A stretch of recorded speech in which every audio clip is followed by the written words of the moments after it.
banging your head on this? I mean, look at that. Dude, we went to 3 restaurants, no signatures. They kicked us out just now, dude. You wanna know why they kicked us out? You look like a bum. I told you slacks and nice shoes. I'm not wearing. Why are you wearing this jacket? I'm not wearing my beanie. I cleaned it up a little bit. Come on. Dude, if we need to stop the chop, we need to be professional. Not this BS. Dude, I don't even know how to Is that a tie cease tie. and desist shirt under your white tee? Yeah, I'm representing. It's gonna bleed through. Dog. I'm new at this, dude. I've never. You gotta try here. I got orange clipboards and still got blank signatures. 3 restaurants all over this place and we haven't gotten a single one. I mean, we could sign each other's book booth. I mean, you're right. It'd be a start, right? It'd be a start. We want to stop the chop. We do.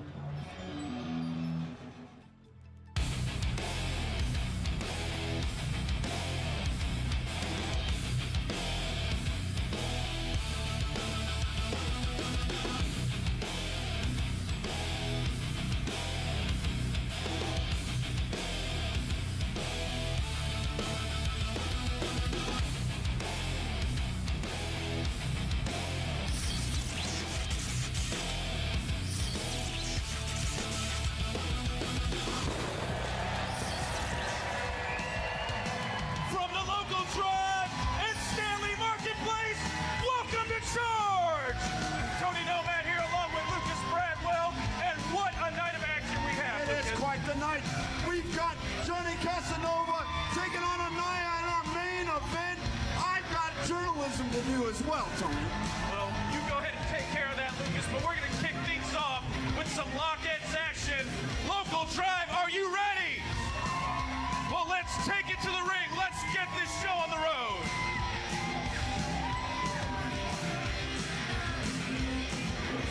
The following contest is scheduled for one fall and has a 15-minute time limit. In the ring, from Castle of Rock, Colorado, weighing in at 1 absolute unit, High Priestess of Shred Fu, Josie Wildheart.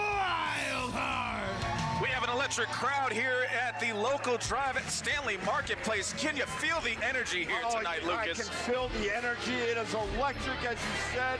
Starting things off with Lockheed's action, and it's out.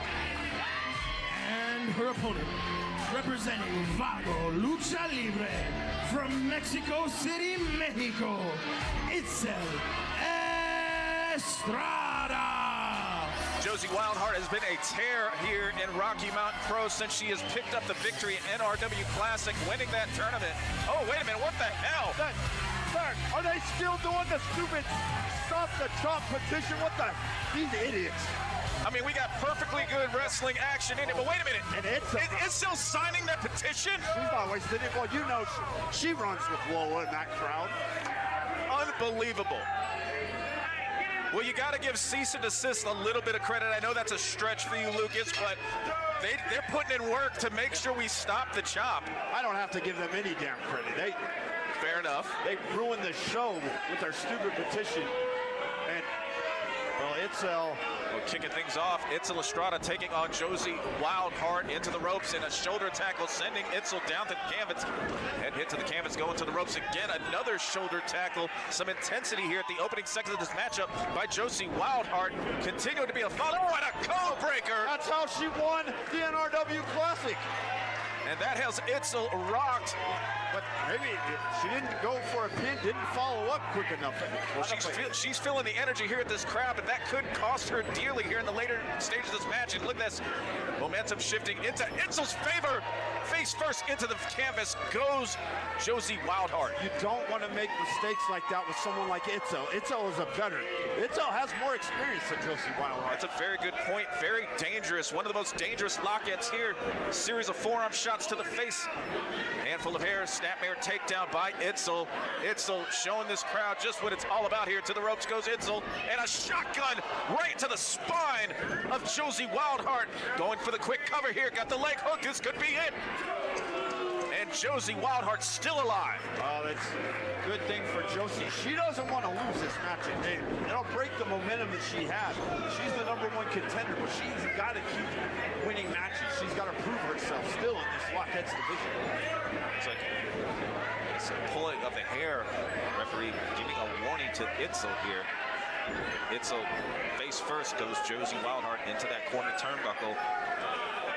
Itzel setting her up for here for something. Oh, and look at that. putting all that pressure on the neck.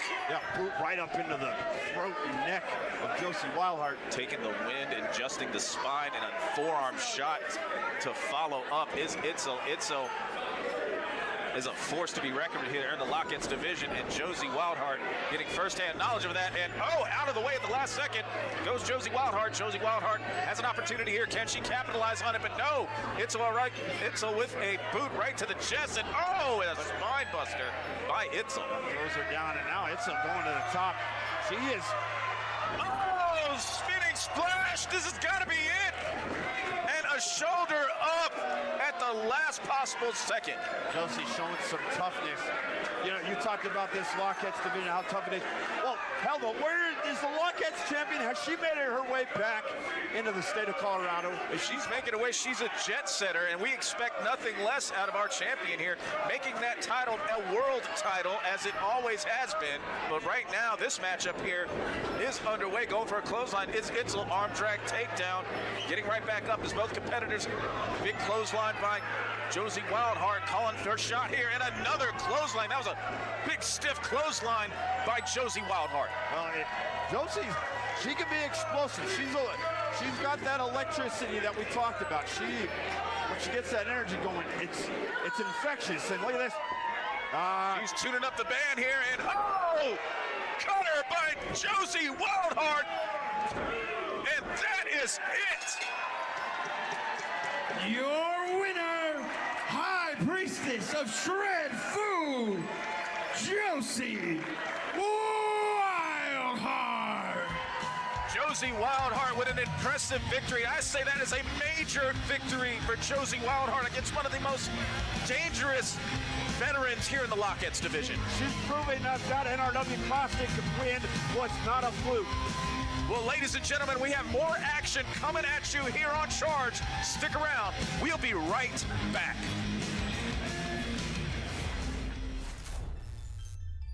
Rocky Mountain Pro is pro wrestling elevated. Catch all the insanity live and in person.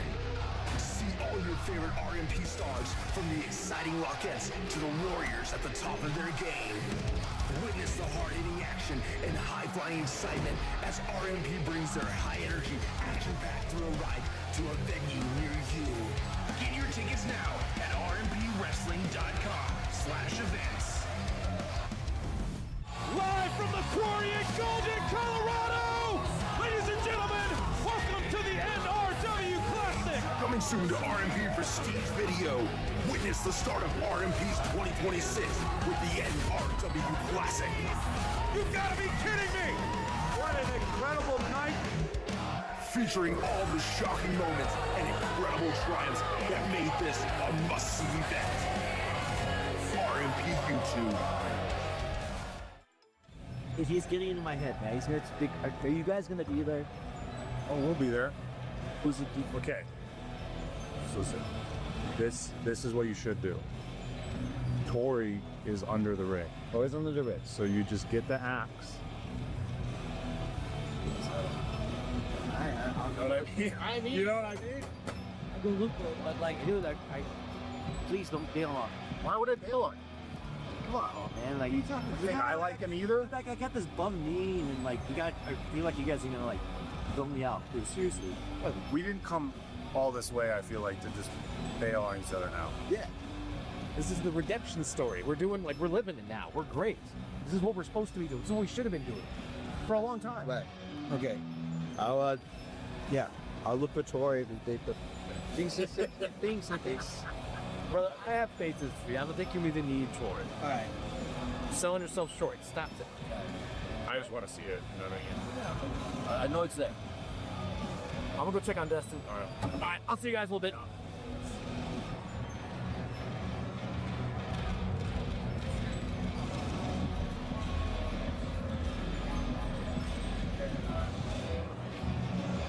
Hayden Koyama. This the man I wanted to see. Oh, you want to see me? Yeah, I talked to Johnny not too long ago. And I wanted to talk to you a little bit. You know, we have history, right? I just wanted to Alrighty. know how long Let's until do it. Damon Ace's Here we jealousy go. How stabs is him in the everybody? back once again.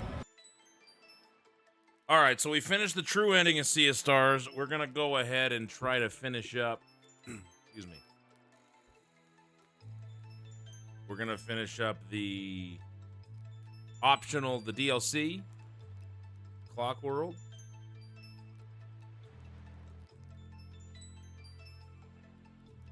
So here we go.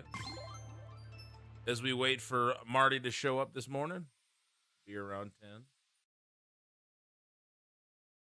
Get the sync comes off on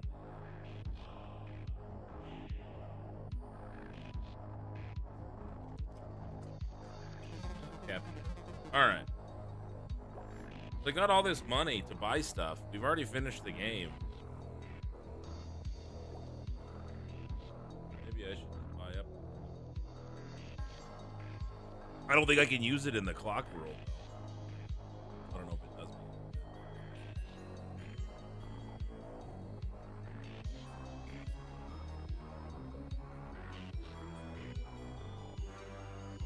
You know what? I was gonna try the Instagram. Maybe I should cut the Kick thing. Kick gets nothing but spam.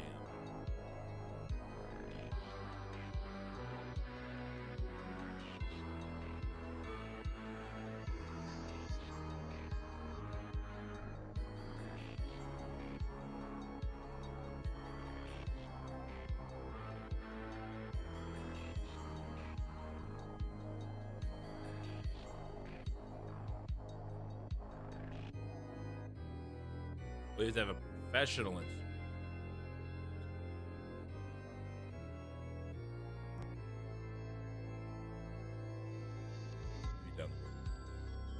All right, here we go. Really nothing but food that I.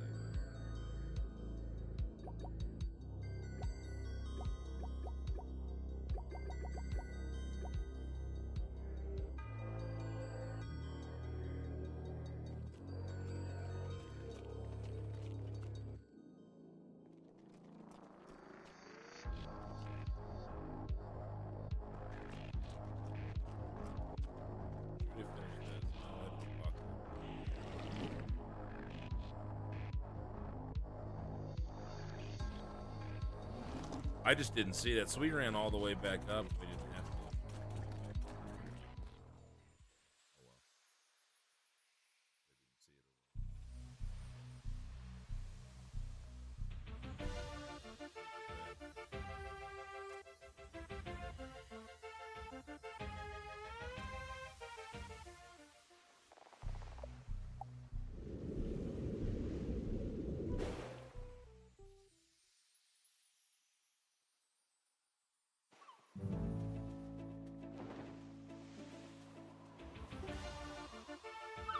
Go.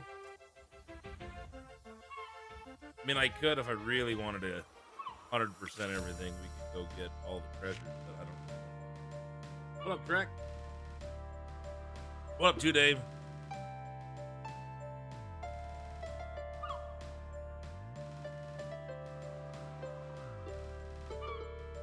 All right, we'll take a look. We'll take a look, James. What's happening, man? We are live on Twitch, YouTube, Rumble, Kick, and TikTok.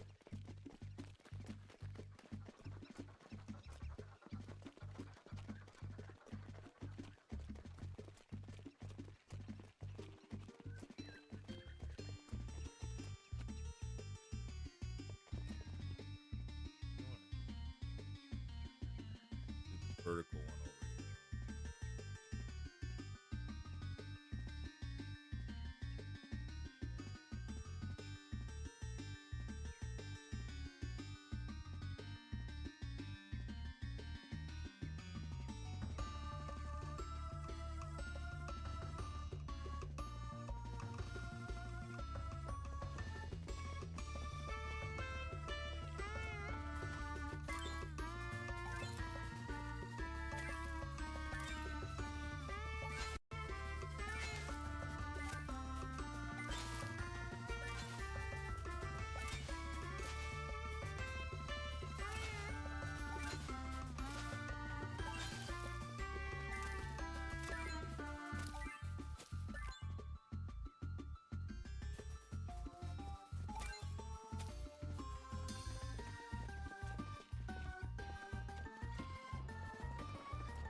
What up, Jay?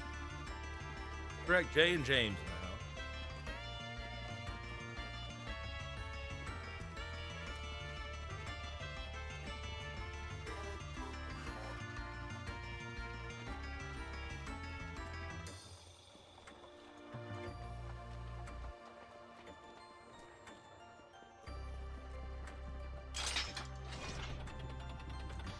Jay. What's up this morning?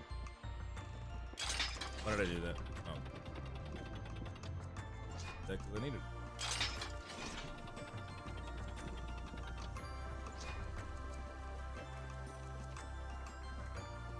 What's this?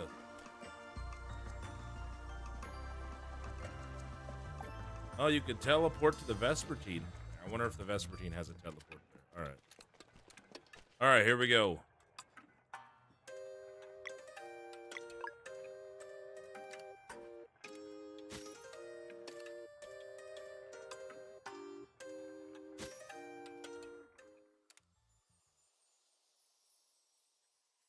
What up, Hunter? Affiliate anniversary. Is it my affiliate anniversary?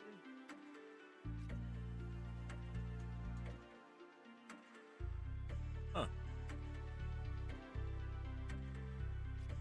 Interesting. I didn't even see that. So that would have been how long ago? When did I hit affiliate? 2020, I think. Does it say how many years?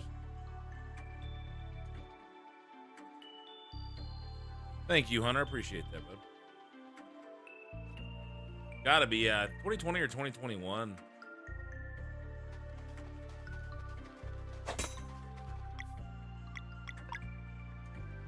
Because, yeah, all the stuff in here is different.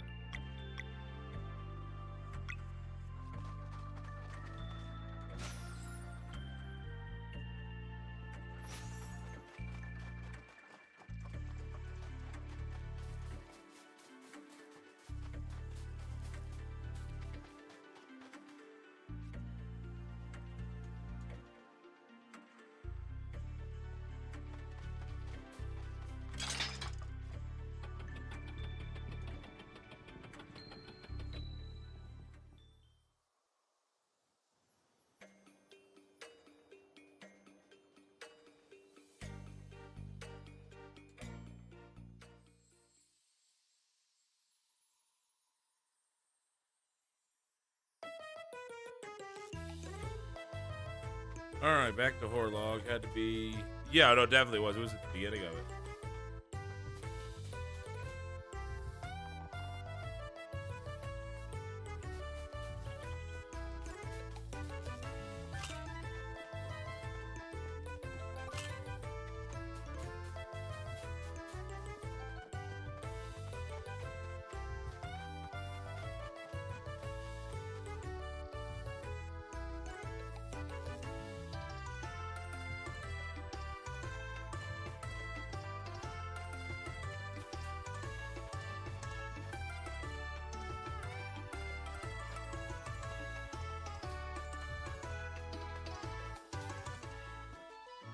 Hey, we got some tables?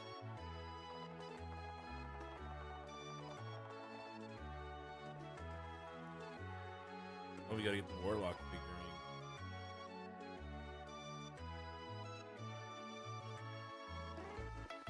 Alright, so we're gonna have some more wheels action, it looks like.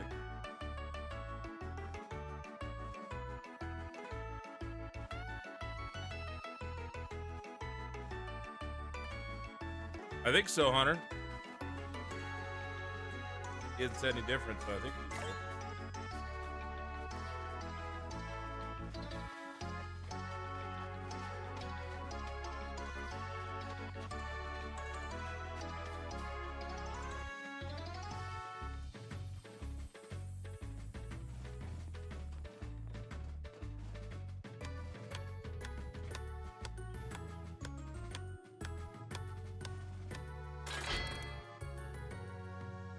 Whatever that did.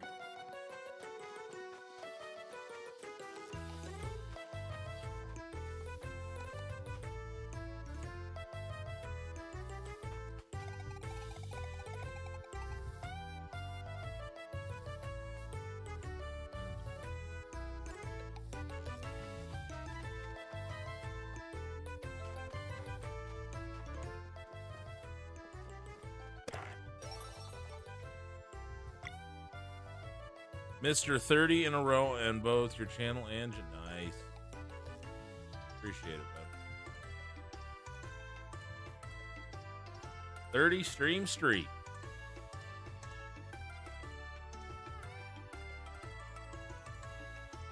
Which would show that when you hit the streaks. So yeah, if you do anything on those, was it channel regime or when it says share that? I don't see it on the free stream chat. So if you could just let me know.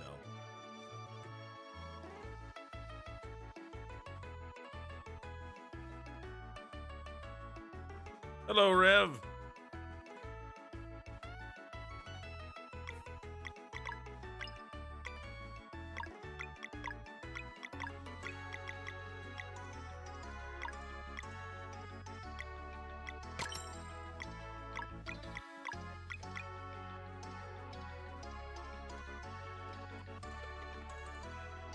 Test of accuracy. To participate, one must know how to perform the two-bib BIM skill.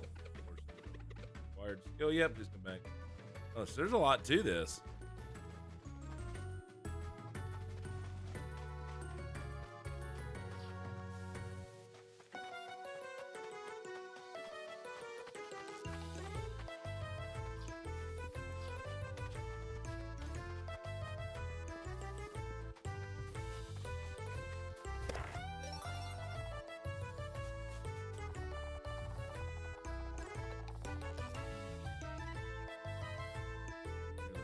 Came down the elevator onto the plane.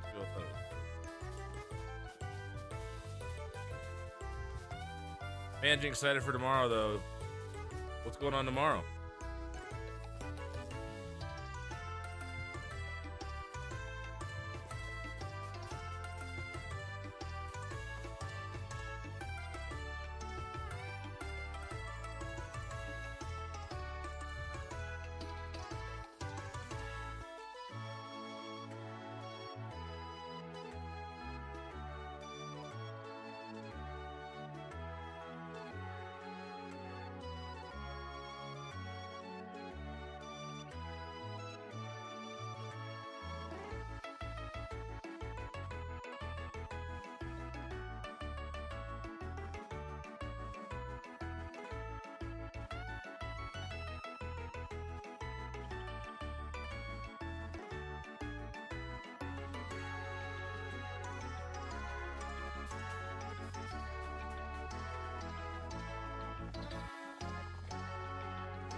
Gnarly battle challenge. Can't just let anyone in. You'll have to prove yourselves.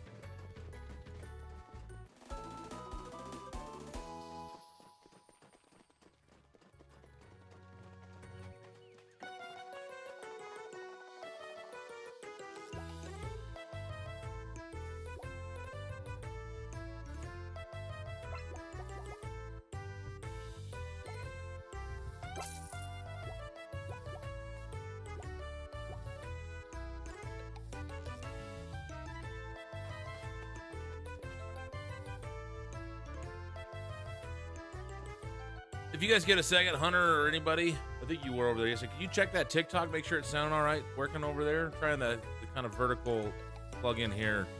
Get the TikTok streams going.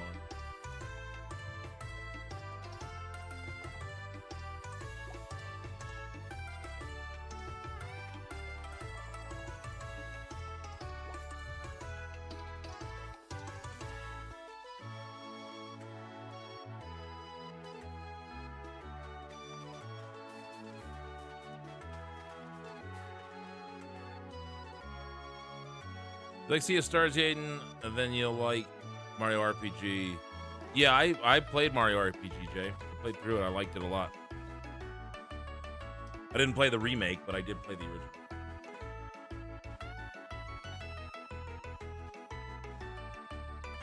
Are there more bots? Did I miss one?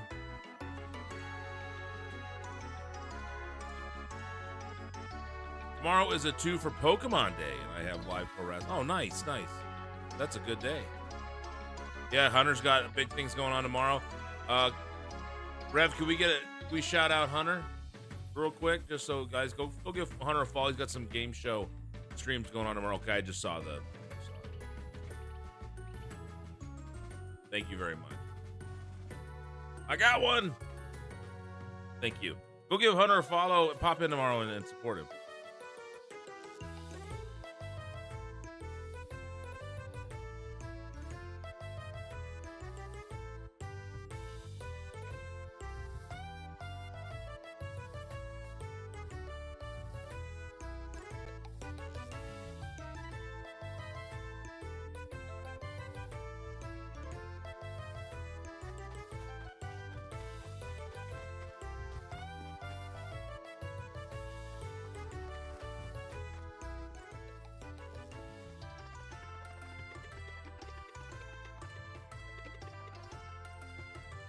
We don't have any of this skill.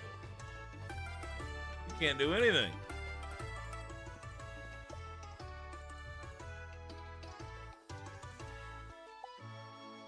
Here we go.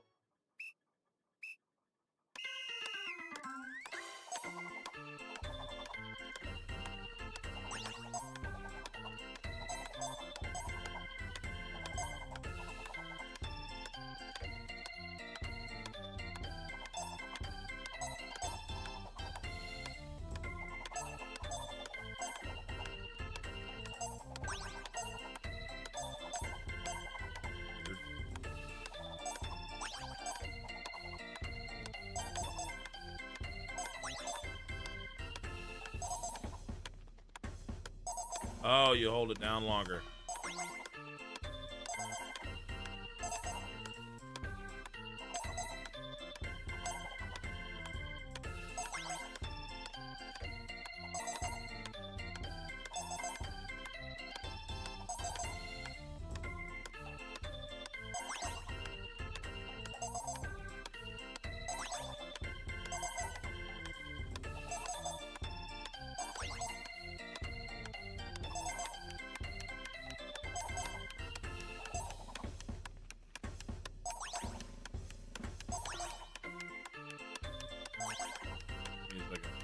There was no like explanation.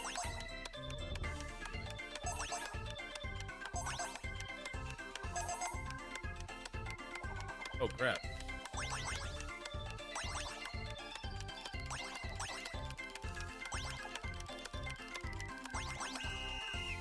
Interesting.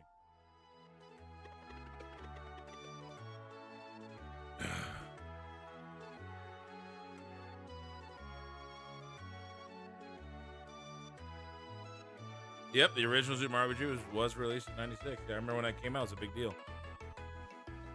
My friend Kenny playing.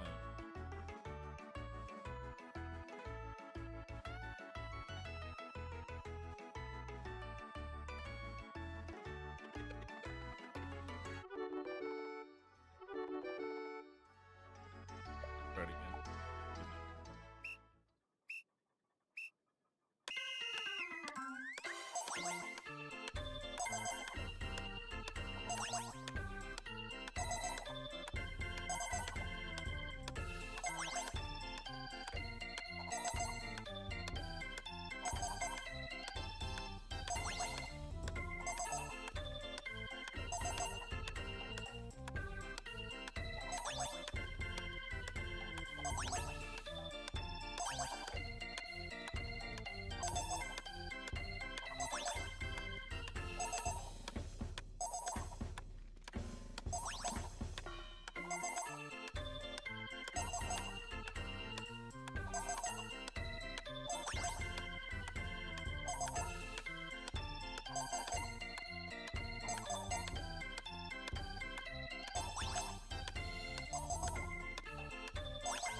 Ah, shit.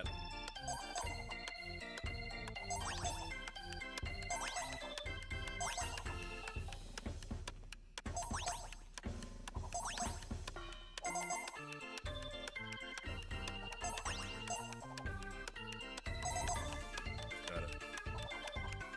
This is where it gets hard. Dang it.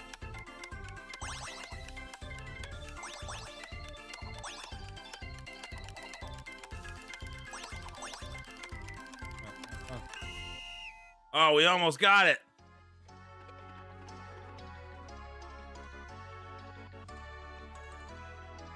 Thanks, Hunter. I think I can get the gold. We're gonna get the gold. It's gotta be something I get.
Dude, I can't. Where do you hit him?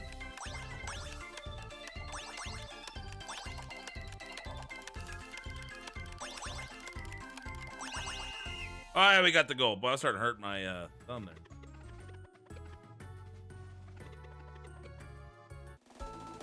Got the moon coin belt.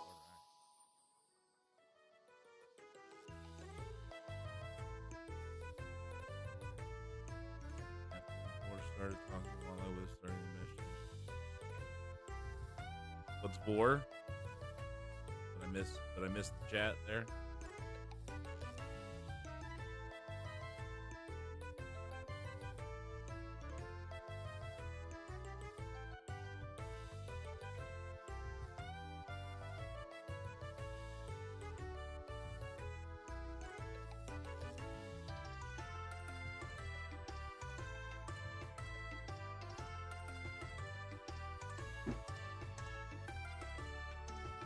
Hey, Fake Sin, how you doing?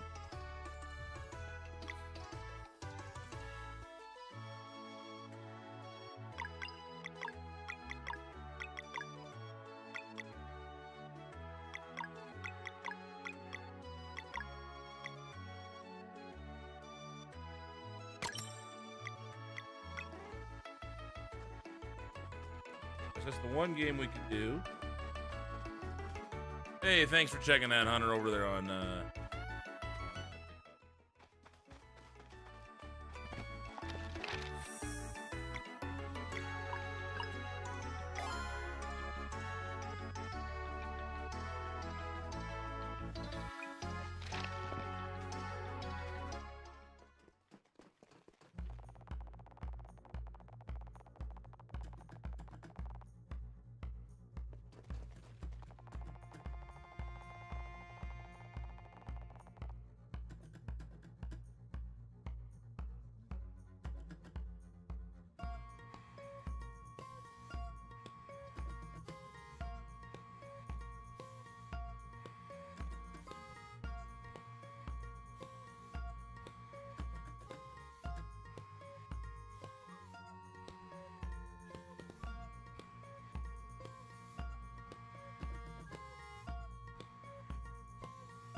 Just got done with a phone interview for State Farm.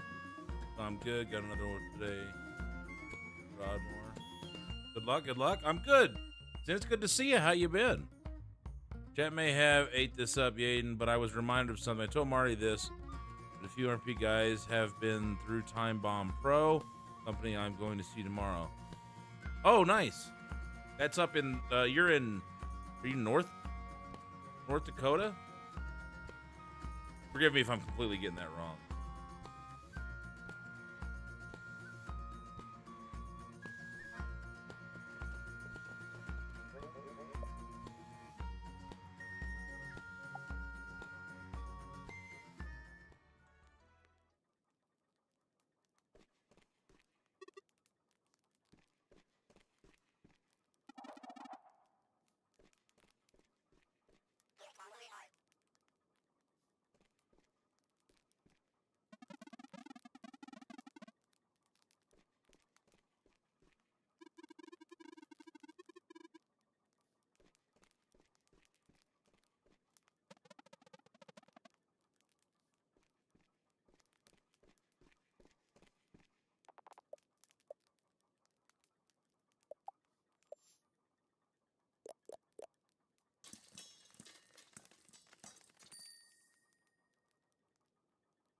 Thought it was your affiliate anniversary and thought I'd hop in. I appreciate that, Sin. Thank you. I don't even know how long it's been. North Dakota, but show is in Minnesota. Got you.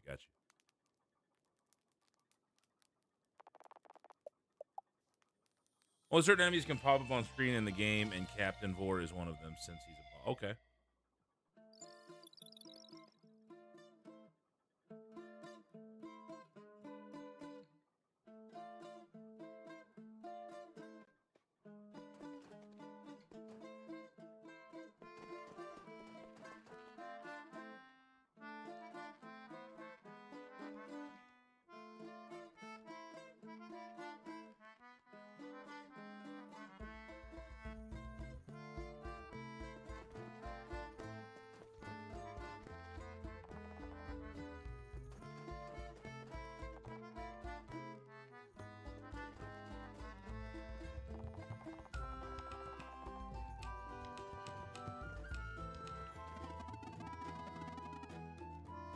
Any wheels I can play? No wheels in here. We got to get a Warlock figuring to play wheels. I don't know if I should start up Marty's stream or not. We'll see.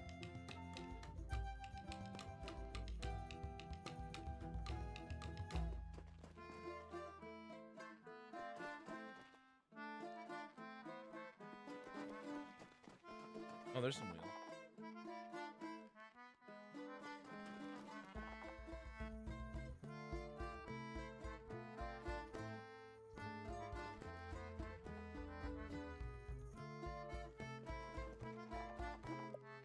All right, let's play some wheels. I haven't done this in a while. Do I still get all the figures that I had before? I do.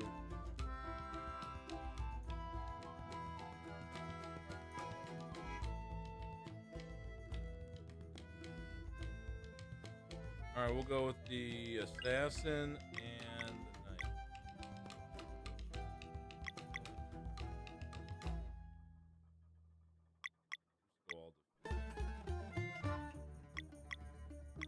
We're gonna do that. That seemed to work. We haven't played in a little bit, so let's see if we can knock some rust out. One more thing, not wrestling related. This will interest you. They are releasing a bunch of old Marvel side-scroller beat-em-ups in a collection sometime soon. Oh yeah, that'd be. I liked Maximum Carnage was the one I played the most on Super Nintendo. You know what? I don't mind an old beat-em-up. I get bored with beat-em-ups pretty quickly. So, I like having them, but those are like 15 to 20 minute plays for me. I get bored pretty quick. So, but yeah, I do it for that. It'd be fun. It's fun co-op by myself. It's pretty cool. All right, here we go.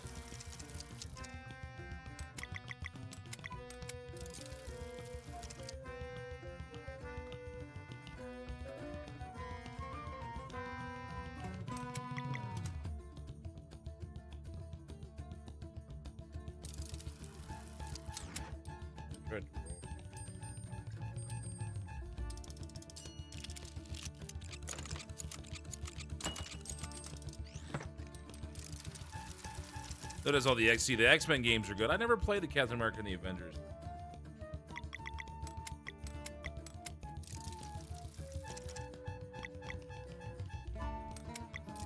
Come on, baby. Ah.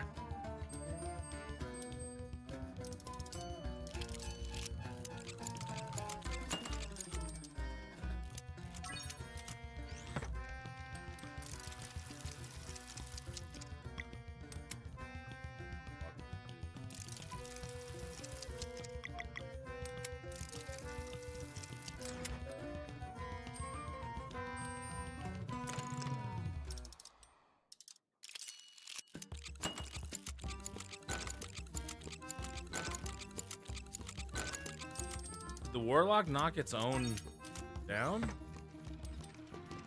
Huh. I only play one of the X-Men games. The Captain America one I only found out existed yesterday. Yeah, I remember seeing it in the arcade, and I think they had some ports on the Genesis and the Super Nintendo.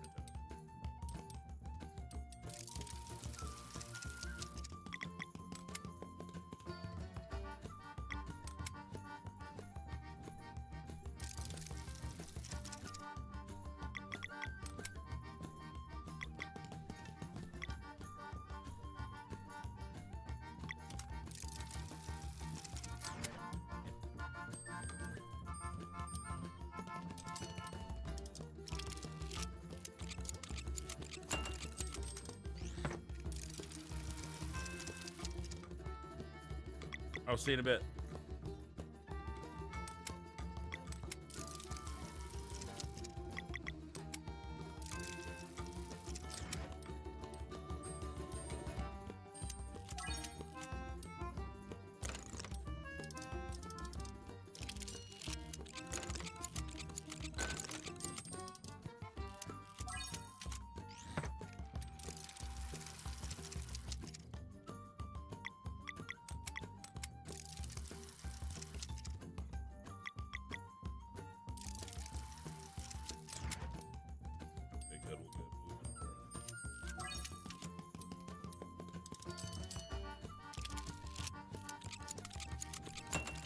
That assassin makes a huge difference.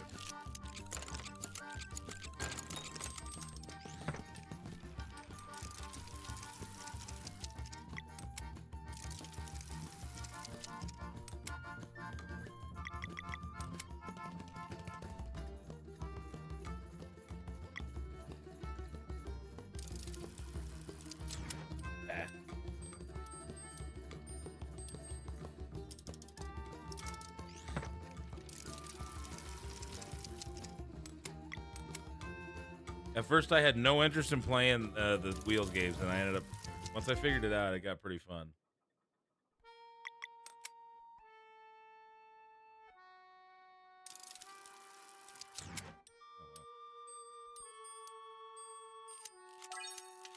It carried over.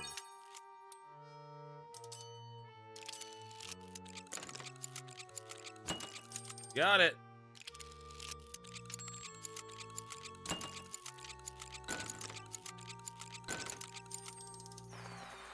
And we win.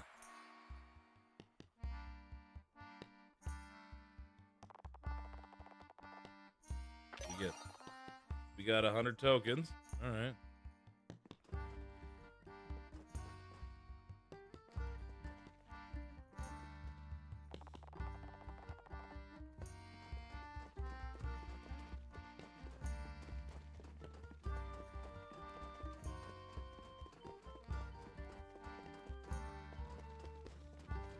We still gotta get the Warlock figuring, but we gotta win it.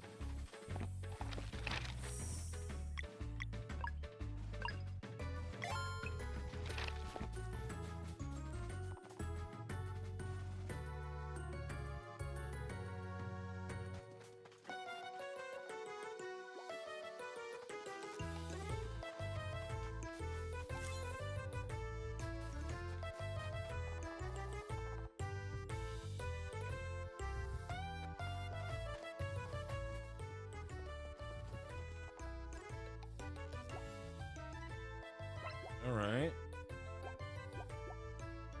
Let's buy the Tumblers card.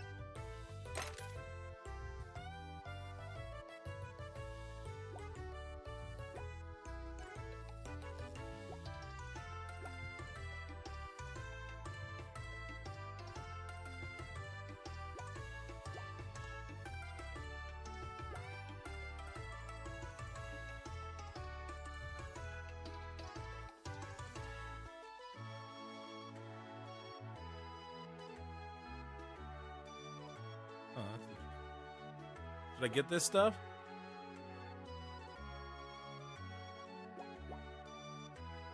And what does it? Maybe we should wait to see if we find. We'll wait to see if we find.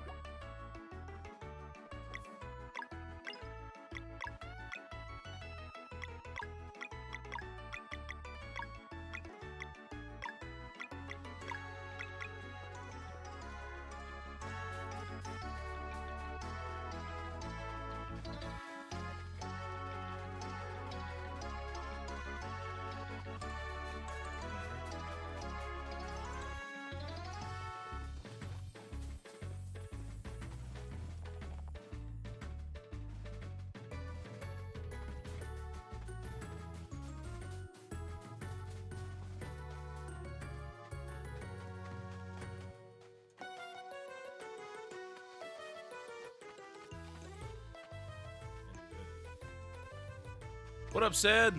What up, Preston? We're just waiting for Marty. I haven't heard from him yet.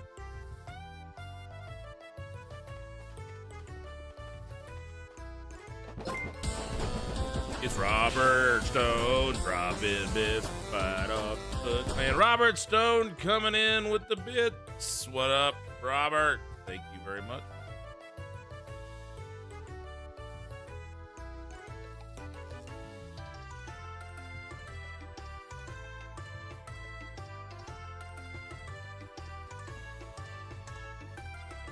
Friggin' Marty.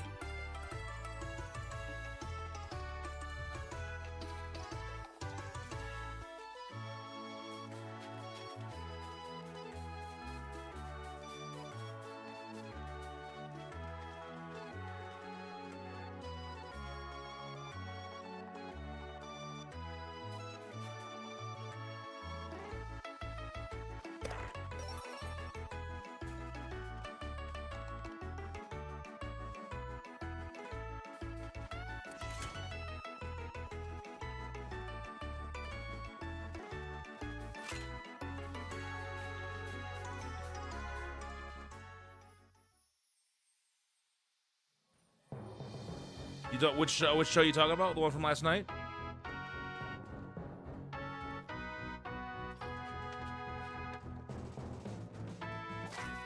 What's in here?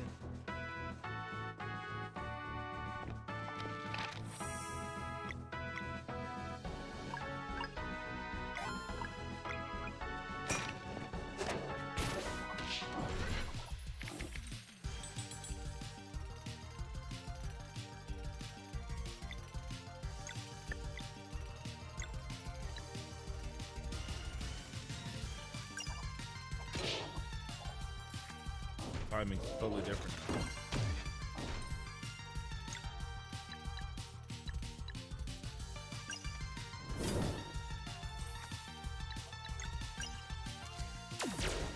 Damn it. I mistimed all three of those. Thank you.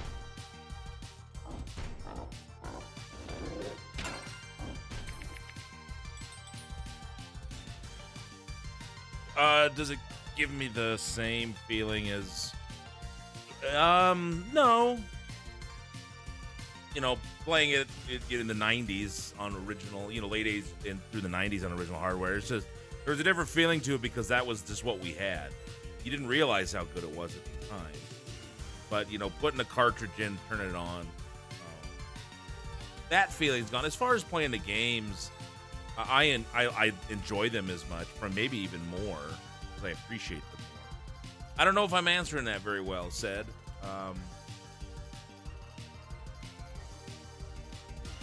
But yeah, I mean, some in some ways, yes. But as far as like the actual physical, grab the cartridge, put it in, pop the power on, it's different. But I still have fun playing it.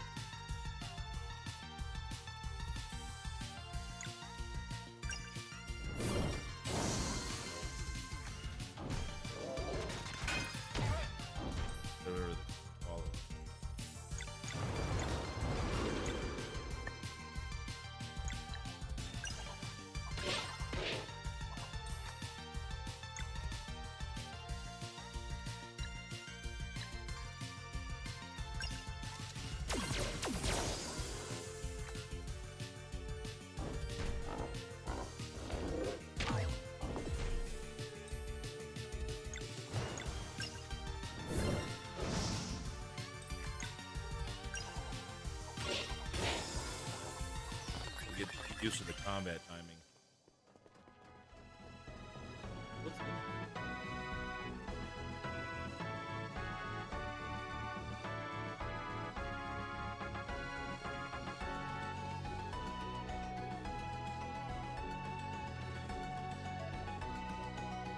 Oh, is this where I was?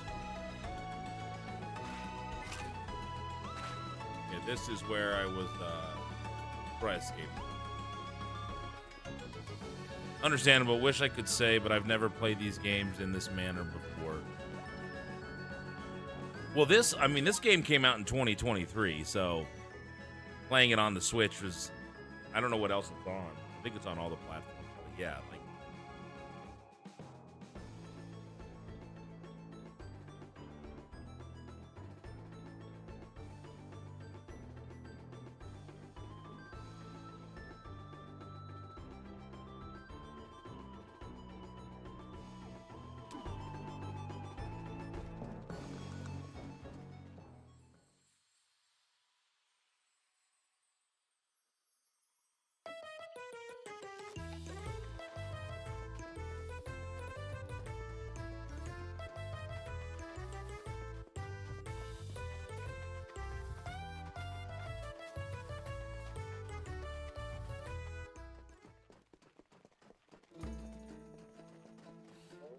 get our health back.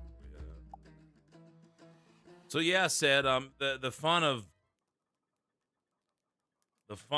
or the feeling of putting a cartridge in is something that I do miss. And I was doing some original hardware stuff a couple years ago. The capture devices that I had just weren't very good, so it was very dark. So I'd like to get back to that.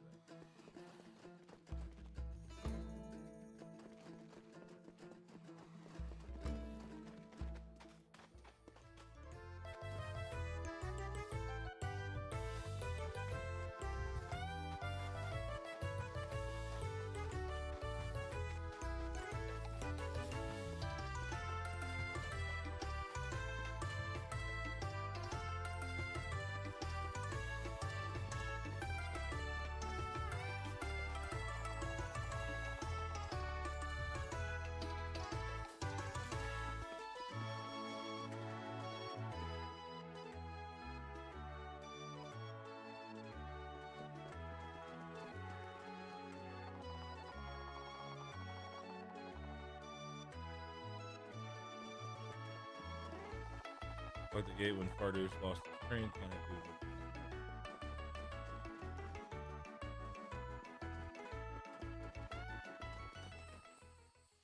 Hey, no problem. So, okay, so you're saying you've never played like retro games on original hardware, or you've never played retro games on modern hardware? I'm assuming that's what you do.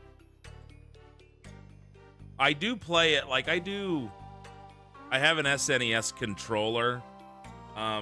For the Switch, I have a Genesis controller, the 3-button. I have an N64 controller and 2 NES controllers. So getting to play them on controllers that are exact replicas of that is pretty good. It mimics that feeling pretty good. And this isn't an SNES game, but I played Sea of Stars, the whole thing on the SNES controller.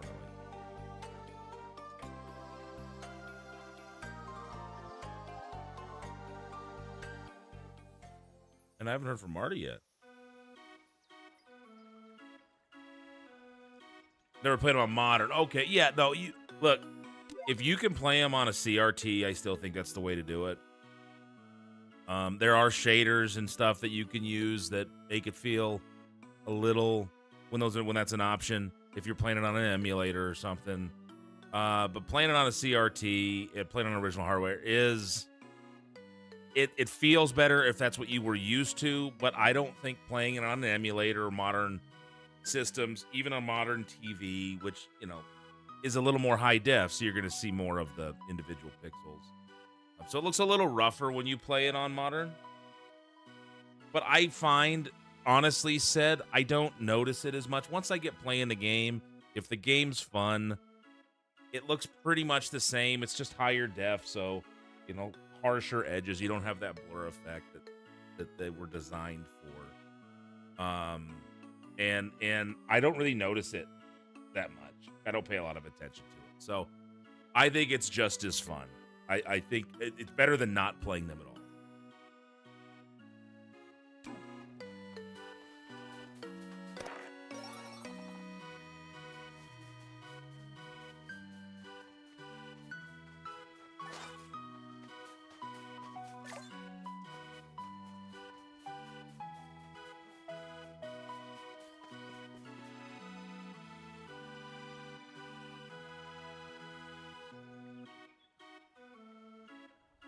Yeah, if you've got the option to play original hardware, obviously play the OG hardware.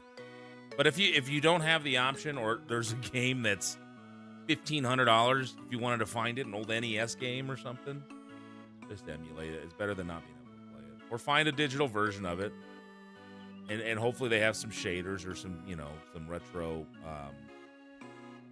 filters you can run it through. But I'd rather play. I played a lot on modern hardware and a lot with emulation, and it's just in my the humblest.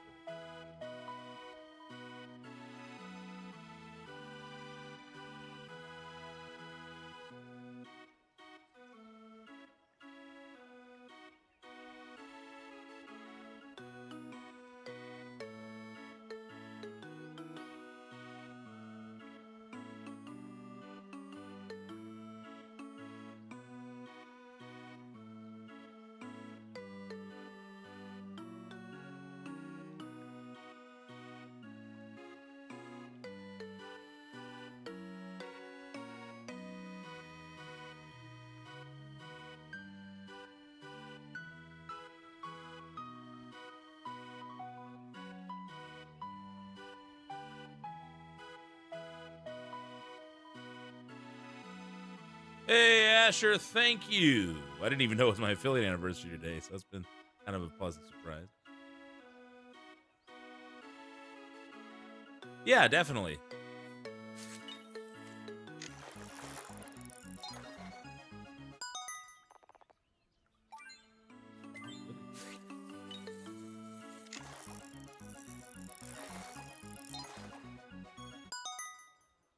Medium goodie bag.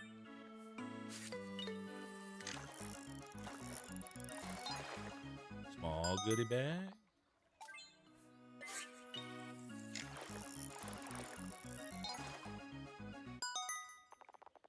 Less than 24 hours. Resident Evil 9. Oh, nice. You big Resident Evil fan?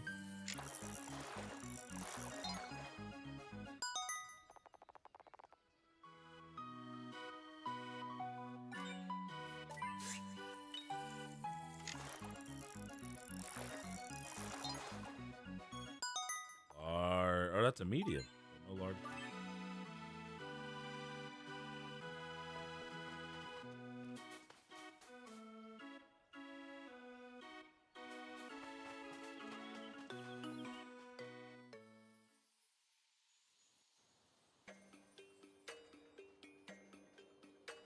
To the rail, Forest. We might just be doing this today. I'd like to stream with Marty. Maybe we call him. I'm gonna give him a call real quick. Give me 1 second.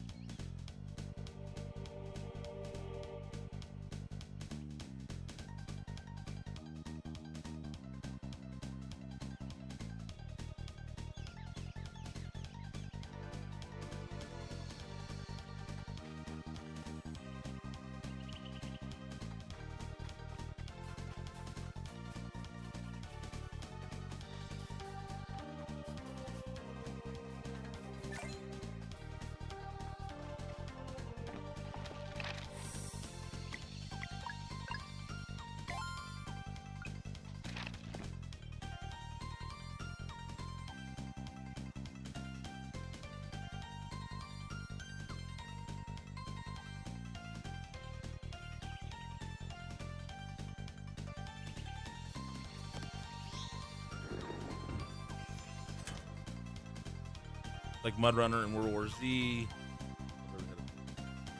Toxic Commando.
Hog weld plating.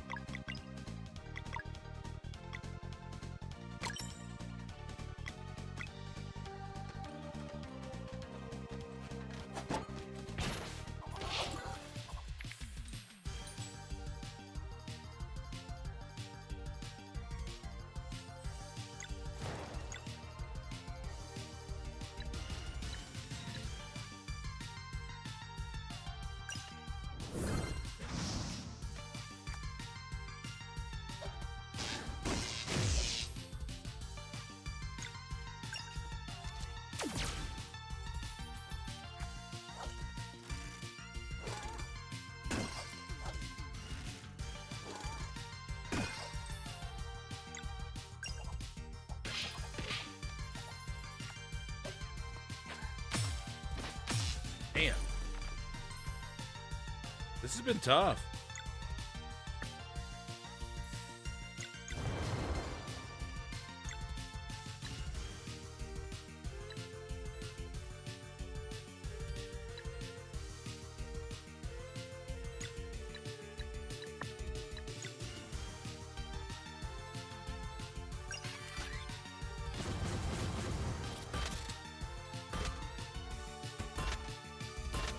Oh.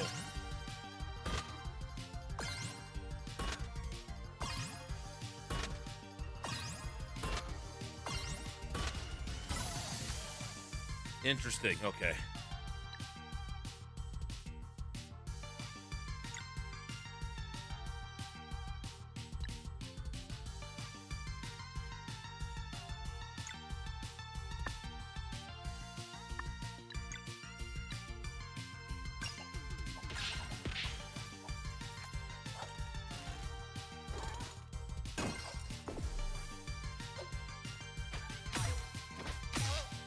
Man, it has been way harder to do this.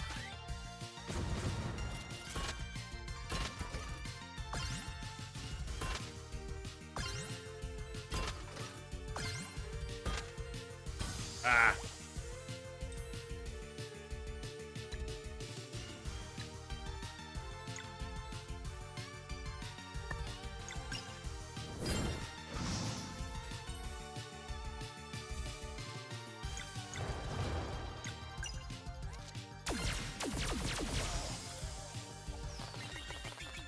Man, I got smoked there.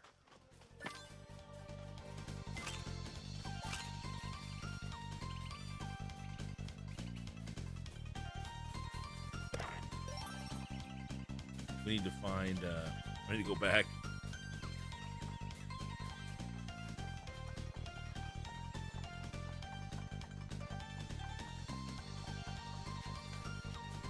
See if we can find that.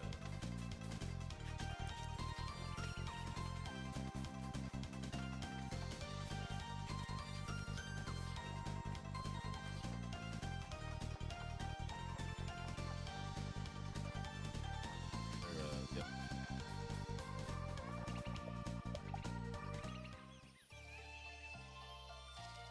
Where you at, Marty? Where you at? I'll check that out, Asher. Never beat Resident Evil 2, Sid said. Sorry, guys, I got a little distracted.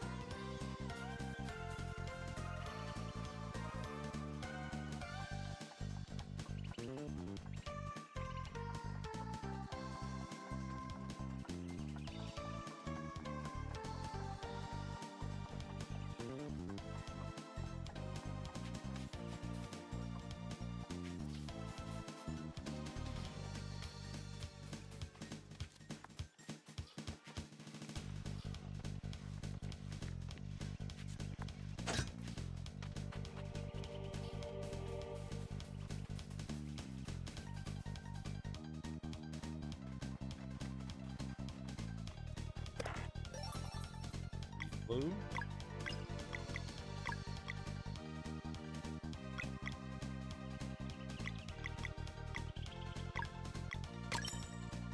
That'll help. I mean, I don't know if I should start it on Marty's channel or...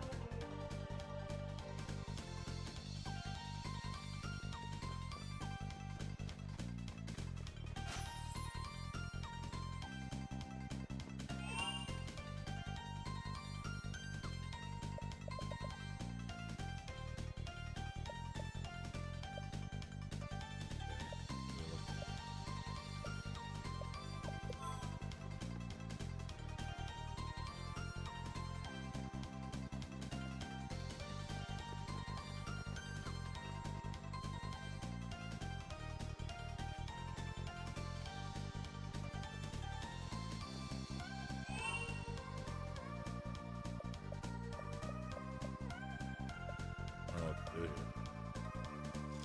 Oh, okay. Oh, I didn't even see that down at the bottom.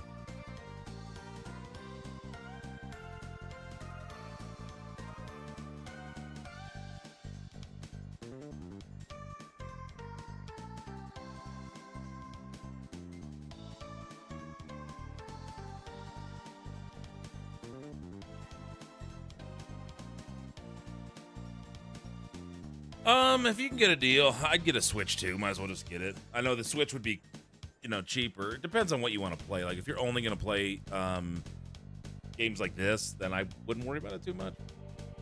But like they have the game. If you're gonna do the online stuff, they have the GameCube. They just released that Virtual Boy, but you gotta buy the Virtual Boy actual. There's a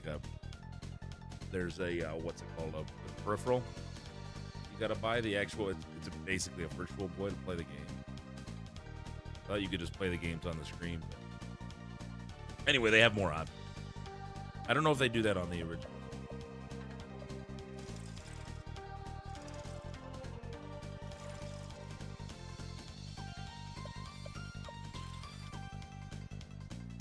What am I looking at?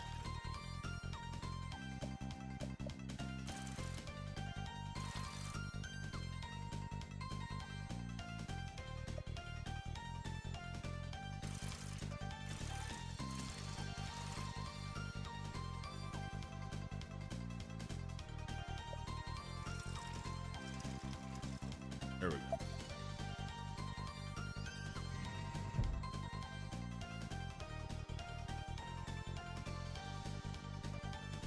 Yeah, they got the GameCube one on there. Time Room.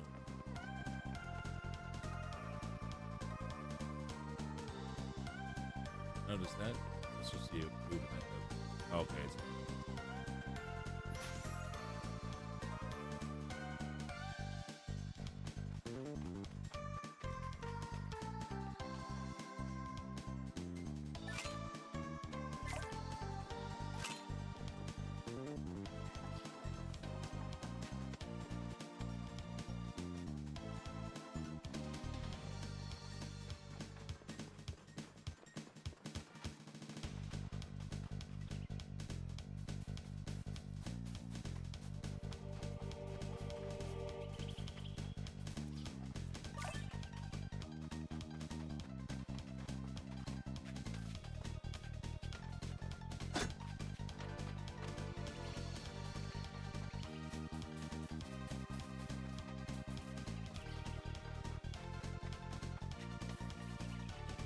I don't know how I feel about Switch 2 with no real games.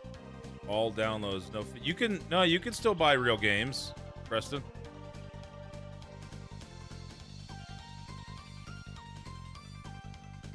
You can still buy physical copies.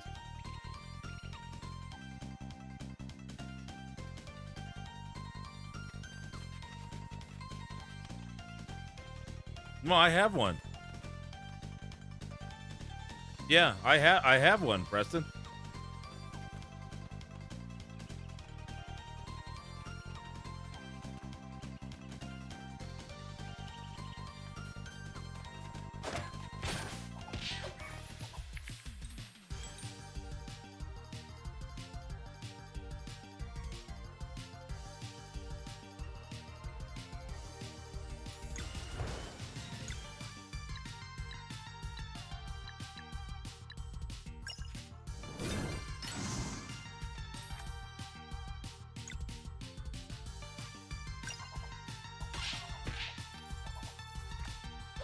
Well, I like my Switch too, so.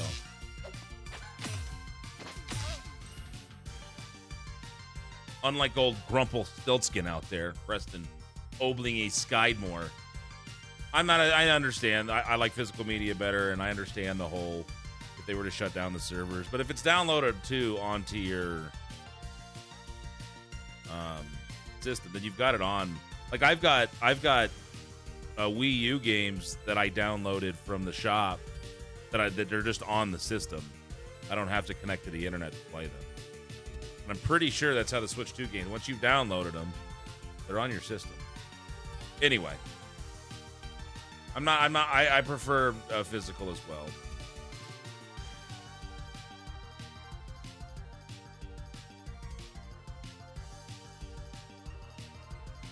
Well, I mean, you can extend cards. You can buy SD cards. They have special SD cards for that. I'm not a huge fan of it, but I'm not gonna not play it or do what I want to do because of it. This is what it is.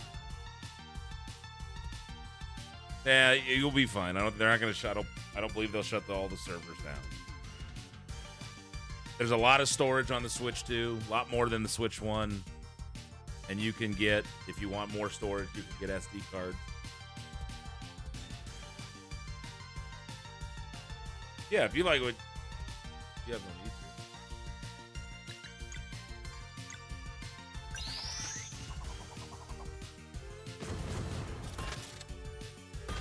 Oh, crap. Crap.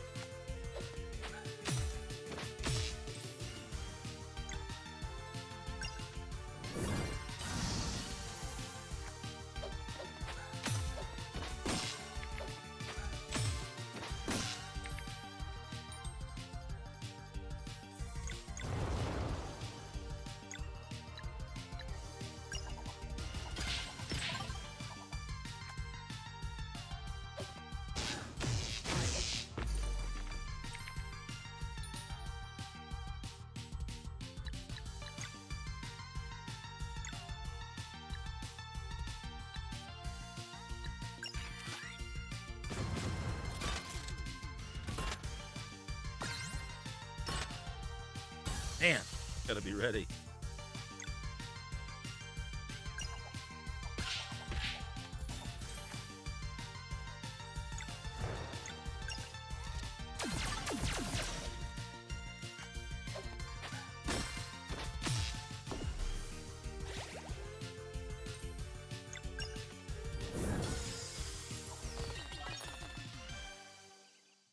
Digital purchase, not purchase. That's the problem. Happens with movies and music. In the fine print, you don't own it. Yeah, but if you download it, you've got it. I've got a lot of digital shit, so I understand what you're saying. And if you're doing it from like Amazon, but like again, I have my Wii U has a ton of downloaded content. It's the option that I had. I was able to get a lot of games. Studios pull movies all the time. Stuff you buy on Amazon. Yeah, that's because I got to go on Amazon to watch it, is what I'm saying. But if I buy something and download it to my system, I have it. Now, if I need to get online to play it, that's different. But if it's just downloading it and you have it saved on your system, it's fine. I still prefer physical copies, but the convenience of being able to download it is a lot easier. So, I'm not against what you're saying as far as physical being better. Oh, there's Robert. They had a pretty good promo. Yeah, that was cool. It was good. Do you think YouTubers ruined the retro scene? What do you mean, said?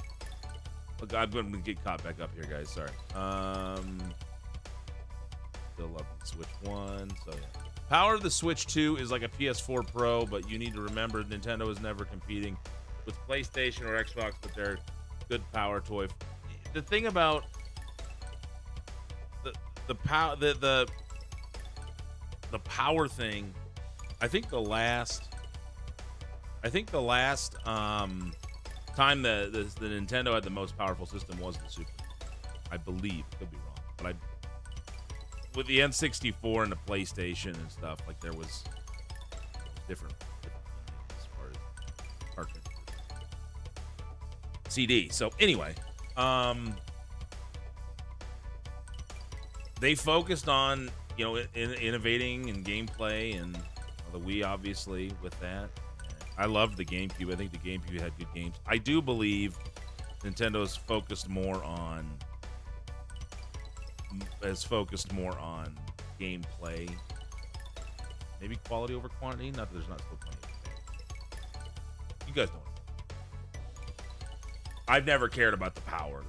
And here's the thing: it's gotten so powerful, and the technology of video games is so advanced now. I can't tell. Like, ooh, there's a little more reflection in that water.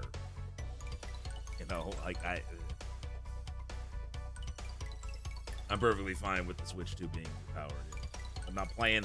I don't play a lot of the newer stuff anyway. So for me, if I played a lot of newer games that demand more, I'd get a PS5. And really, a lot of those games are available on the PC now. My PC is good enough to play them, so need for a PS5.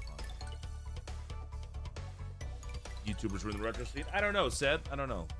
The women from Peru, it was good. It was edited very well, and the girls did a good job. Old Man Alien in the Void. That's why I bought the physical. Yeah. And that's cool, man. And I didn't get the physical copy of Sea of Stars. Did you order it online? But I'm also not worried if I want to play this again that it's not going to be sitting right on my Switch 2 when I want to play it. You know?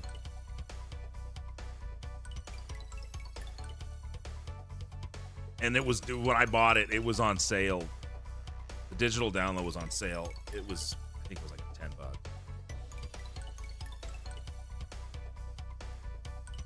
And if I bought the Switch 1 copy, I could have played it on this. Yeah, me too, Asher. It's just more. And I'm not going to return to a ton of them anyway. Yeah, maybe. I don't know, said I wouldn't say so. I watch a lot of retro YouTubers. So can I feel a difference? Not really. Asher, I mean, again, the games I play, maybe it moves, maybe it's a little faster. It has a lot more storage, so I don't have to have an SD card right now. I haven't played any newer stuff. I did like Mario Kart World. So that was fun. The option to get Metroid Prime 4, but I haven't played 2 and 3 yet. But I got the Switch too. It seemed like it was time. I wanted to try out Mario Kart World. And I'm probably still going to play most of the stuff I could have played on Switch 1. So, like in Preston's case, if he's playing a lot of the old stuff anyway, he might not need it. I think it's worth having, but that's just... Rise of retro prices are due to the supply and demand and retro video content maker. Yeah, maybe. But again, I don't... Look, the market runs the way the market runs. Like, if people think it's worth paying for, they're going to pay for it. So, you know, they've exposed some games you might not have remembered or known about, and people start seeking them, and you got that many people seeking limited copies of certain games, it's going to get more expensive. If it's artificially inflated due to grading, maybe. I've heard some complaints about the grading systems of older games. As far as, like, you know, what a condition and sealed package, all that stuff is worth. What's the ratings company that does that? Hey, give me 1 second. I'll be right back. I don't know if we're going to get Marty today. I still have not heard from him.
All right, well, we'll just keep rolling, and Marty doesn't get in here by like 11:30, then I'm gonna have to call it.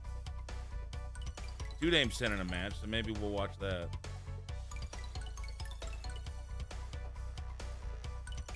All right, level up. Got a new skill.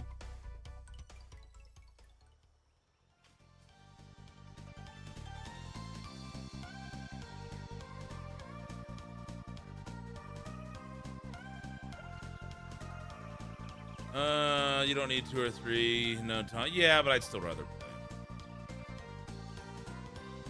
Still have some old school games for GameCube.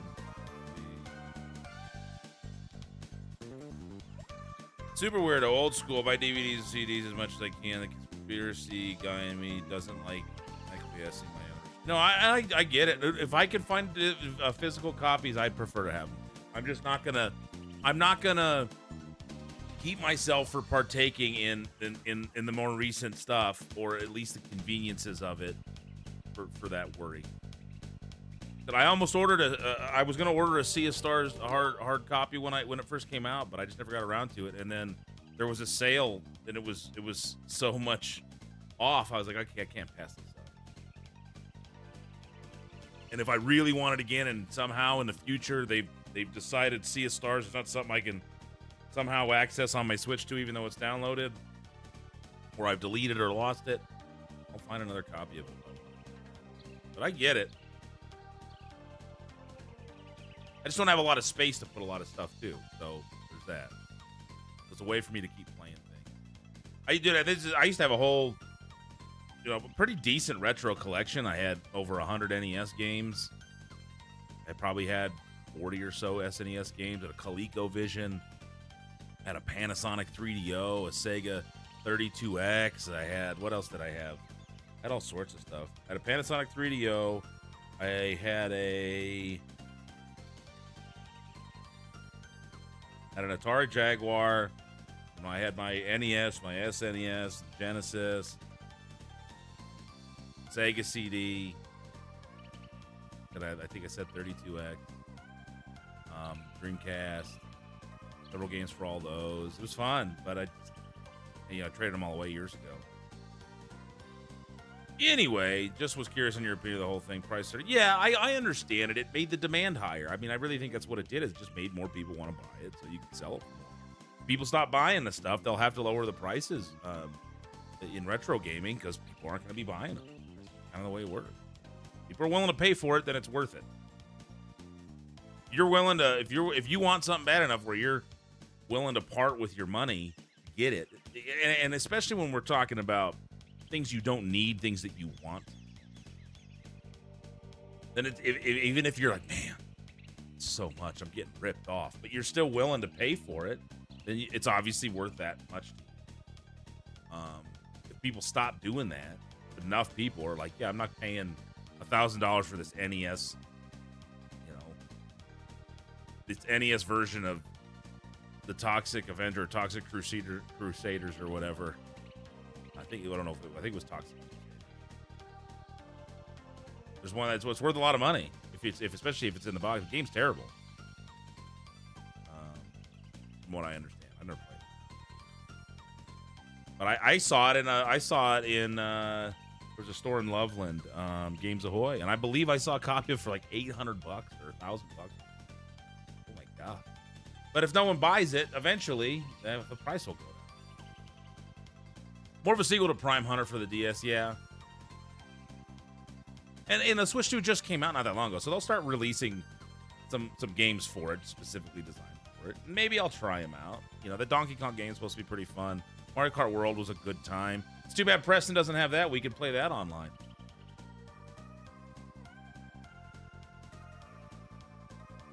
Take the Prime out of Metroid Prime 4 because it's not a Prime Metroid, it's just a Metroid. It's 3D, right? Why do you say that? Not good, huh?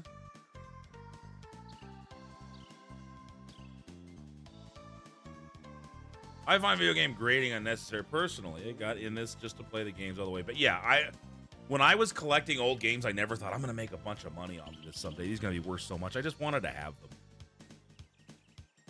And maybe someday, you know, if the price start dropping down, I'll start when I get another house and I have a room I can set stuff in. I could have a physical media room. Preston could come over and marvel. Preston, it's all good. I still have old school. Yeah, I still have a collection of Arnold Schwarzenegger DVDs. Hey, Pern, what's happening? Happy affiliate anniversary. Thank you very, very much. I appreciate that. Good to see you. How are you? It'll all eventually get a Switch too, but probably still just buy the Switch games. Yeah, no, I get that. If there's a game on Switch, you want to play on it. I like it, but I don't know. I don't think about it as much. I'm on board with what Preston is saying. I just don't worry about it. Kind of real with what I got. Maybe I'm part of the problem. Almost got a Neo Geo once. Oh, dude, they're so expensive. I wish I could have had a Neo Geo as a kid. I love playing Neo Geo arcade games. Baseball Stars, phenomenal. Samurai Showdown, Metal Slug. Crash was playing that on stream the other night. I popped in while I was playing Metal Slug. Because it doesn't feel like a Prime. It just feels like a first-person Metroid. Prime feels different than Prime 4. I think they kept the Prime names because of the announcement. Why? What feels different about it, though? Can you explain? That's something that you could explain.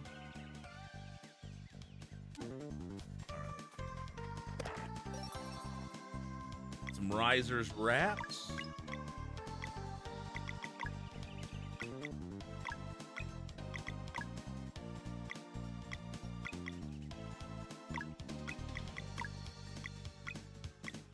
Where's it'd be a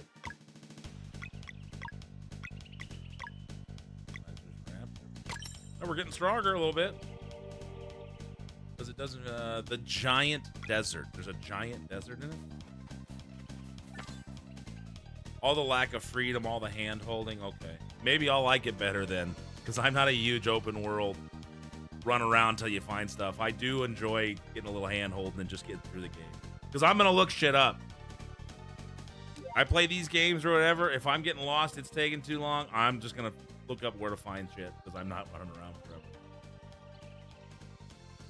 You know, the days of me being a kid and just sitting there with nothing really to worry about too much are gone. I got to get through it, especially when I'm streaming and I want to move on to other games. I'm not going to run around forever. I'm not punishing myself.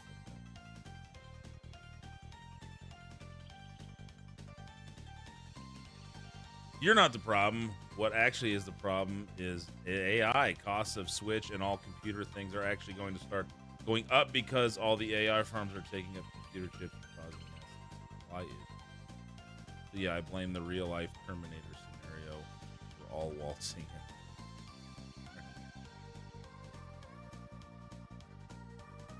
Prime 4, you won't need to look anything up. The hand holding will tell. Hey, maybe I'll like it then. Maybe I'll be one of the ones that loves Prime 4. I'm like, I don't have to run around. Where were we?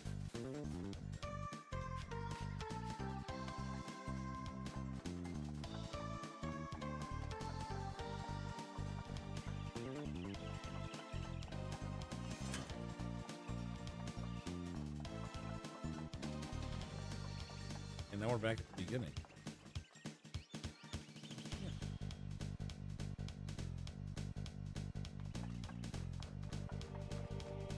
Okay, but explain that to me, Preston. So, AI taking up computer chips. Okay, so supply issue because AI needs the chip. Yeah, I just want to get done. Look, old school JRPG, running around till you find it. That was fun. But even back then, when I had more time to do it, I'd be more patient. I'd spend more time. But I bought strategy guides, and then I'd look them up. If you're fetching stuff and you've got to find all these different little coins or treasures around the world, and they're all in these weird different corners of the map, and I just don't want to run around clicking on everything forever to find it. I'll find what I can naturally, and then when I get to the point, it's like, okay, I want to just finish this up. I'm gonna look up how to do it. Too old and don't have time to get lost for 20 hours looking for the next. Yeah, I'm just not. I am not. What I am interested in is finding where Martin Casals is. Hey, Preston, you've got his number. You were his lawyer for a little bit. Reach out and say, hey, are you jumping on here so we can watch the matches or what? Okay, so we just opened that back up. Did I miss something else up there? I just want to double check. Or there's no other entrance. Yeah, sure has, said. I'm just not gonna let it destroy my ability to enjoy games now. I still play mostly retro stuff, so the style that I like is available more now than ever. There's of course all the vintage stuff you had from back in the day, and then the retro style games that you have now are great stuff like this. I mean, this came out in 2023 and it's fun as hell. Oh, I can go backwards. There we go. Or up.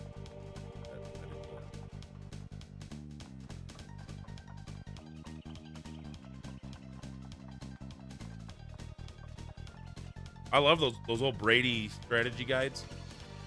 I'd buy an RPG and then you buy the strategy guide with it, or they'd have like the bundle deals when you go in there to buy it. It was cool.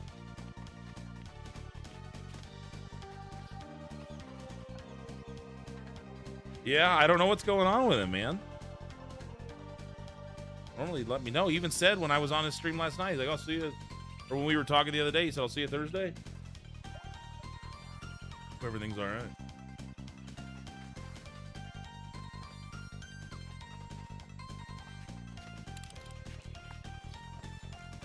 That dude.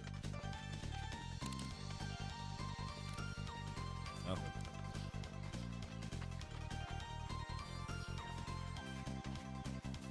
So if you're wondering, President, I know you said you bought this game. This is the DLC now. So I finished the game. We got the true ending, and now we're doing the DLC world. Yeah, go ahead, Sed. You had a question in regards to Carnivore. Go ahead. They sure don't make them anymore. I miss strategy guides, backstory lore. Yeah, I just miss reading a instruction book on the way home from buying a game.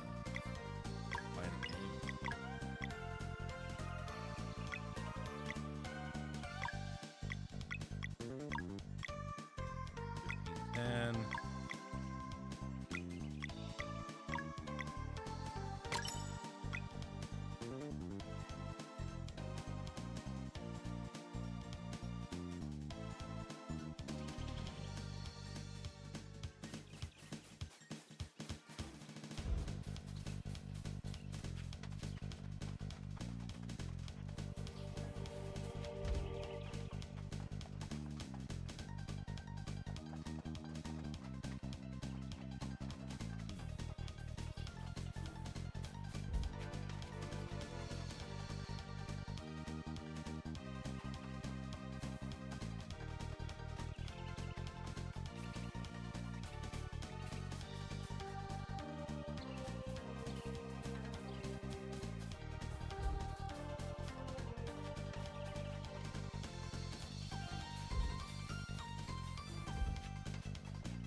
this is kind of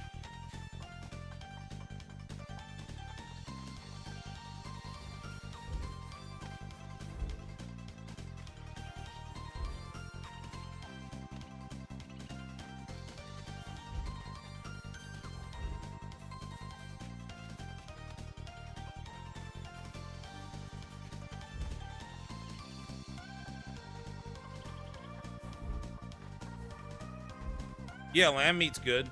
If you're getting like gyro meat from a restaurant, a lot of times I believe they'll use like breading to like when they make the meat, like gyro meat, lamb meat. I think there's other, at least in the States. I forget what else they make it out of, but they can use some breading to like pack it together. So you got to watch out for that. But yeah, just straight meat.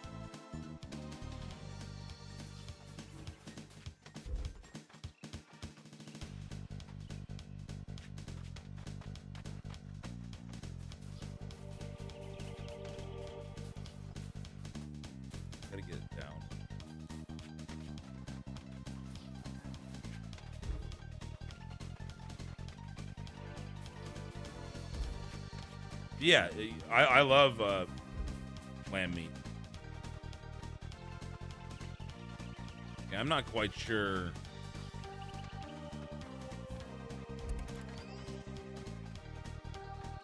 Gotta get that.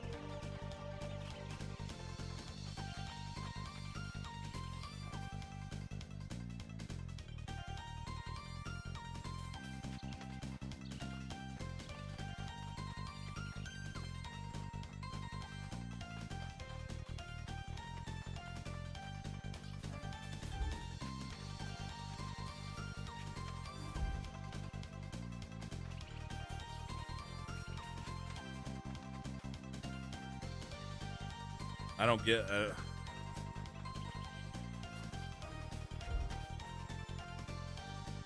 Damon, I keep trying, man. I really do keep trying. I have no discipline. I keep going back and forth. I know it's what I need to do, and I actually like it when I do it. When I did that like 62 straight days, I felt good, and you know, I didn't really have any issues. I wasn't hungry all the time, and I just let myself go back into my old eating habits. I just got a question from somebody about it. They were asking about lamb meat. If lamb meat was okay. And I was like, yeah, as long as it's not like gyro meat that's been packed in with like extra breading and stuff. What is it? Bind it together. But yeah, I got to get back on it. It works. And if I remember you and I talking about the cramping and stuff, like if you stay on top of the electrolytes, take the magnesium, like there's some things that you can do to help minimize that. But I just felt so much better. I lifted better. My aches were gone. Stomach never hurt. It's got to have some freaking discipline. I lost the belly, and then I trying not to drink as many energy drinks. I'm still drinking some though. And it's, you know, the only thing I'll change this time is I'll keep the coffee, because I do enjoy coffee with heavy cream, and that's what I can drink in the morning, and dairy doesn't bother me, so I can do carnivore with dairy. And it just keeps me from, you know, it satiates me in the morning, and then I have some eggs and bacon later, and I'm good till the evening. Especially, yeah, I would, man. Maybe that's a challenge. We'll just do it together. Stay on top of each other for it.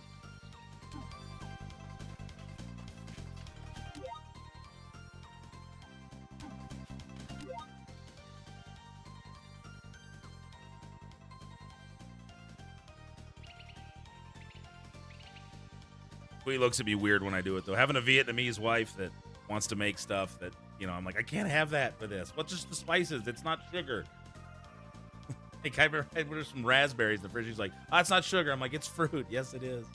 Keep my energy drinks because I can't drink coffee, but I got to try. Yeah. So you just don't like coffee at all? Can you do dairy? Have you tried coffee with just heavy cream? Because there's a Kelowna one that I buy from Sprouts or Whole Foods. I don't think Sprouts carries it anymore. And then there was one over at the Whole Foods off Wadsworth.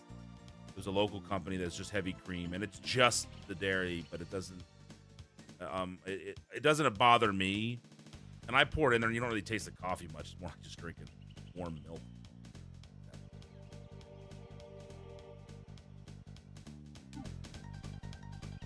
But dude, when I did that 2 months, I did no energy drinks, no coffee, no caffeine, nothing. I felt great. What I'd really like to figure out is how to get this. Get down just a little.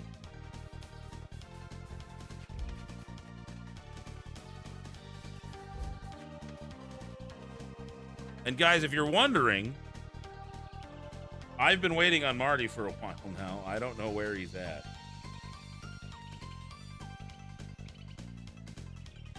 Okay, we got to get this down one more.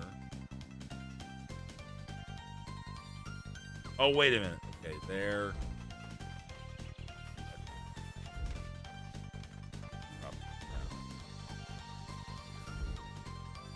Now we'll shoot it back over.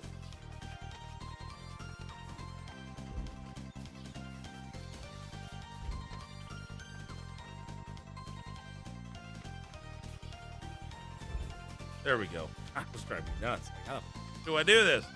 I don't know, Rev. What happened to him? We were supposed to do this today.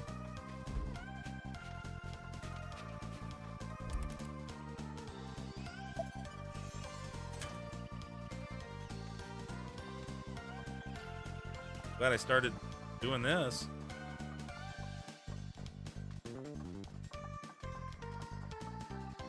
Some shops in my area have some decent deals on meats. Yeah, check it out. I do Good Ranchers. It's worked well for me. I always have frozen meat in the fridge. Get a lot of burger patties. Those are easy to cook up. They're from Good Ranchers and Wagyu burger patties. You know, cook the steaks. It doesn't take any time at all, especially if I'm not making a bunch of sides. It takes me like 4 minutes to cook the steak. What up, Paradise? Welcome in. Good to have you here. I don't know what happened to Marty this morning, Paradise, so we haven't watched anything yet. I'm still waiting for him to get back with me.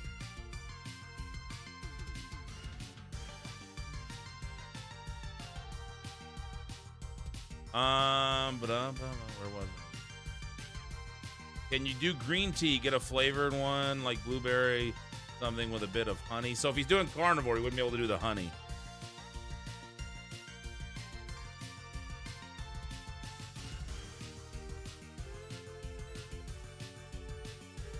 So anyway, Damon, yeah, I just do the coffee.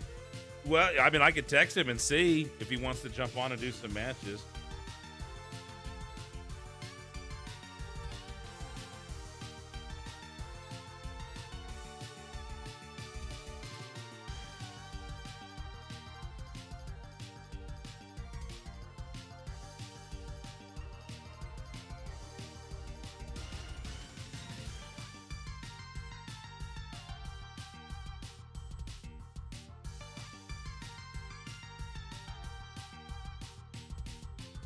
All right, let's get this fight in, shall we?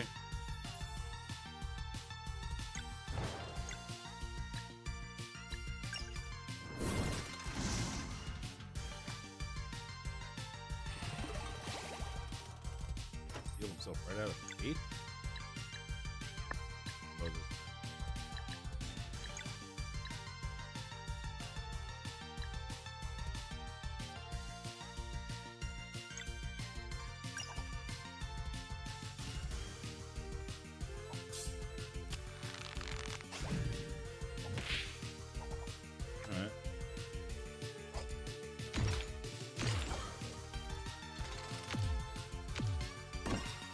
This has been much more difficult as far as battles go.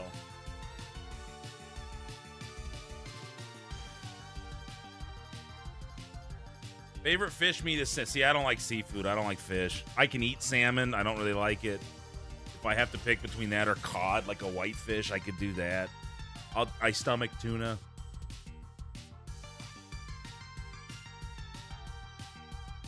Yeah, Seth, if you do that, look into, if you're just looking to get stronger and increase some muscle mass too. And I've had a lot of our students doing it for our strength and conditioning.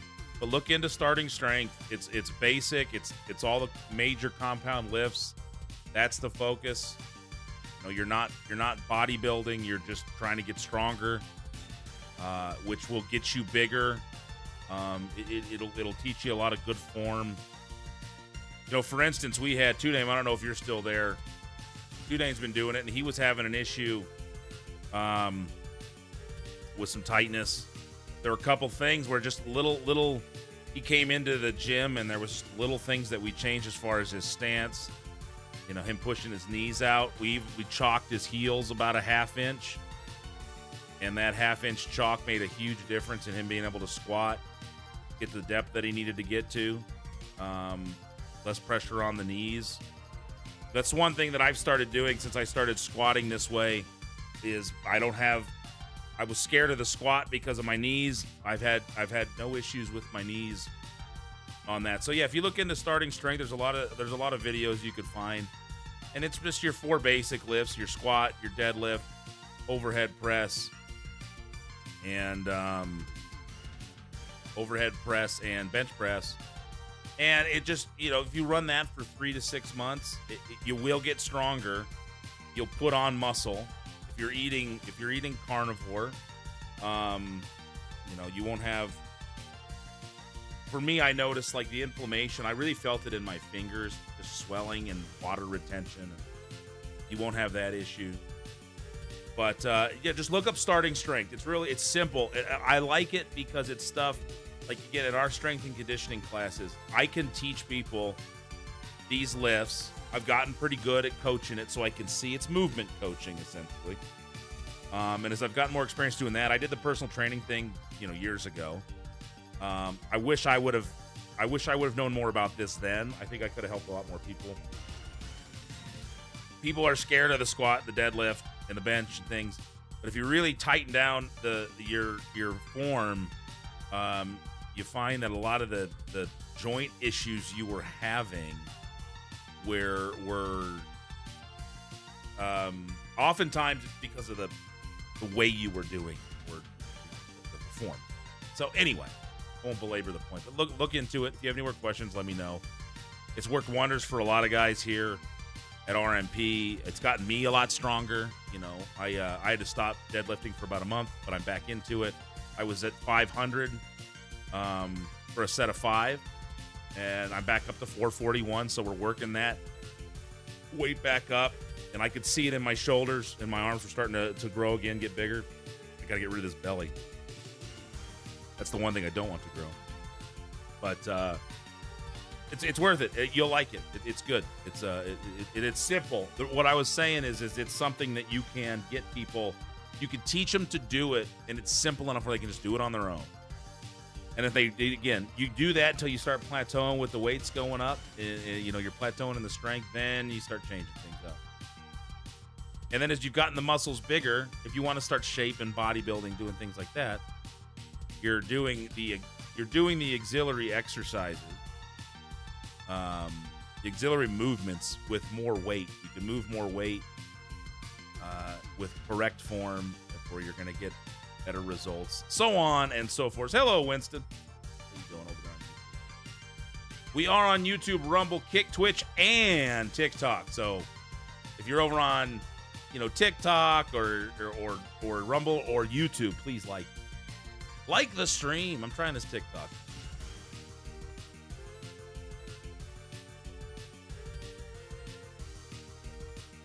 Paradise, do you have Discord? Is that something would you want to jump on and watch Two Dames match? If anybody else sends anything in? Oh man, I'm sorry about that. Just blew everybody's ears out. That was not.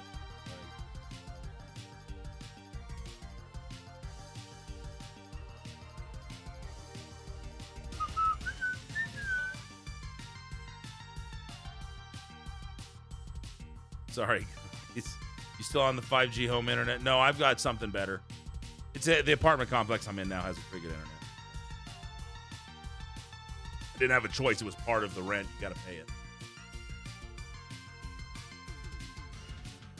Sorry, guys. All right, I'll get back to it. Attack these guys.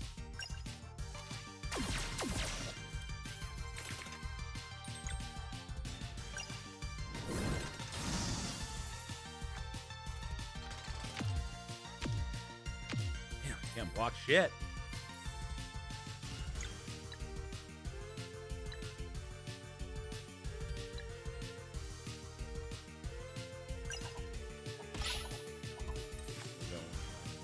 Now let's see if I can take him out. Time is right. Only 41. He's gone.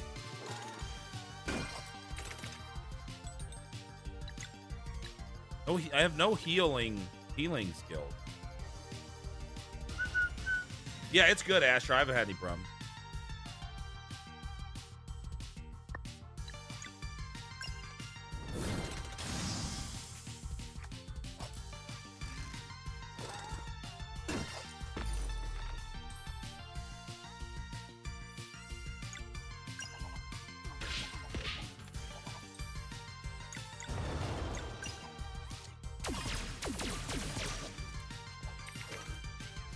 F5G worked pretty good, though. I gotta say, that was a good... We might start doing that and do some traveling streams for the shows. I still have the tower. I don't pay for the service, but I bought the tower outright, so maybe we'll use it more.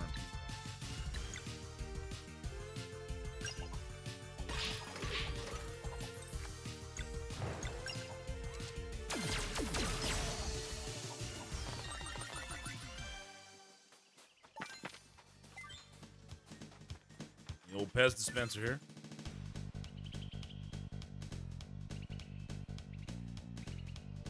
Yep, still haven't heard from Marty.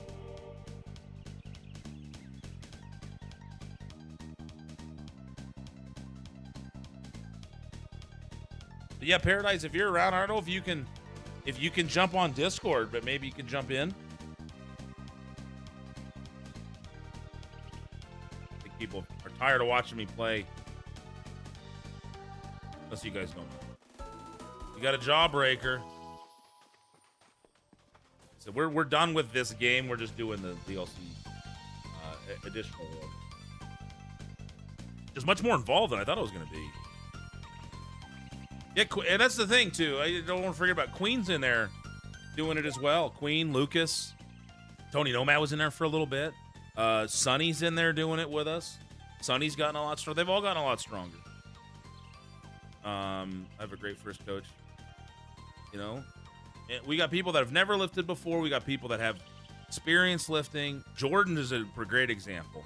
Jordan has got strong as shit, and you can see him widening out. Two names started getting thicker, and it's just we're focusing on simple, basic. Jack McCready, like simple, basic, lifting more than you did last time, working that up, getting stronger. If you start to plateau, change up the rep range a little bit, and once you're at that strength plateau, because you're going to plateau, you can't infinitely get stronger forever, but you start to really widen out, and then you can start throwing in some extra stuff, and it makes all your sub-maximal work easier. Like I found lifting heavy makes, you know, especially when I was really hitting it hard. Like if I ran, I found it was easier because the sub-maximal activity of running, walking upstairs, whatever, was easier without having to run or walk upstairs to train for that because my sub-maximal work was easier because I was stronger. Music fits really well for the game style. Nice throw. But yeah, Winston, it's a cool game. It's called Sea of Stars, came out in 2023. We finished the whole game. We finished, got the true ending yesterday. Now we're doing... There's a DLC, like an extra. I think it said DLC, but I didn't buy it. It just came with the game. Maybe I bought the game with the DLC pack with that deal. But this is an extra world you don't have to do, but I figured we'd go try it. We're actually inside of a clock. It's a world inside of a clock.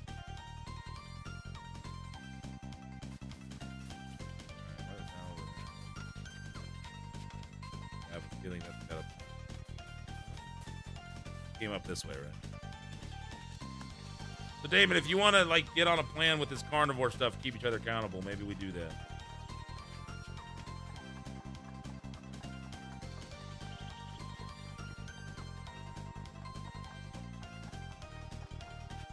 Looks like we got to turn.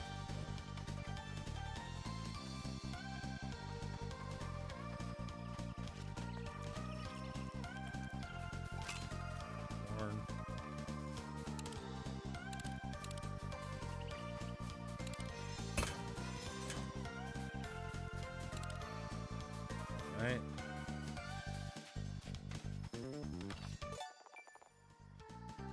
The Heat Frog, we got a new skill. Have to go for now. Hey, we'll see you, Said. Thanks for popping in, man. Good to see you as always.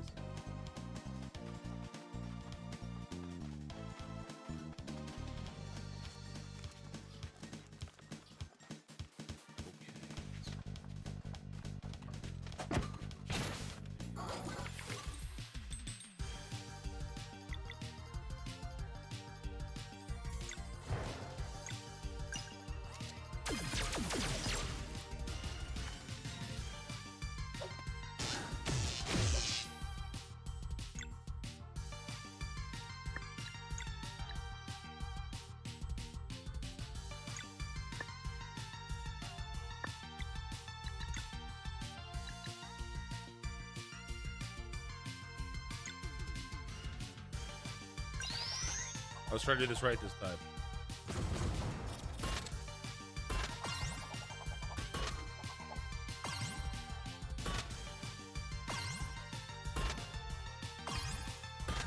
Ah! Oh, he's got rid of one.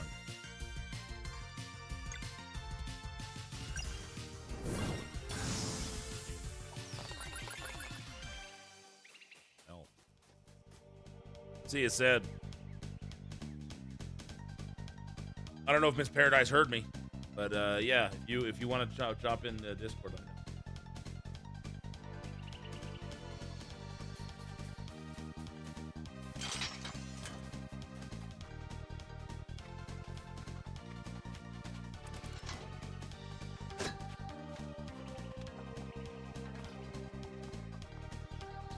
Yeah, I was saying if you wanted to jump in Discord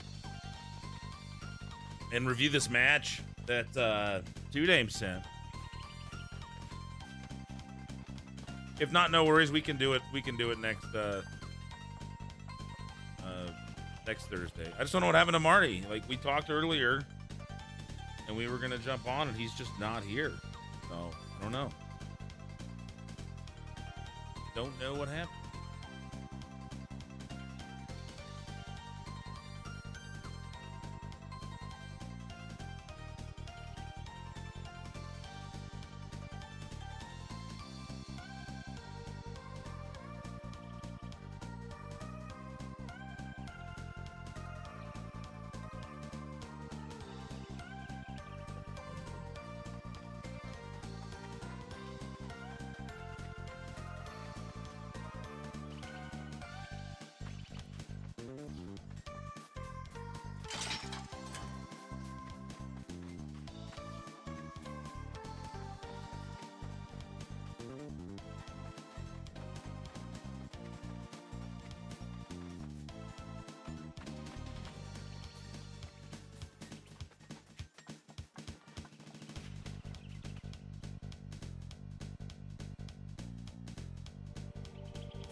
Let me get to a save point and I'll shoot you the stuff.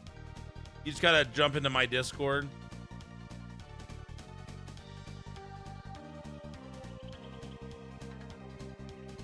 Oh, could someone put the Discord in the channel?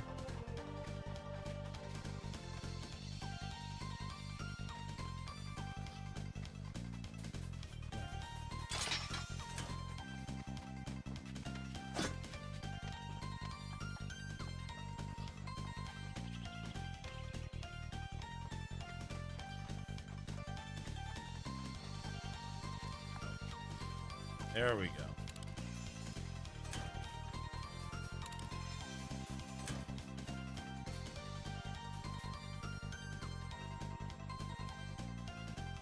Go back across.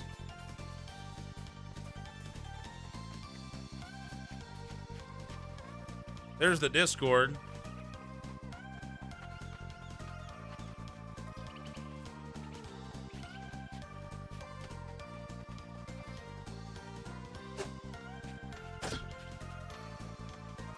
This will raise that back up.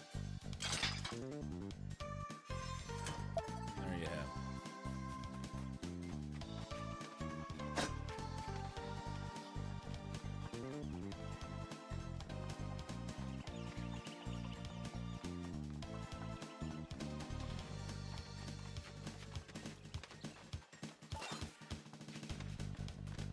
Three of them. The health's pretty low. Do I want to use some of this popcorn?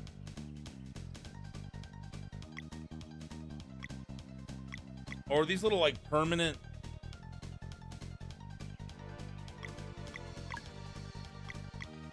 These are little permanent.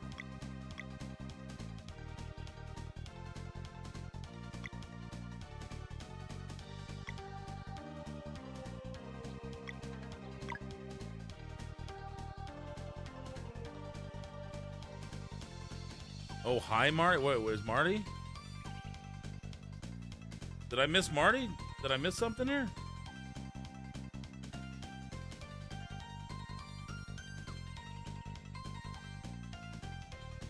All right, Paris. So as soon as I get to a save point here, we'll get into one of the voice channels. Probably just do the lobby one.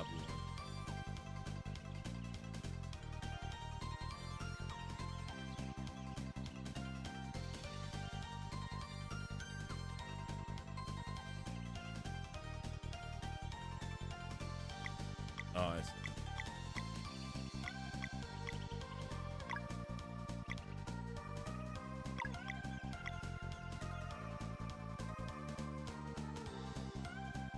Should I make people that are... Should I just really boost their stats?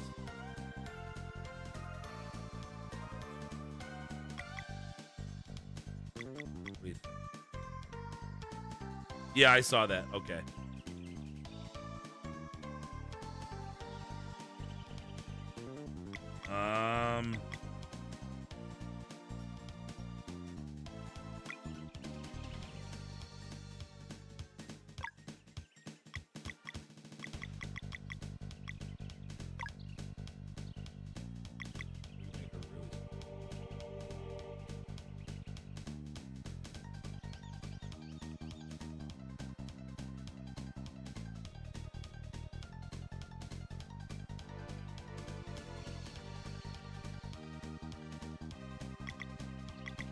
Yeah, we're gonna do that.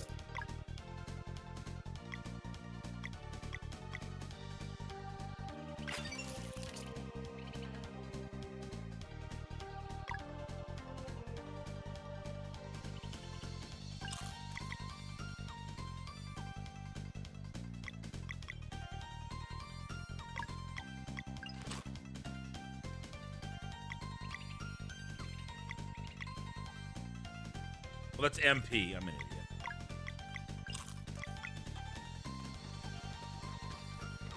Don't want to take the risk here.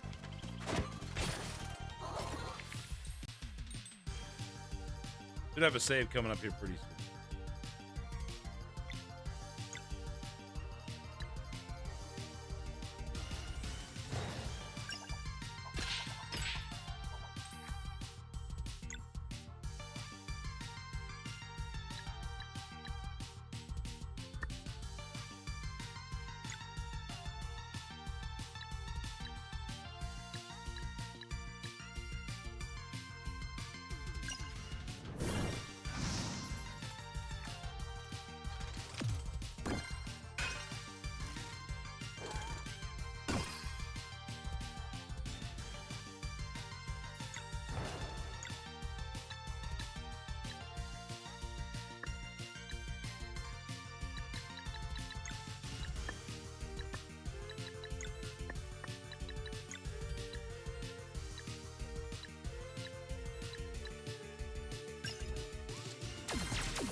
Ah.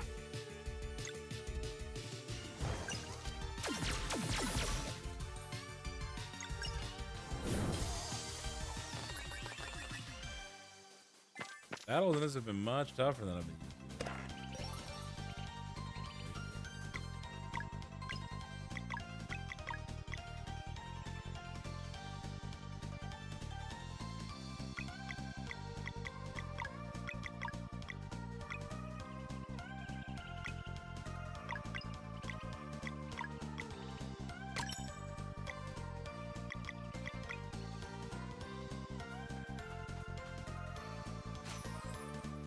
Again, I'm just looking for this save point.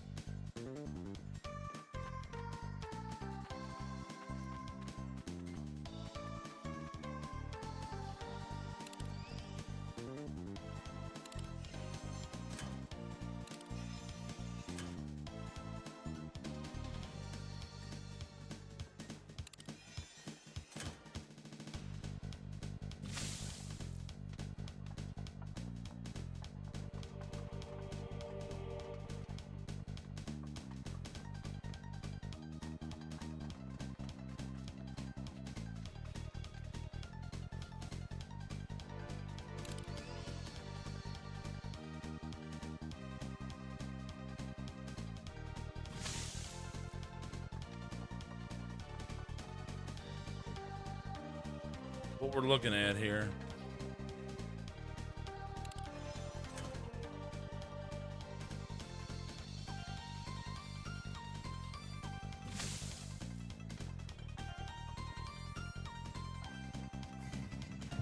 Ah.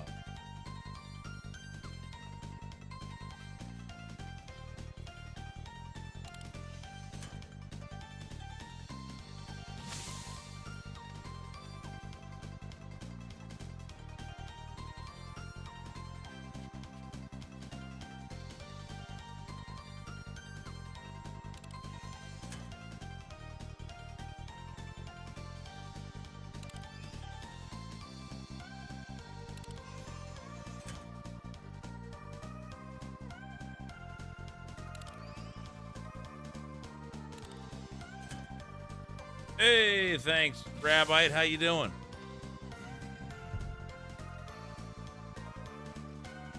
I think it's been 6 years since I got a Philly.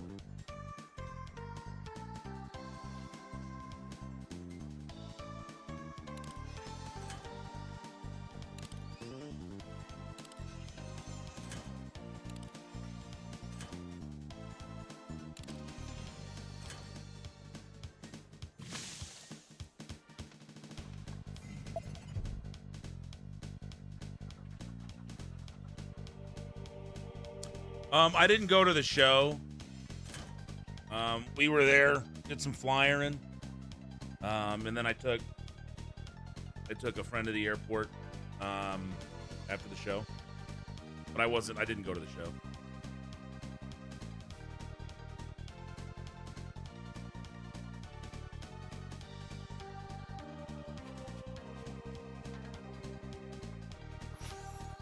Were you there?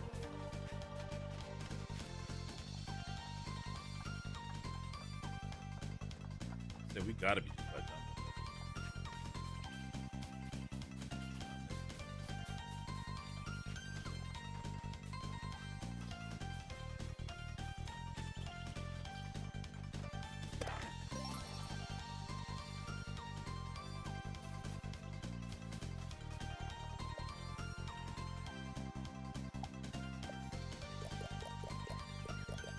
this. Cook some popcorn, shall we? Hey, it's Big Fatty Plus. Thank you, thank you. How are you doing? I'm good.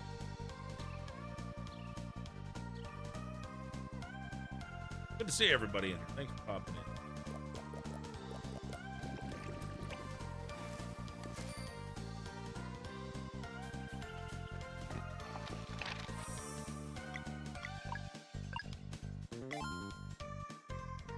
It was good? It was good? That's good to hear. Alrighty. Now let's see here. I don't really have the TikTok set up.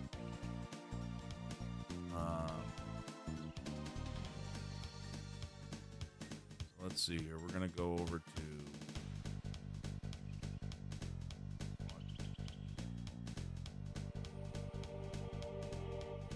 I'm gonna have to reduplicate this in the vertical sources, but I've got it running right now, and there's no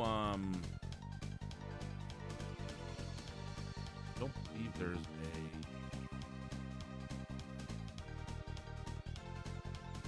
a way to do it without completely shutting the stream off.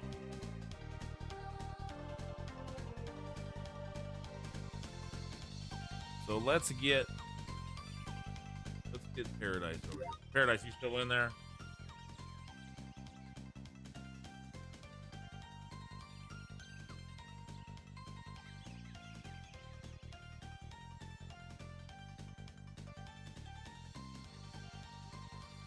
Add you as a friend. So go ahead, Paradise. Go into the lobby there. If you click on the lobby, you should be able to get in there. You have the camera on and all that good stuff.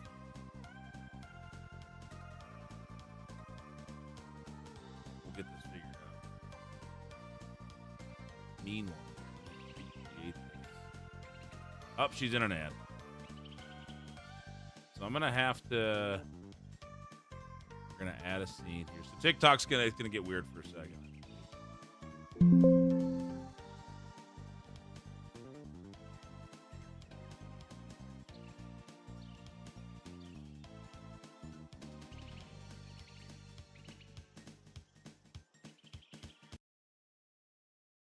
Okay, so that's not what I wanted. There we go. All right. Okay. We're gonna add. This will be.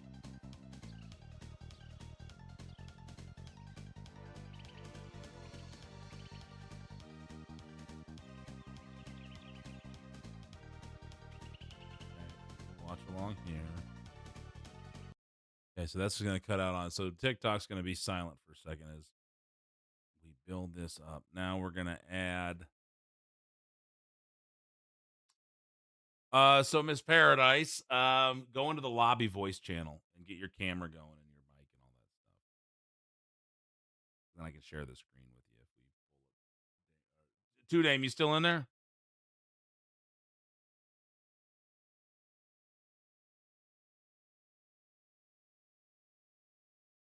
Okay, so first we'll need. Those are Marty's alerts. So I got to start adding stuff. And I think you're muted. If you can hear me, there you go. Hello, hello. Hey, can you hear me? I can. Go ahead and say something else. Wait, Yep, I can hear you. Do you have a camera? yes, I do. I am at work, so you're gonna deal with my work. What's Let's that? see. I said I am at work, so you're gonna deal with my work background. That's fine. Yeah. Yeah, I don't know what happened to Marty today. I talked to him Tuesday. He's like, "Oh, see you Thursday," and then I just haven't heard from him. Hang on, I'm getting a lot of like background, like the. You're getting a lot of background. I'm getting a lot of like echo. Let's see. Yeah, let's see. Yeah, I'm hearing like the double feed. Okay, so just when I talk. Yeah, hang on.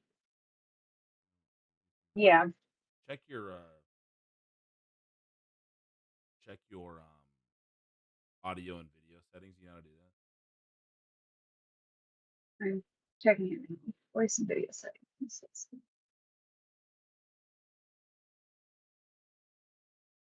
Because you might be hearing me talk to you, and then your speakers are picking that up.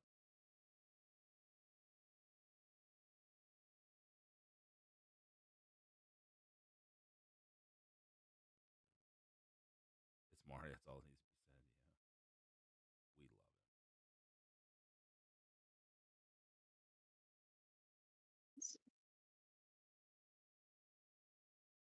to be said. Yeah, we love it. Wait. And while you're doing it, it's fine. Take your time because I'm trying to set up the vertical source anyway.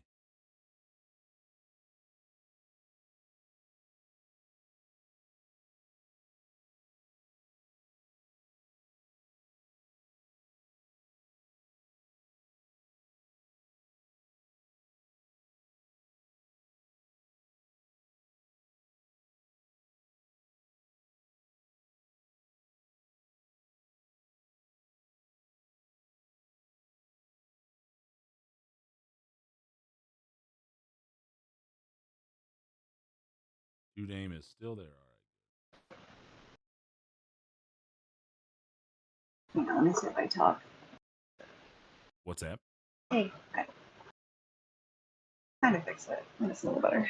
Do you have headphones on? I have, yeah, I kind of have to.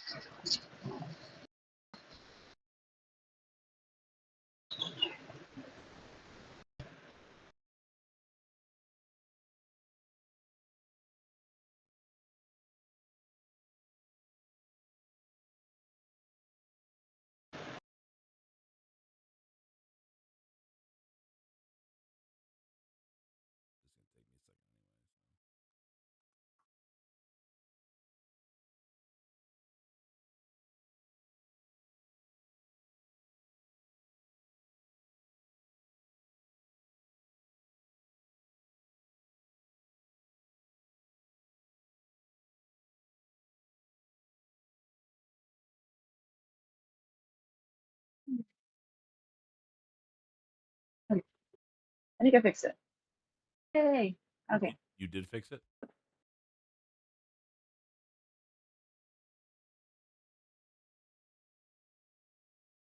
All right, I'll have this done in a second. No, I lied. It just fed back a lot slower. I can't get the feedback to go away. Let's see. Okay.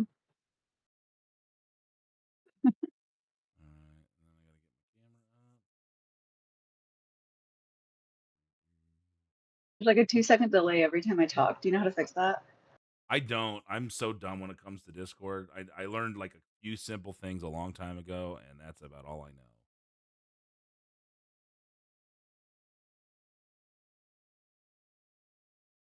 If anybody in chat knows how to fix that, though, please help us out.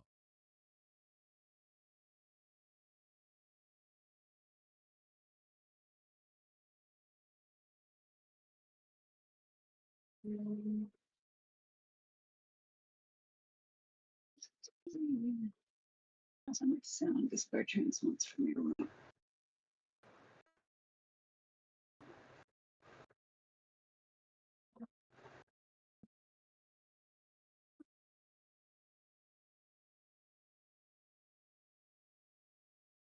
Has it been windy out there where you guys are? It's been windy as shit here. Yeah, it hasn't. It hasn't. I'm more west though, so like I get a good amount of. Yeah,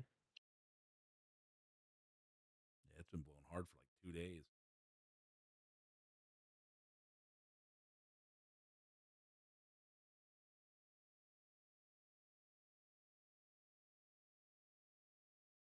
I'm gonna Google this. That's how I figure everything out.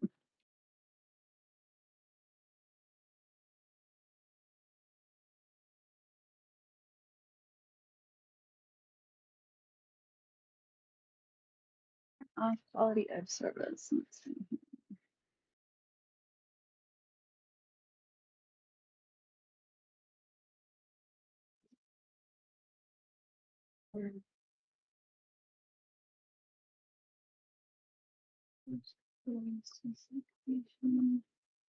Snowed out there in Kentucky.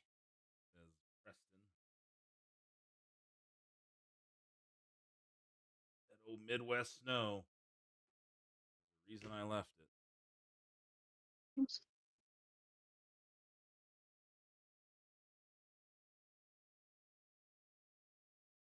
How's it going, Hunter? Hope everything's good.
You trying to figure out your camera or just the The audio right now.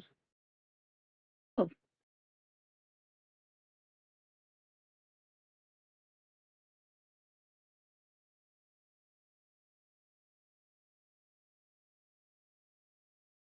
Well, I'll pull up that match.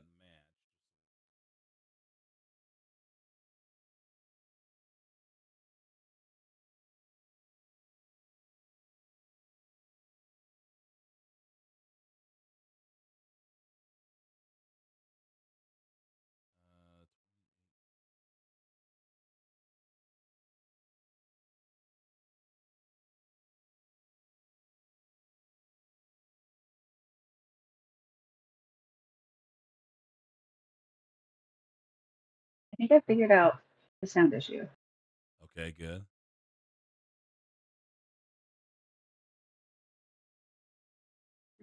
We'll get there too, name. Don't you worry.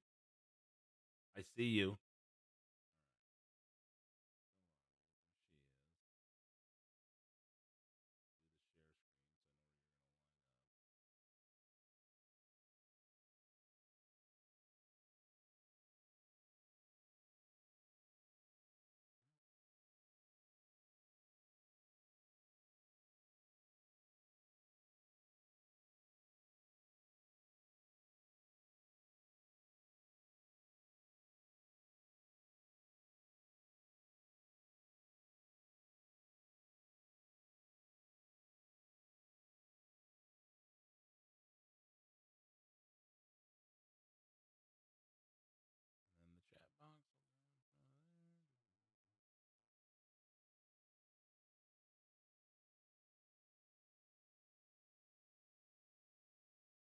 All right.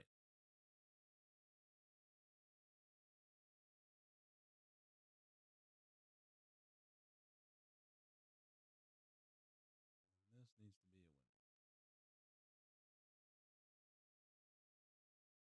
What's up, Corey?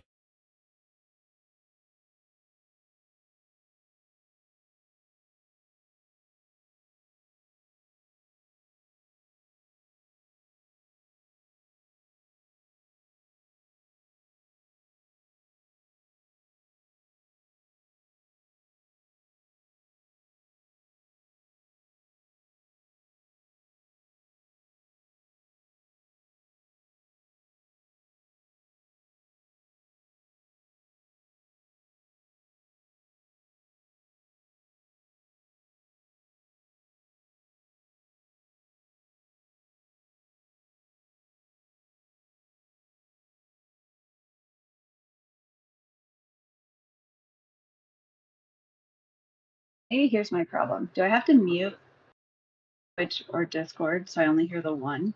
I would, yes. Okay. Is there a preference to which one to mute? I'd stay on Discord because then you can hear everything in real time. Okay. If you're waiting on Twitch, you're gonna hear that delay. Cool. I'm pretty sure that was my issue. And then I sent the stream with the D. Can you see where you can watch it on your Discord? Yeah. All right. You see Two Dames back there? But first thing, Two Dame, we got to work on that. We got to widen that back a little bit. All right. Here we go. You ready, Two Dame? This is from Summit Tacos, I'm assuming. Oh, I better get the window capture up here so people can see it. There it is. All right, here we go. 3, 2, 1. Train is a place to go for more information.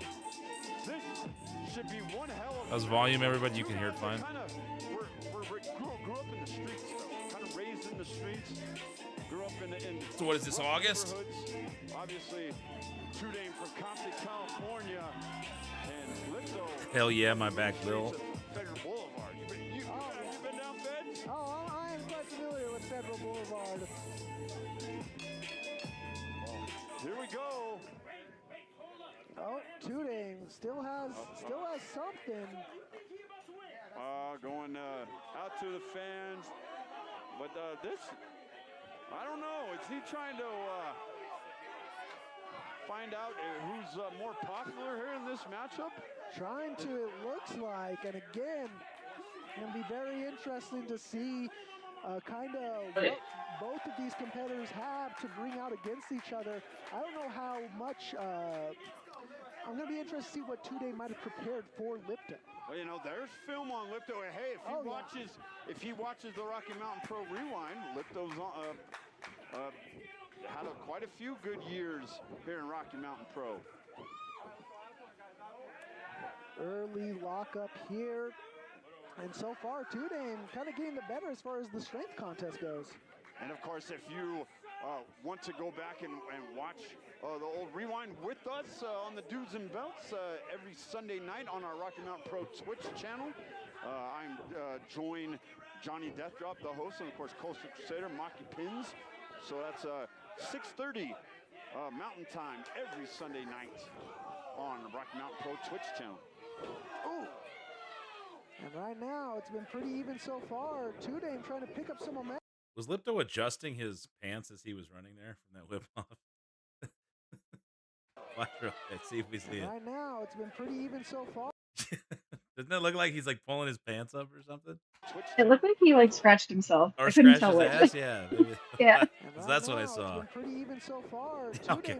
I think his hand just Wiped went his there. hand. Yeah. To the great athleticism of Lipto, and look how smooth Lipto This is just a little thing for me, and this was an Al Snow thing, so it's kind of embedded in. But the arm drag looks good. Two Dame, obviously you gotta post up a little bit, go over straighter. You're going over sideways, and that bump sucks. It just doesn't look as good. But if you arm drag somebody, like, and you've already got them down there, I like pinning them, making them kick out, and then taking their arm. I've got them down where I want them to try to beat them. I don't know how you feel about that, but it's just another little thing you can add. I'm trying to get the win. They kick out. Their arm's right there, so you get right to the same spot. But you got them where you I'm want trained them. on the other arm drag. Yeah, so I'm trained on the other arm drag. So when you say the sorry, you do more of the hook, right? I do, yeah. So I do the hook in. So like, I call those ones like that you train the sling drag. So like, and so I introduce both so that like my guys aren't like thrown off by like when they take those ones. The archery hook into like there's more extension in it. It's like and so you can take a roll or a bump out of it. So you have the option of the feed or the hold out of it. And so yeah, so I could see where like what you do out of it is what you do, but it just depends on which one you take. So when you're saying when we train them, explain yours again, just so everybody kind of knows. you hook under the arm, like you hook through the armpit, like you hook Yeah. through there, and so you post up on like behind the or on the shoulder. So you hook like on the delt, so you can post there. Here's your post, so you hook there, so you can take the flip bump out of it, or you can take the shoulder roll out of it to feed up into whatever else. So it's either a throw or it's a bump. It depends on which one So you you're don't going through. Do you hook both arms though, or is one of you shooting the trap? No, you only hook one. Right, and then the other one should be around like you're going for a lockup pretty much, right? The person taking it. So you still go for a lock through here, Yeah. but the one who's taking it posts up on the delt Okay. instead. So that's the way we train people to do it generally. More of the steamboat style one, right? Is what you're talking about. Yeah. It just doesn't go across here. It goes through here instead. Okay, I got you. So for me, I got you. So I'll start posting higher. Yeah, that's what we say. So even regardless if you come high, like I try to lock up. If I'm taking it, I'm reaching for basically their right trap delt area. When they go to arm drag me, I grab that and stay on it because a lot of people get that slip off where you'll lose it and then you slip through and you still flip bump and it looks terrible. Funny story. My front four are fake because of an arm drag. Oh, really? What In happened? a Just training. too close or? They jumped. No, they jumped into the arm drag, and my post wasn't strong enough, and Ouch. Yeah. Updating the title here.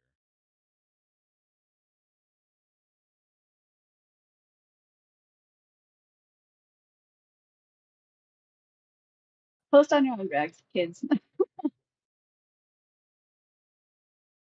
Yeah, there's a few different ways that people teach these, and I'll get like Bob Evans and I were talking about, and they do the double hook around the arm. Either way, Oh, yeah. if you Yeah. post off of the left shoulder and get your chest up, you'll go straight over. You Yeah. want to go straight over. Either way. And Two Dame, you're coming off right here. Oh, crap. Trying to edit stuff and talk at the same time. I'm not very good at. I'm not a multitasker. If you see right here, like I come off my left foot, it doesn't really matter. It's whichever one you're comfortable with. But for me, like if I turn, I step with that right. See how you kind of take that little stutter step? Like take your back step with your right foot and then take a big step into him with your left. So you step here, but you take this little like baby step with your left. Just take a big step towards him. If you'd have taken one big step and reached towards him, you'd already been there. So you kind of come off your right, and that's when you're turning your body away from him. pretty even so far. Two Dame trying to pick up some momentum. If you come off your left and right here you post with that right arm and just push off, pick your head up, then you'll go straight over. So, yeah, that bump sucks over time. And again, you hit here. I've got you flat down. I'm probably going to try. I'll tell you, I'm going to pin you, make you kick out, and as your arm comes up, I'll just snake it there. But either way, I mean, it's Lipto is in the ring. Yeah, Lipto, despite being, again, incredibly bulky, is Lipto incredibly strong, but super scary athletic as well. Going to be interesting to see. You know, this is stuff. I'll let you start there because I know that you love. I can see it on your face. This is how he picks him up. Yeah. Yeah. Like, What do you call like? Well, I don't want to say Vagina. lazy, but it's kind of lazy. yeah. No, it is. Yeah, it is. Yeah, it is. It's either picking him up with the arm drag to help him up, or it's grabbing from that back of the skull. You know, that undergrab. Yeah. Somehow. Like he's fighting you. So if I'm Lipto, it's like you got to get fighting you. He's trying to keep you down there. You're working up. You guys work together. Take a little more time to get to that position. You can give him the nudge, like, I need you to move, dude. But it doesn't have to be just kind of like, all right, let's go. Scary athletic Because now you're here, as well. and for some reason you want to go back to the ropes. Now, if he gets you up and you're fighting, and he shoves you back into it and makes it look like there's some leverage, and he uses the ropes to spring you off, fine. But it's just a walk back the set and communicate is what I kind of think that is there. And if you keep selling, you can help control that motion and make it look better, like, and finish that half circle. So even if he shot you off on the other side, he's still shooting you off, but you can help control that feed. You're just coming off the other rope, but it's that circular cell still. Mm-hmm. And so that helps too. Like, even though you're the one in the cell, you're helping control that motion and it looks better. Strong, but super scary athletic. Instead of just going backwards with him. Yeah. Finish the cell outwards, like, and around. And if I'm already here, like he's already kind of let you go. Like I'm just shoving you off real quick and then getting rid of you if I'm trying to whip you. But it comes into that we're whipping each other off because that's what wrestlers do. So it's like, well, we're up on our feet. I guess I've already got you in. I'm in control of you, but it's pro wrestling, so now I have to Irish whip you. It's like I see ropes over there. I have to hit them just to stop my momentum to drop this leg on you. Like that's just little wrestling stuff that we do. And if you focus and not doing that, you'll stand out just by not doing that stuff. Yeah. Do you know how much I've taken away shoot offs from my guys lately? like they're only allowed so many in spots now. Yeah, to make them think, but it's just, they don't realize how much better it makes what they're doing look. Yeah. Because it's something because if you watch, if you go to any show and there's 8 matches, there's probably usually like 15, but if there's 8 matches, all 8 of them are going to have that spot, work up, whip off, or, obviously the international, you're going to see it at least 3 or 4 times. Versus just like, okay, can I do a match without hitting the ropes? You could, that's the thing, people, you don't have to use the ropes to run. You could still run at somebody without hitting the ropes. There's things you can do, and if you start thinking that way, James, I see what you're saying. Show that struggle in between into it, so it doesn't come off like it just comes off like you're getting up for him. You guys are working into the next spot. And from here, he'd either shove you, but he backs you in, okay. But if you're going to back somebody in and get in close, you need to look like you're pushing them. And then this is another little thing of mine that I don't like as much. Like when Lipto should hop out, if he's going to do this, he's got to square up with you still in front of you. Like he's getting all that leverage and then hop to the side as you go by. But when you hop to the side out of the gate, now it just looks like you're running for him because he has no leverage point here. So now you have to look like you're running versus hopping back and whipping off. So keep that in mind. And if someone's making you look like, if they're not giving you much, hold onto the ropes and say, dude, square up with me. Kick me. Do something so it looks like I have a reason to go instead of just, all right, I guess it's the spot.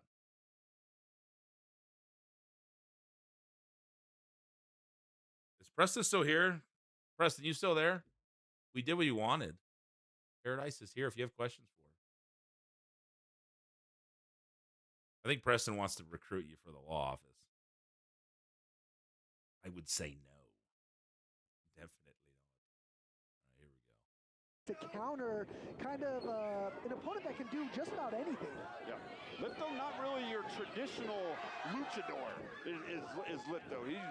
He may wear a mask, but he's not a I honestly traditional- appreciate you selling with your arms on the run over the drop down. Oh, when he Many started people kind do of like, that. yeah. Yeah, I do. I appreciate that little detail. Good on you for that. Is Lithgow See it incredibly again. strong, but super Kind of sold like the scary wacky and as well. Yeah, inflatable it's a flailing little arm thing. tube man. Yeah. To counter Yeah. kind of an opponent that can do just about anything. Yeah. Lithgow, not really your traditional luchador Yeah. is Lithgow. He may wear a mask, but he's not a traditional luchador. But he has the athleticism. What are you doing on the inside? Can I ask that? Sorry, I hate when I can't see the whole match when you're critiquing. Has nothing to do with production. Has everything to do with critiquing it. Yeah. Two Dame, can you answer? Do you remember what you were doing on the inside while he was out there? He may wear a mask, but he's not a traditional luchador. But he has the athleticism. But with his size, It looks like you were doing like a what? But like after that, like what was the sell with that? You were just doing the wacky arms, but then you go straight to this. What was with that? Like, You are just told us the story with this, but then you cut it short, and it was so good. Like carry that through. You know, you were just doing all of this. Like allow that to like either do the exasperation or do the like. And then you can carry that, do something with that. I call it a taffy cell. Like pull it through.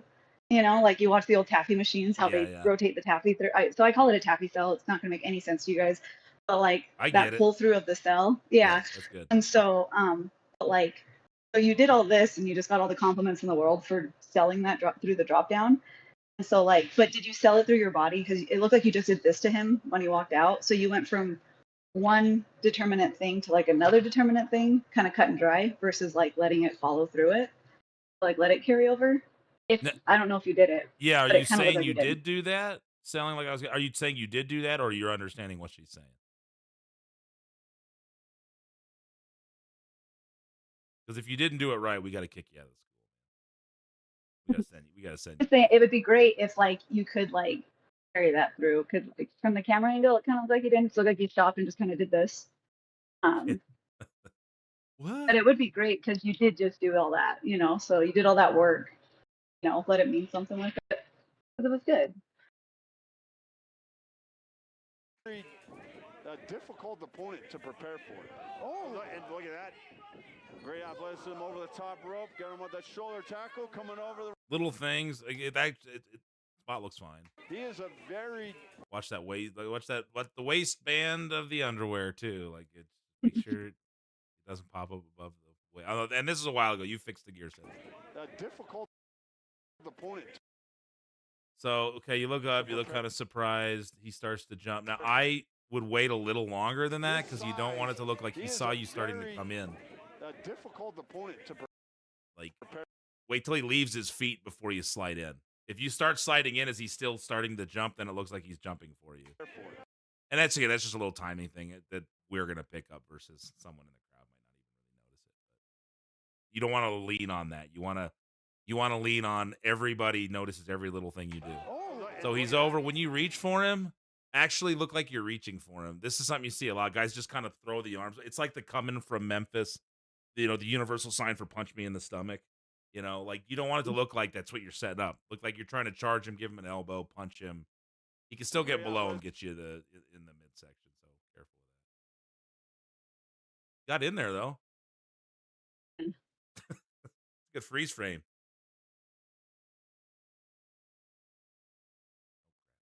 Him over the top rope. Got him with that shoulder tackle. And that too, I hate that.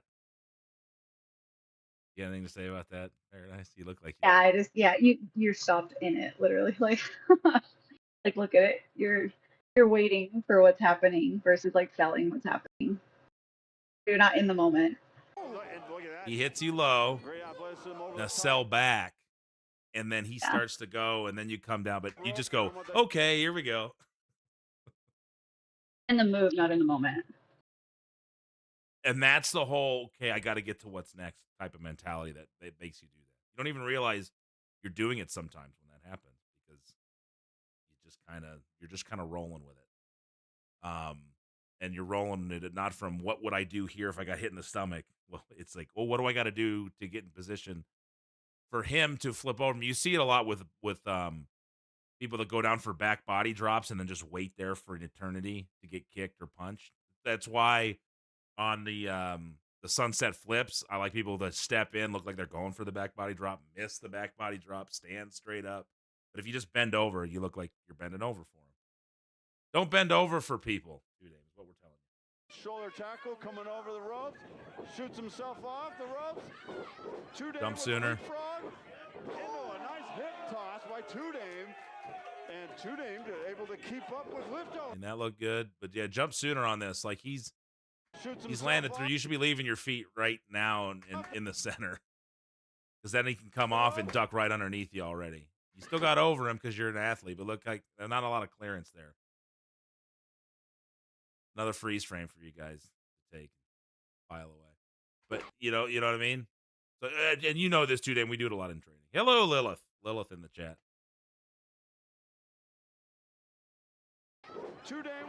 Hip toss was good though. You got anything to add on that? No, just timing. Yeah, timing and then step in timing.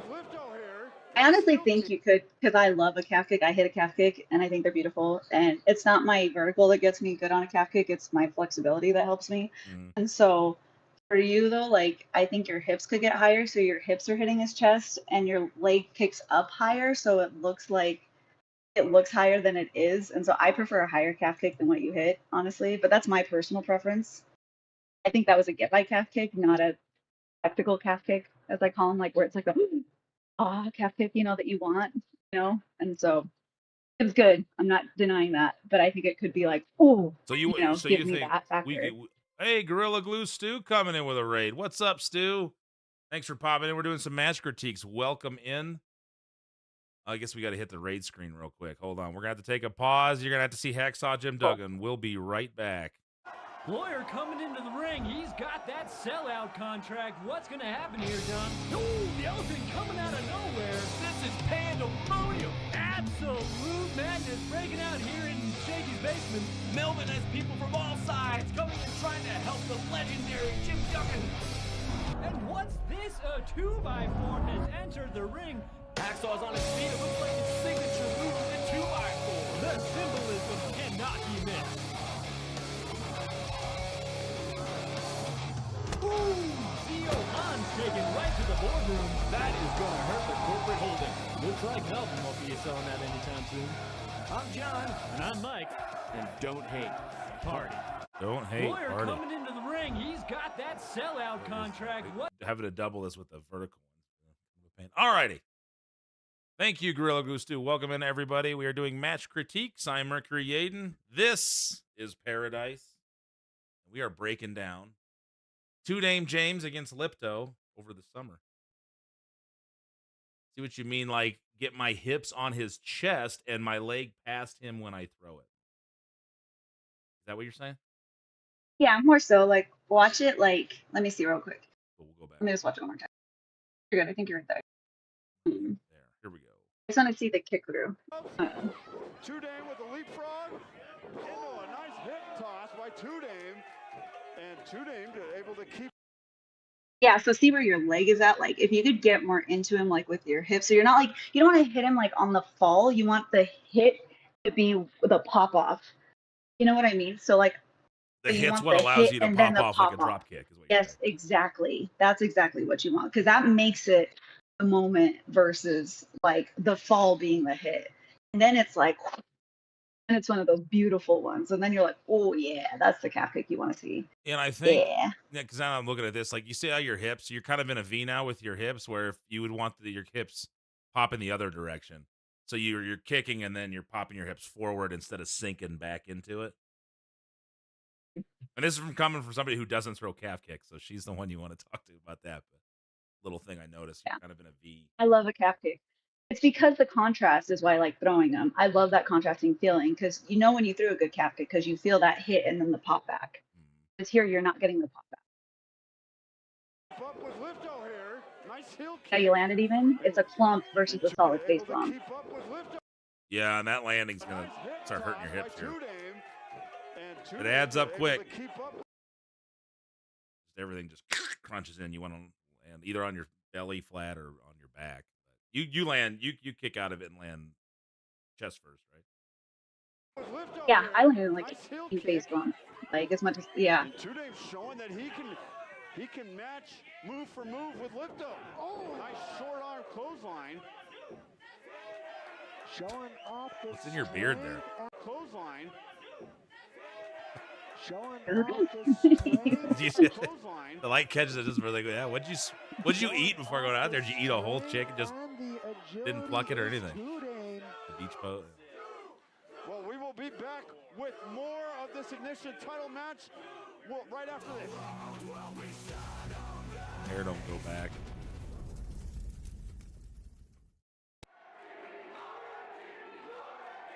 Welcome to Rocky Mountain Pro, where high-impact action meets story-driven entertainment.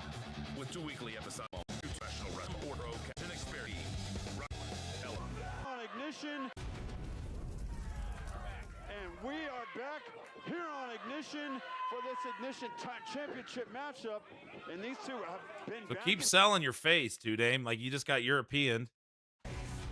Like sell that as you're coming into stuff. You got punched in the face, then you got a European, and you don't like. for this Ignition You're just waiting for the duck. These two have been back. And if you're gonna step through that on that duck, like don't make him stand there and look like an idiot.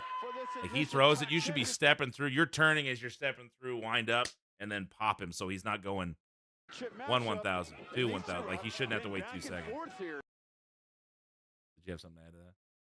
You look like you were thinking. Just watching. I have a very transparent face. You have a very what? Transparent face. Sometimes you just go, and she looks like she's like wanting to jump in there and say something. That makes Yeah, sense, too, I'm listening and watching.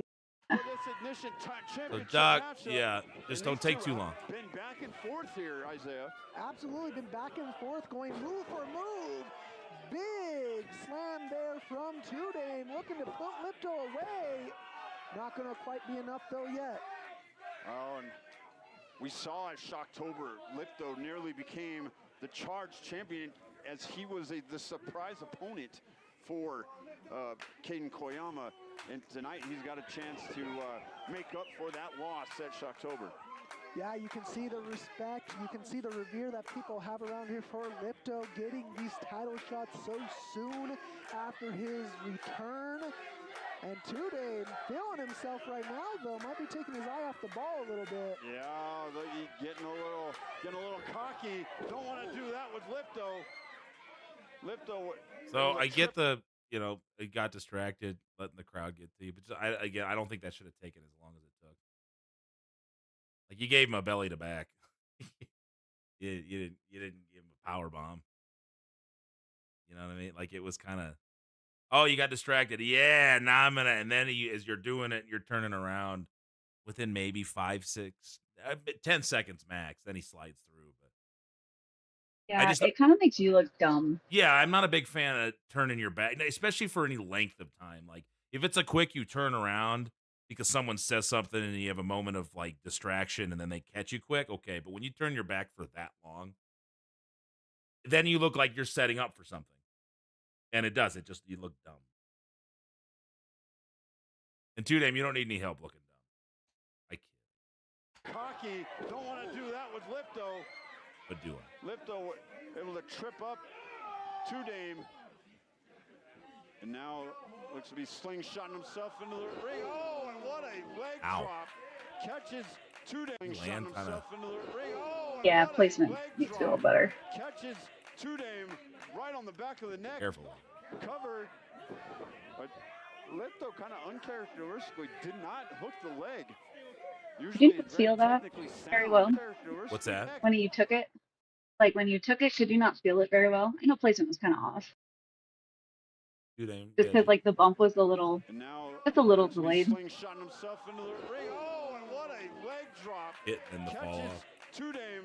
I would just take like a snappier bump out of that if you could, just to protect yourself, but also I think it would make it look better if you took it a little snappier. And now Looks to be slingshotting himself into the ring. Oh, drop. What a leg So you kind of took it to your elbow Touches versus flattening. Dame right on the back of the neck. Cover. At least that kind of what it looked like. Lipto kind of uncharacteristically did not hook the leg. Usually very technically sound is Lipto. Yeah, a little bit of a almost disrespectful pin there, just kind of shoving his weight and forearm onto the side of Two Dame's face there. Might be trying to show off a little bit to the, I guess what you could say, a youngster comparatively. You did feel it just how you took it? Okay. Yeah, I would maybe flatten out a little more, get out of the way. That's what you want to do. Done a lot here, not only in Rocky Mountain Pro, but throughout the region. Lipto, a former winner of the Aces Wild tournament. And he's looking good right now. It just too long on the back at one turn. point as well, held that title for a couple months.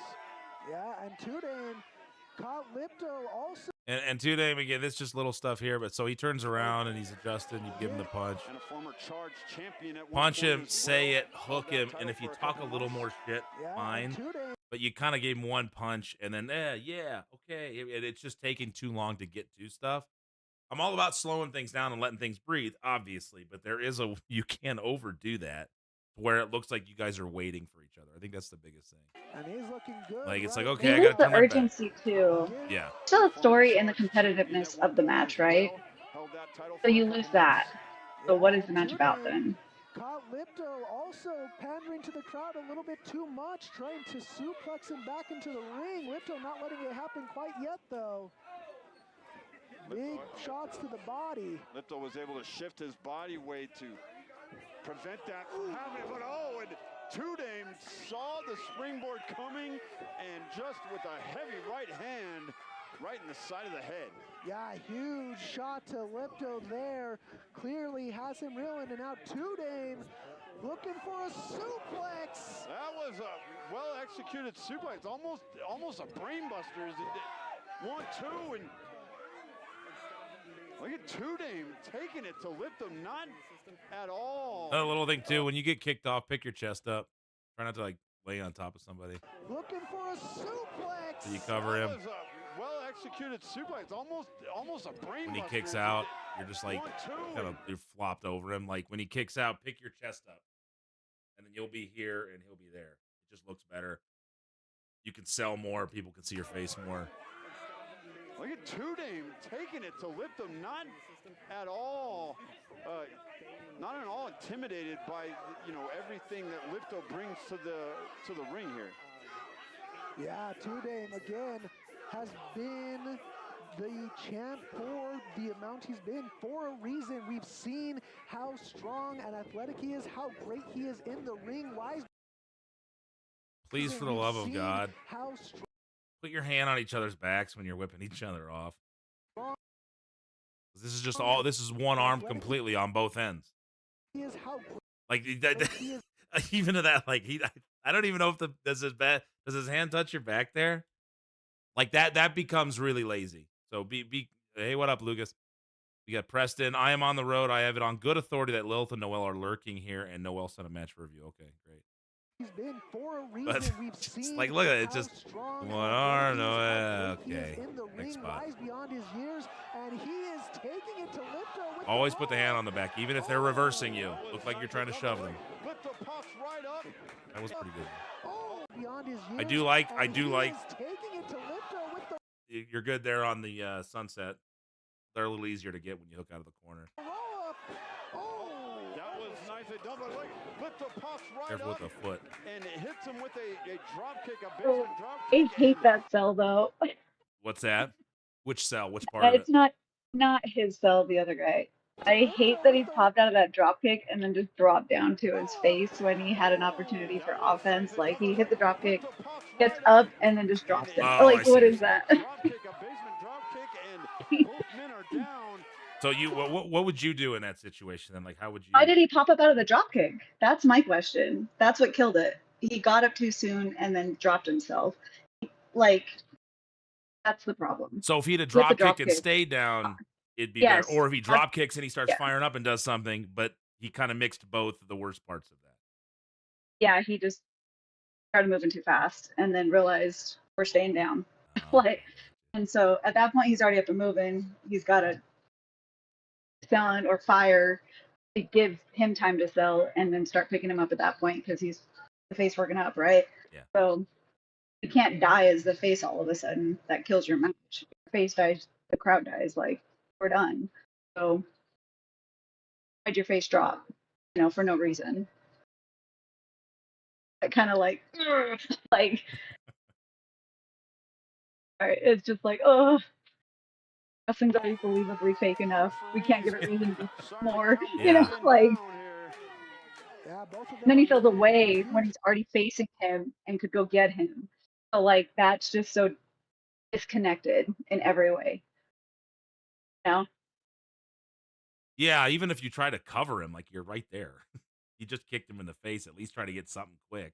And then Even a maybe when he pin, kicks and out, then you're he like, kicks him off and creates space. yeah. Then you're like, oh shit. Damon says, to be honest, the damage accumulated in the past couple minutes doesn't equate to a double down anyways. Like, what are we selling here? And he's on top. Like, why is he dead? He just hit the drop kick. The formula isn't moving. The math ain't mathing. And now both of them Yeah. trying to find the ropes and corners to get themselves back up. Lipto back up first, though. Might be lining it up. As he is looking to measure up. Two Dame here. Two Dame get out of the way, but Lipto showing how nimble. Yeah, see, that whole thing was just you guys. You could tell that you're setting up for something. You walked all the way around from this corner, you went all the way to get to the corners, and then Lipto's got to accelerate. Once he gets there, he's got to take off, run full speed. As he is looking to measure up. But that's just Two Dame here. Two Dame get out because the question would be, well, what were you going for at that point? of the way, but Lipto showing how nimble he is on the ropes. Able to go with a second rope missile drop. And on the feed around, like, if I'm Lipto, as soon as you turn around and you can see me out of the corner, I'm going to do the drop kick. So you can catch you as you're turning around looking. I don't like a guy having to stare at me while I'm still on the rope. Oh, and I thought he might have had it right there. And held my breath a little bit. Yeah, it was. And I believe it just took Lipto a little too long. Are you trying to build a falsy there? What's that? He's trying to build the falsy there, right? I think so. Don't get too cocky afterwards. Like, you're down and hurting. Don't go 0 to hero in your stamina character when you're in a falsy moment. It kills the 2 count. Am I wrong in that thought? No, I don't think so. Because, like, you're down and out. He almost got you down. Why all of a sudden are you kind of, like, have the energy for all of that instead of, like, the desperation 1? I would honestly have let the 2 drag a little more right before the 3 versus just after. Like, I would have given it a little bit of draw from the 2 right before the 3. So I would have kicked out a little later. And then instead of getting the cocky push away, not had that energy for that because you barely just kicked out of the 2. So how do you have the energy for that? Mm-hmm. My thought. And you see here too, in the build of the match. This is what I'm talking about. Like if you were Lipto in this situation, like this is where he should be already in the air because you can see him. That way you don't have to turn around and stare at him and then see it. Again, just little things that I think make it look tighter. So here's what she's talking about. So you get kicked. Oh shit, I'm in trouble. Missile drop kick. And Lipto, again, the offense is so impressive. Charging at Two Dame able to avoid the charge, and then Lipto just hopping right up to the top middle rope for the drop kick. Oh, and I thought he might have had it right there. You can kick out better than that too. Yeah, it was. And bigger kick out. It just took Lipto. How much energy you have right here after that kick, like that just kind of disconnected from the kick out. Talking smack after he almost got pinned here. Just look at this. Oh, the backhand from Two Dame. Oh, and a big right hand. But now these 2 exchanging right hands. Two Dame taking a little bit of exception for where he was at in the match, talking to Lipto, and now, paying for for it just a little bit. Lipto getting the better of that exchange. That was a kind of a unique like a hip toss into to just almost a power slam. It was a hip top neck breaker. I believe I've seen Lipto do that before. It's pretty impressive for him to get an opponent like Tudame up for that. Speaking of up, going for that variation just barely got out of the way of that one. The swanton. Just missing by a hair though, and this might be the opening that Tudame needs. Tudame coming off the ropes, getting with a flying forearm, and a big clothesline takes down Lipto once again. Yeah, if you guys doing it again with the R, like, it drives me nuts. Getting with a flying forearm, and a big clothesline takes down Lipto once again. Like, don't even put the hand on the back. He doesn't put his hand on your back. Well, he kind of taps you on his. But even on those reversals, Tudame, always put your hand back there like you're trying to shove him, and then they reverse. Talking to this crowd, trying to talk himself up. I don't think you've done it since then. I think you've gotten better with it. He's full of confidence here. Yeah, this is the Tudame we know and love, the one who can seize on an opportunity like this, has the crowd behind him and might be looking to put Lipto away here soon. Belly to back suplex. That was a little heavy on the pickup. Tudame now measuring him up. I think he was still moving. You were picking him up. I would set him, make sure he's set. Like, see how he's still walking around? Like, you do set him, but like, if he's still walking, like, give him something so it's done, and then set him. And, like, have a defining moment there, at least, like something. And he looked like he was kind of wandering, like. When you want to get to the point, and he can help you with this too. Like arm around, you're around the waist, slightly above the waist, kind of like mid back. But when you pick him up, you really want to get him up to your shoulder, and then you drop straight down. You just have no lift on him, so his knees should be up basically in line with his head, and then you get his back flat to the mat. But instead, he's kind of just falling. He's kind of going like this instead of being up here. So if you're taking it, when you get up, put your knees up in your chest more, and it'll be easier to get up. Kind of turn yourself into a ball, and then that way your back could be parallel to the ground. You guys still hit it, but you can just get more height, more snap on that. Tudame now measuring him up. What has Tudame got in mind here? Oh, that little running elbow of his. Didn't get as much elevation as usual. I think a lot has been taken out of both men. Here's a cover, hook the leg. Oh my goodness. I hate that pin, Tudame. That is Lipto barely got his. Oh, I think a lot has been taken out. We're just chilling. Look at all that. Look at all that pressure he's putting on that chest there. Does this guy look like he wants to win a wrestling match? Hey, Purblind Gamer, happy. Too, what's that? I said you're at the end of the match too. Like, happy affiliate anniversary lurking. Thanks, man. Appreciate that. Yeah, it's my affiliate anniversary. I didn't even know it, but I had a lot of that today. Thank you. It won't happen again, yes, sir, because I had to throw that in there. I was about to go for that elbow. Throw what in? Oh, you do the belly to back, you mean? What up, DOA? How you doing? Good to see you. there's no excuse for not doing it, right? I'm just gonna be the asshole that says that. Sorry, not sorry. Like, Which part are we talking about? There's no excuse for not doing what? the belly to back when he said I just threw that in there. Oh, yeah. Yeah, like I'm not saying you're making excuses, but it kind of sounds like one. No matter what you throw in there, if you call a match on the fly, you're technically just throwing everything in there, right? But you're still expecting execution. So just that's where training comes in. Refs for everything. Practice makes perfect. So it's just a note to make, like make sure you get them set up and take the time to do that. That's for the wondering. 1 second, I'm gonna fix something here real quick. They can see you on the TikTok, yeah, but they couldn't see you on this end.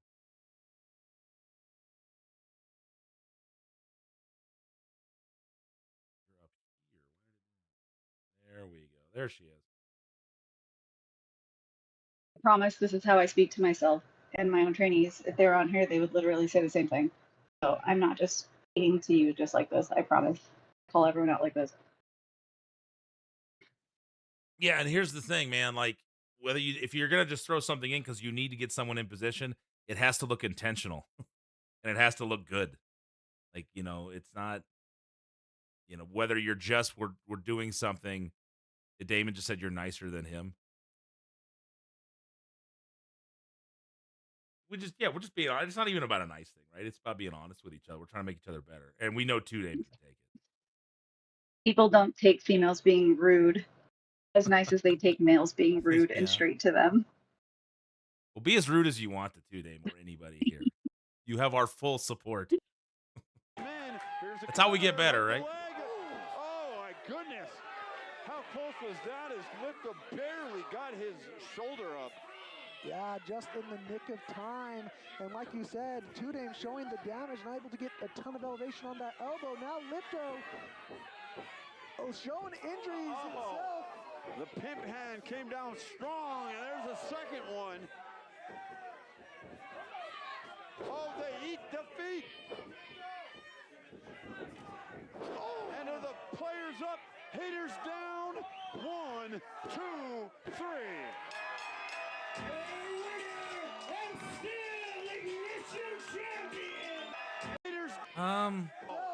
Elbow now lift, and like you said, got his shoulder up. To get a ton of elevation on that elbow. Now Lithgow. I don't know. Was it just me or does it seem kind of anticlimactic? It just kind of happened. I don't know the best way to describe that, but it was just kind of like, oh, that's it. I guess we got to finish. You know what I mean? I don't think every match needs all season back and forth as often as they happen, and that's why it feels anticlimactic. Okay. Because I don't think it needed as much back and forth as it had, and so the catch off guard isn't always a catch off guard like it's supposed to. Like it's meant to feel like people try to build, and so I think that's what happens at times. Does that make sense? Yeah, like almost, even at the end there, like he does the lazy cover, he kicks out, and then as he picks him up, Lithgow maybe gets something instead of just picking you up and then you coming off of it. But just get to the point where he can throw that line, then you eat defeat, then you hit it quickly, and it's like, oh, there was something going on, but it just felt like, okay, now it's my turn to just do my stuff to you until I pin you. Yeah, it's like taking turns versus like builds of like transitions and pickups, and you don't necessarily need to always just be hitting bumps and stuff. Maybe creativity that way. Like I always say like the potential of what could happen builds like the creativity in the crowd's mind, almost more than like what's actually happening in the movie. DOA said if I worked for RMP, I would rather be, pardon my language, a cold, hard ass bitch than gentle. It will only make me better. People get better when you're actually honestly. It's not about. Here's the thing too on that, male or female. There's a difference between being a dick and just being honest. Like if you're a dick to somebody and you're riding their ass just to ride their ass to fuck with them, that's the problem. And there are people that do that. If you are riding their ass and you're being hard on them because you're trying to make them better, then that's just being a good coach.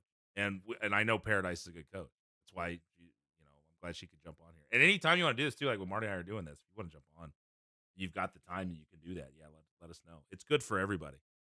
But you don't get better by people telling you did great. I'm not saying don't ever tell people they do great. Tell them when they do good. But if that's all you're doing and there's never even pick apart little things that might not matter as much as you think, but like every little thing you can pick apart makes somebody that much better. So I think it makes the praise mean that much more. Yeah, exactly. All right, we got Lilith and Noelle match review. Me and her are headed to OVW together and watching. Are you guys still there? Anything else to add to this, Paradise, before we pull up the next one? No, honestly, I think you said this match was a little older, and this could be a personal preference when it comes to strikes, like punches, I guess. I like punches when the elbow comes. I teach more of a back elbow than coming from kind of half. I think you see it more, and I think it frames it more. Even if they're fast or whatnot, I think the more you practice coming from back here, even if you get a little comfortable with them, you still see the framing. And so when it came to 2-Dame punches, I think that it could get a little more stretched back for the throw, and I think they'd look a little nicer, just for the sense of the throw. But it could just be personal preference and how I like to see punches. And also, I don't know who you're watching for punches either, in the sense of who 2-Dame watches for punches for inspiration. So that could be it too. So his were coming more from the side, you're saying, versus being here. It was more. They're just kind of like, I don't know if you can see, but like, so his are kind of like half back versus I like a full back, no matter which angle you're coming from. I like seeing a full back punch because you see the stretch or the extension of it.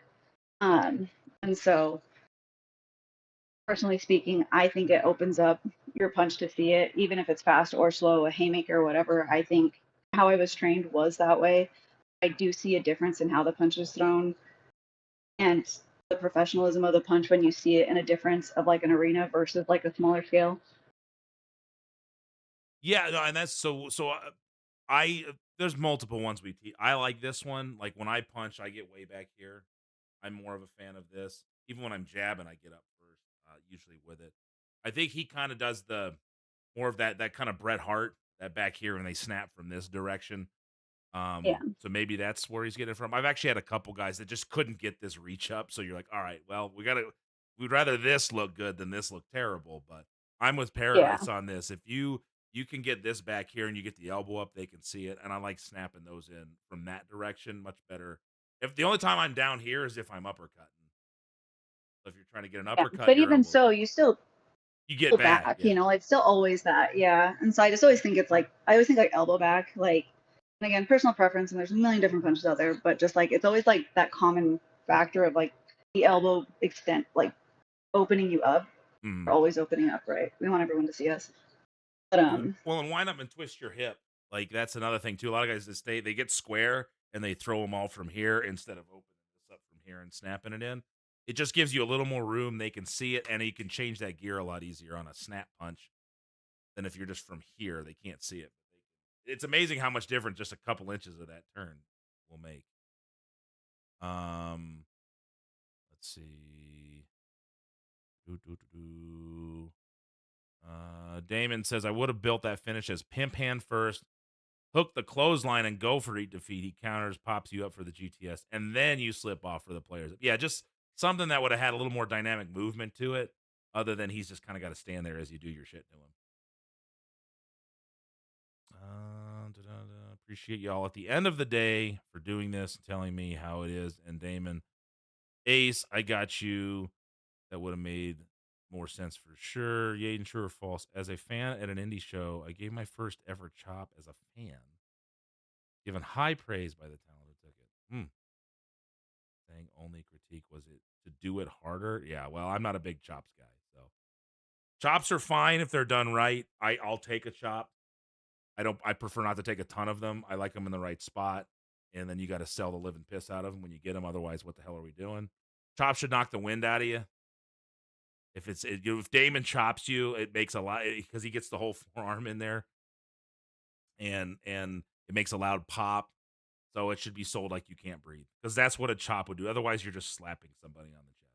So, and I don't like chops just because I don't have anything else to do now, so I'm just gonna chop you. Like, make it make sense. Make it be an actual offensive maneuver that you're doing to soften somebody up, knock the wind out of them, and make it sting. Like if it looks weak, then it's just another because pro wrestling. All right, Noel and Lilith are there, so I will shut up and get this started. AJ McKay, Linda Kay in the East End, Dylan, Josh Ashcraft right along ringside. Coming up later tonight, big match on the line. The new OVW Media Champion, Ashton Adonis, part of the trifecta, going to be taking on Shotgun Tony Gunn. That's going to be an awesome match. Speaking of awesome, next Friday night, we're going to have our SmackDown viewing party because SmackDown's off at 7. Winner that phones W Live. And March you love OVW Raw 6. Estimate. Well, you lied. You got that time way off. All right. The following contest is a non-title match scheduled for one fall. Introducing first, stumbling her way to the ring from the Devil's Toy Box, the Marionette, Noelle creepier and creepier by the week with the mask. Oh, yeah, that's a new one. Noelle, though, has been on a hot streak as of late here in OVW. Looking to keep that up here tonight. Oh my gosh. Yeah. Against some game competition. She could take that mask off now.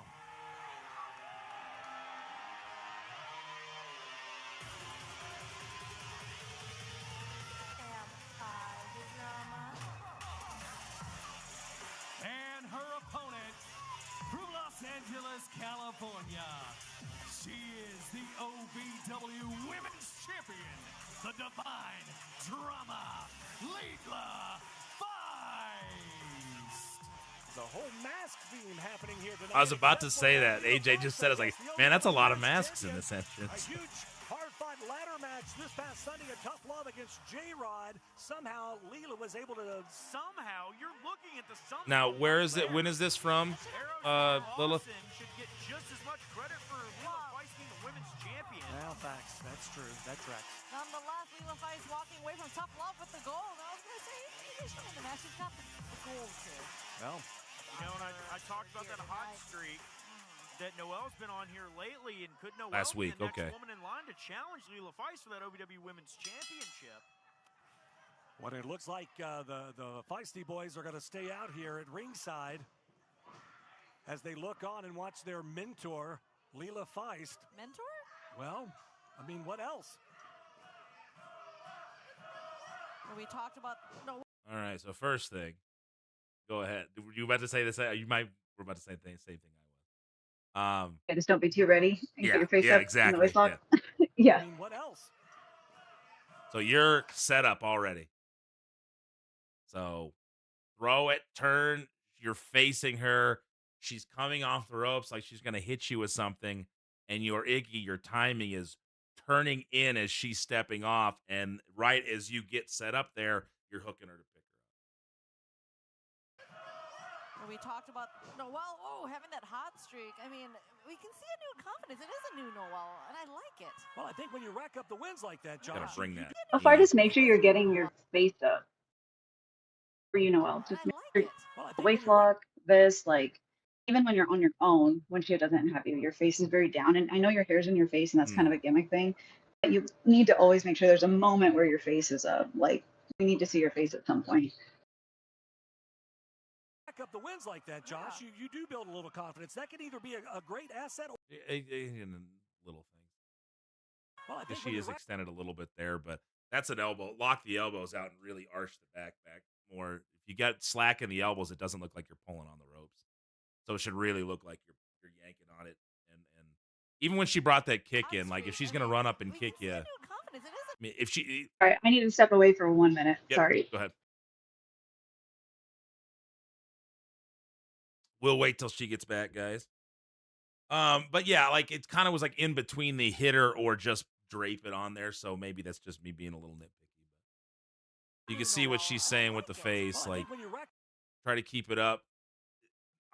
Noelle, I try to get both hands if you can underneath just to protect yourself. But then you can kind of pick the head up a little bit more.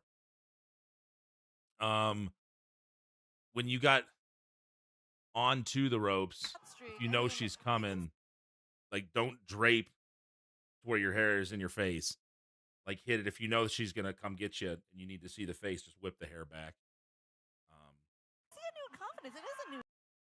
I'm gonna hold it here for a second. I'm gonna go grab something to drink. I will be right back. I'm just gonna leave it on, and when she gets back, we'll continue.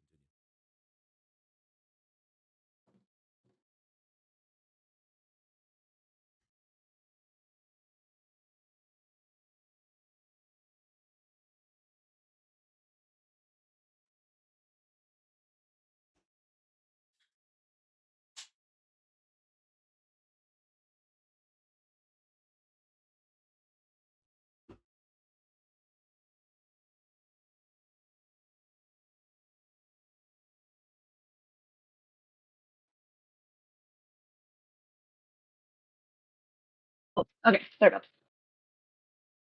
All righty.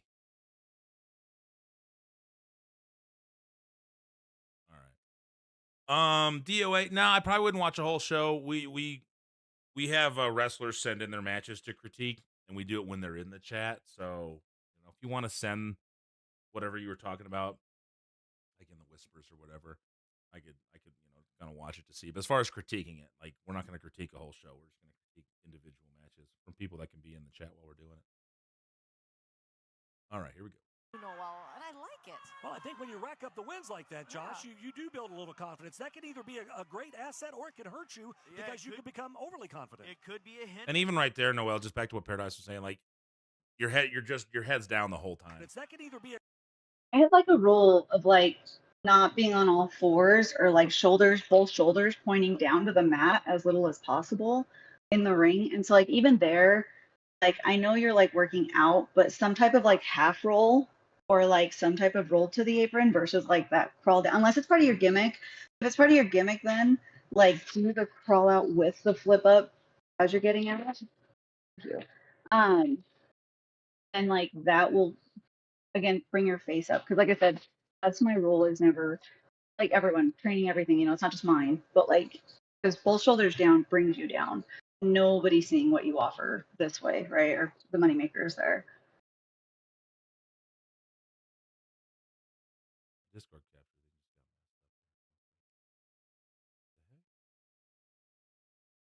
I didn't change anything. Oh, I think it flipped me. You were on the bottom.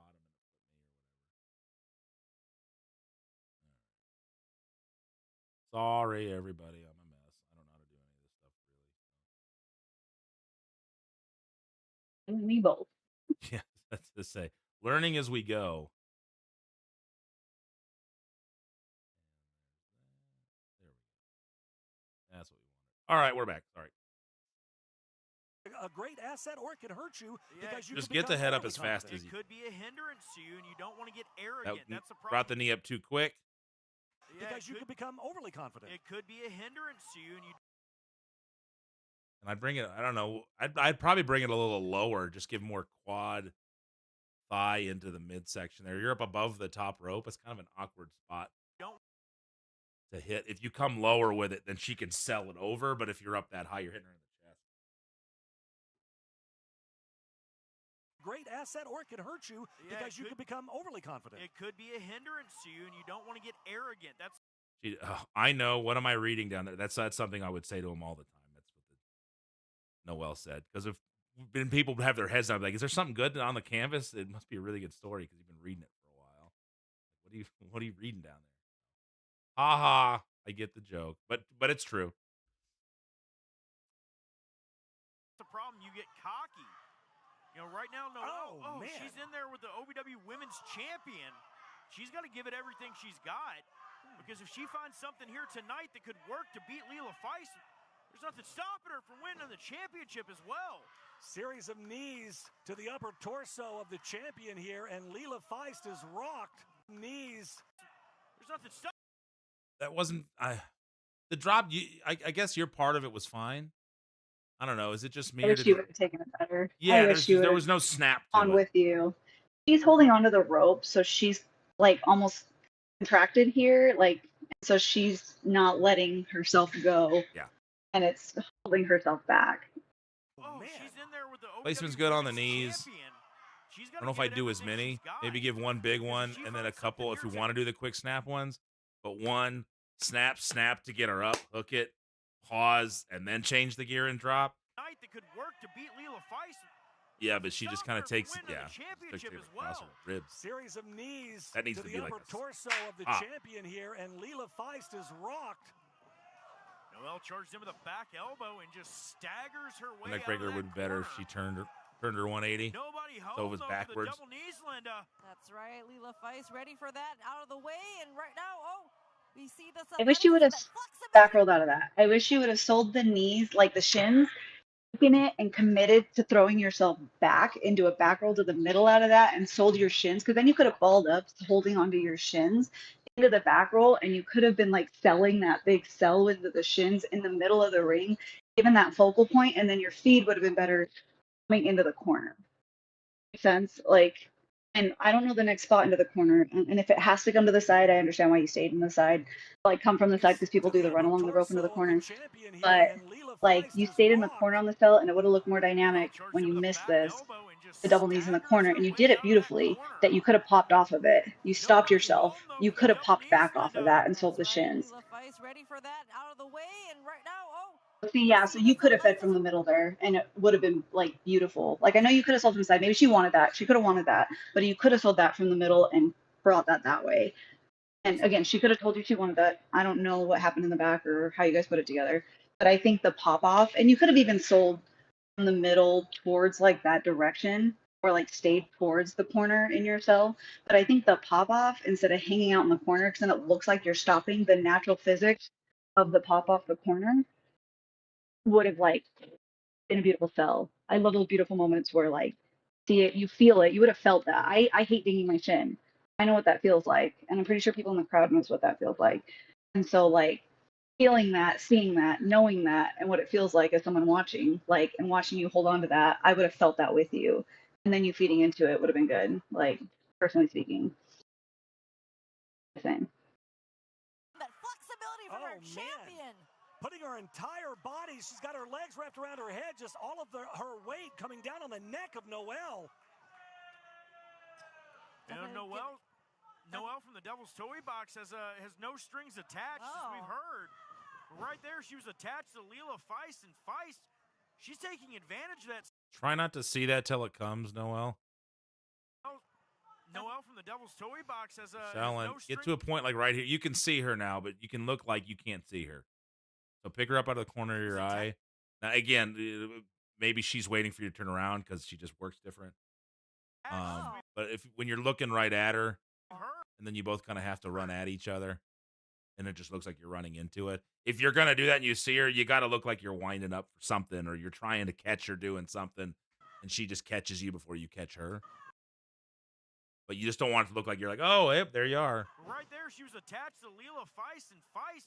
Yeah, just pick her up out of the side of your eye, and as she turns in, turn into it, and then get caught off guard. From our champion as champion, you know, you have the right to have that arrogance and cockiness, but you just gotta be smart about it. Not take too much time right now. She's definitely laying it in and dominating this match. Don't know if you have the Same thing on that. Too Just much time right now. You have the right to have that arrogance. get to where you're not staring directly at her. Sell away so you can see it, and as she starts to jump to do the kick, you're turning into it and you get caught off guard. But you just gotta be smart about it. Not take Because here too you're much just time kind of right now. waiting. She's definitely laying it in and. Yeah, and you can put one hand up and turn your face for that. You don't need to get two up. It's a little, like you can. It's a sell. You can do it. But if you get fast enough with this guy, that's enough because you're bumping out of it. You're getting out of the way anyway. So like this reaction is enough too. If you get good at it, and you won't be sitting there that too early. It also shows how hard the impact would have been if she hit her, but since she missed the damage, hurts her instead. What's that referring to? Which spot are you talking about? You have the right to have the confidence or the arrogance. Oh, the knees, I think, in the corner. Okay. That's for sure. So that she pops off of it and gets a sell off of it. She's putting up her own move. But she has the championship to be that arrogant. She has something tangible she can hold up and say, I have a reason to be cocky. Well, in my opinion, she's one third of the women's champion. You're looking. Was that the one you sent me, Noelle? That you were asking about? Body slam. So, yeah, twofold here. So, you see how when she goes to pick you up, you should be completely. The easiest way to do this is you're completely vertical. So when she goes down to get you, your hip should be in a little tighter to hers. And then you just cartwheel up her body, up onto her shoulder. But if you get that little leverage point there where you're not out as much, you came off both feet. You were almost there, though. So she's got to really drive that shoulder back to get you up here. So even if you didn't give her as much, she has to really focus on getting this back here like you're drawing a bow or you're throwing a ball or something. Because she doesn't get you up there. I mean, you're up.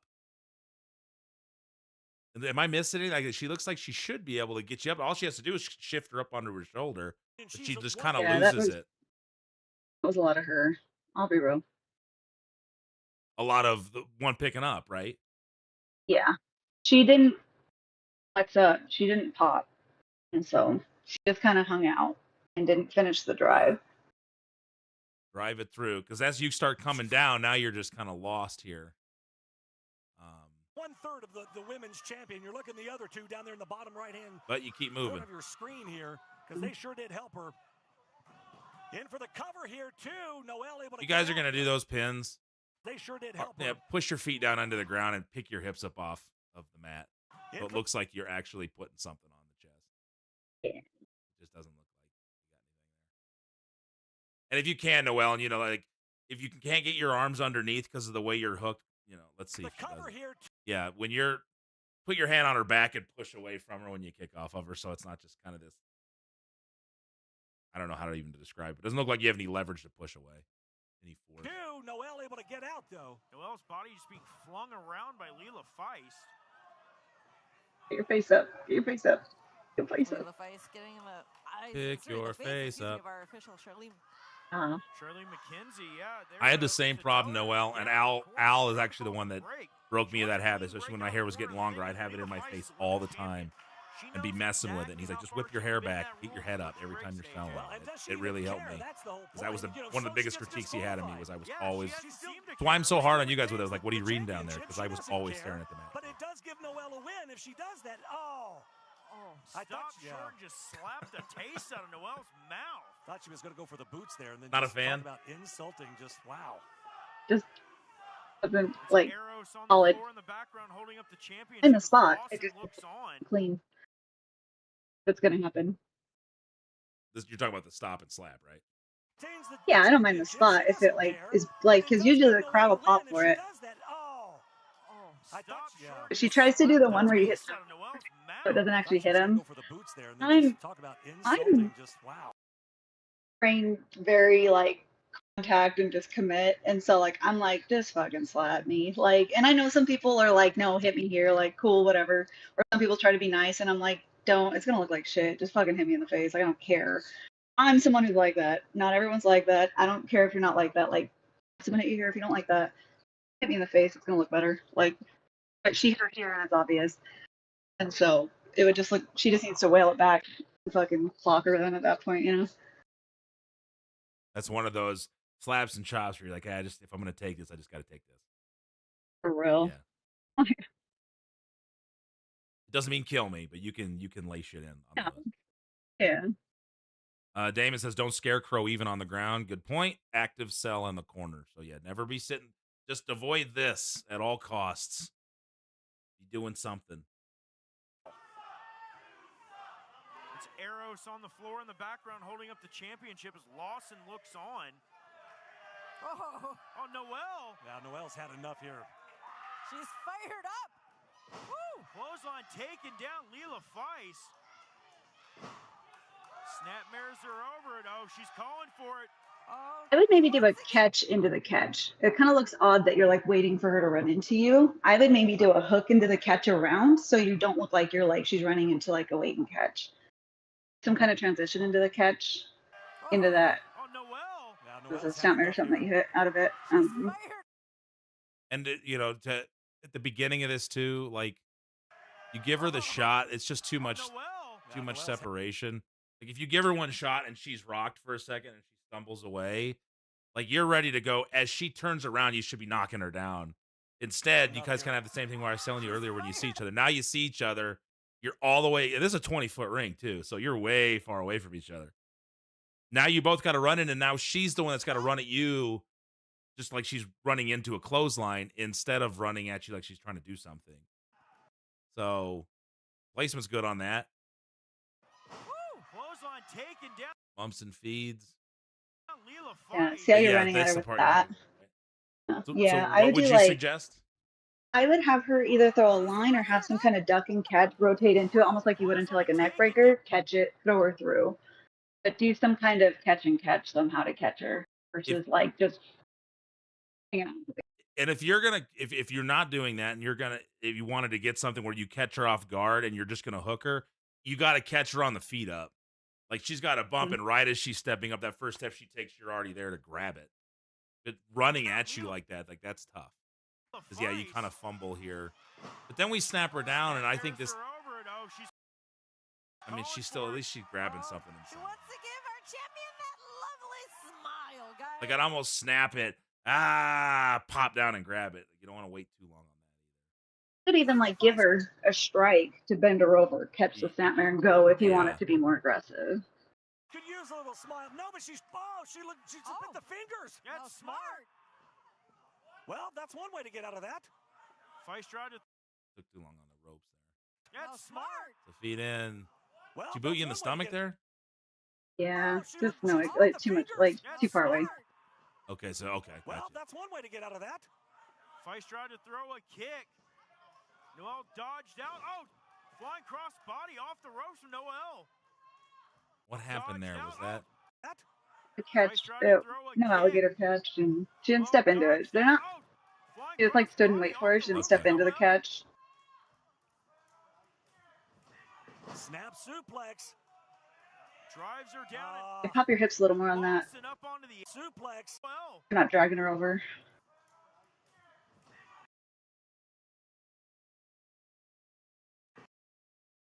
Do you pop them up a little higher? Because she's getting a little bit of a rolling double bump. And on her too, in a way you can protect yourself if you're taking these. And I tell people a lot of people come off 2 feet. I come off 1 foot when I do these, so I can whip the front foot. Like, I push off my right usually with these, so my left foot goes first and it kind of whips me around. So you want to get yourself, if you're taking it, to a good position to where you can flatten out. Because you see how straight her legs are there when she jumps? Yeah. So like she's just, now this is all leverage that she's getting pulled over.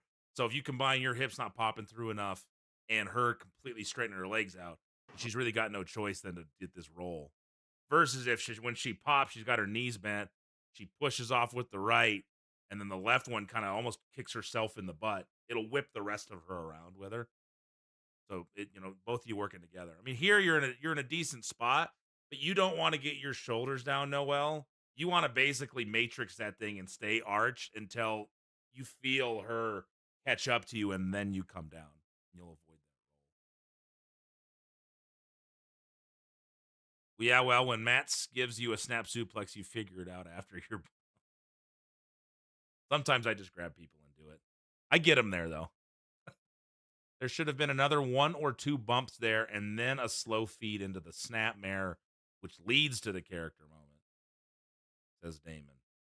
Snap suplex. Question for Noelle, because I don't think she's the one answering in the chat. I think Lilith is answering. Lilith's for her, so it might take her a answering second to respond. Yeah. So on difference in experience level between the two,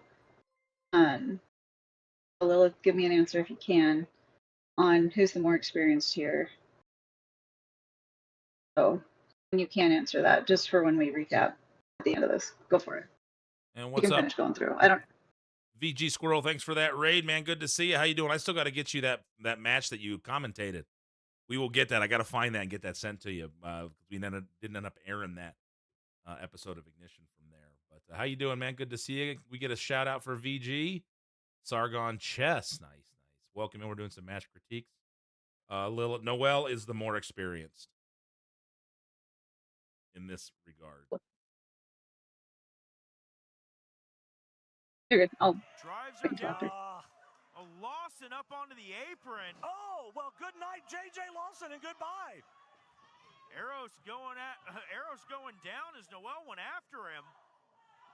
Shot to the midsection from the champ. Well, Noel went And that's just not enough. I mean, that's shot to the now midsection you got to from the wait. champ. Well, we've seen this time and time again. Just Give enough her your arm. distraction by the Feisty boys It's just taking too long. to give the champion the upper hand. Yeah. Oh, man. Oh. The prettiest problem driving her down, and well, that's it. Don't put your arm on her shoulder if that's the finish, because it looks like you can kick out. The prettiest problem driving her down, and Okay, I see. Like you're in an active position at that point. problem driving her down, and well, that's it. Here is your winner. All right, what do you got? And then, so Noelle, you're the more experienced. Do you feel comfortable leading? That's just a question. Did you let her take over some?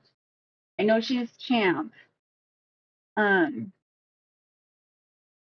I have a lot of questions I ask, and not to be, especially when it comes to girl matches, presentation, great. A female talking to females.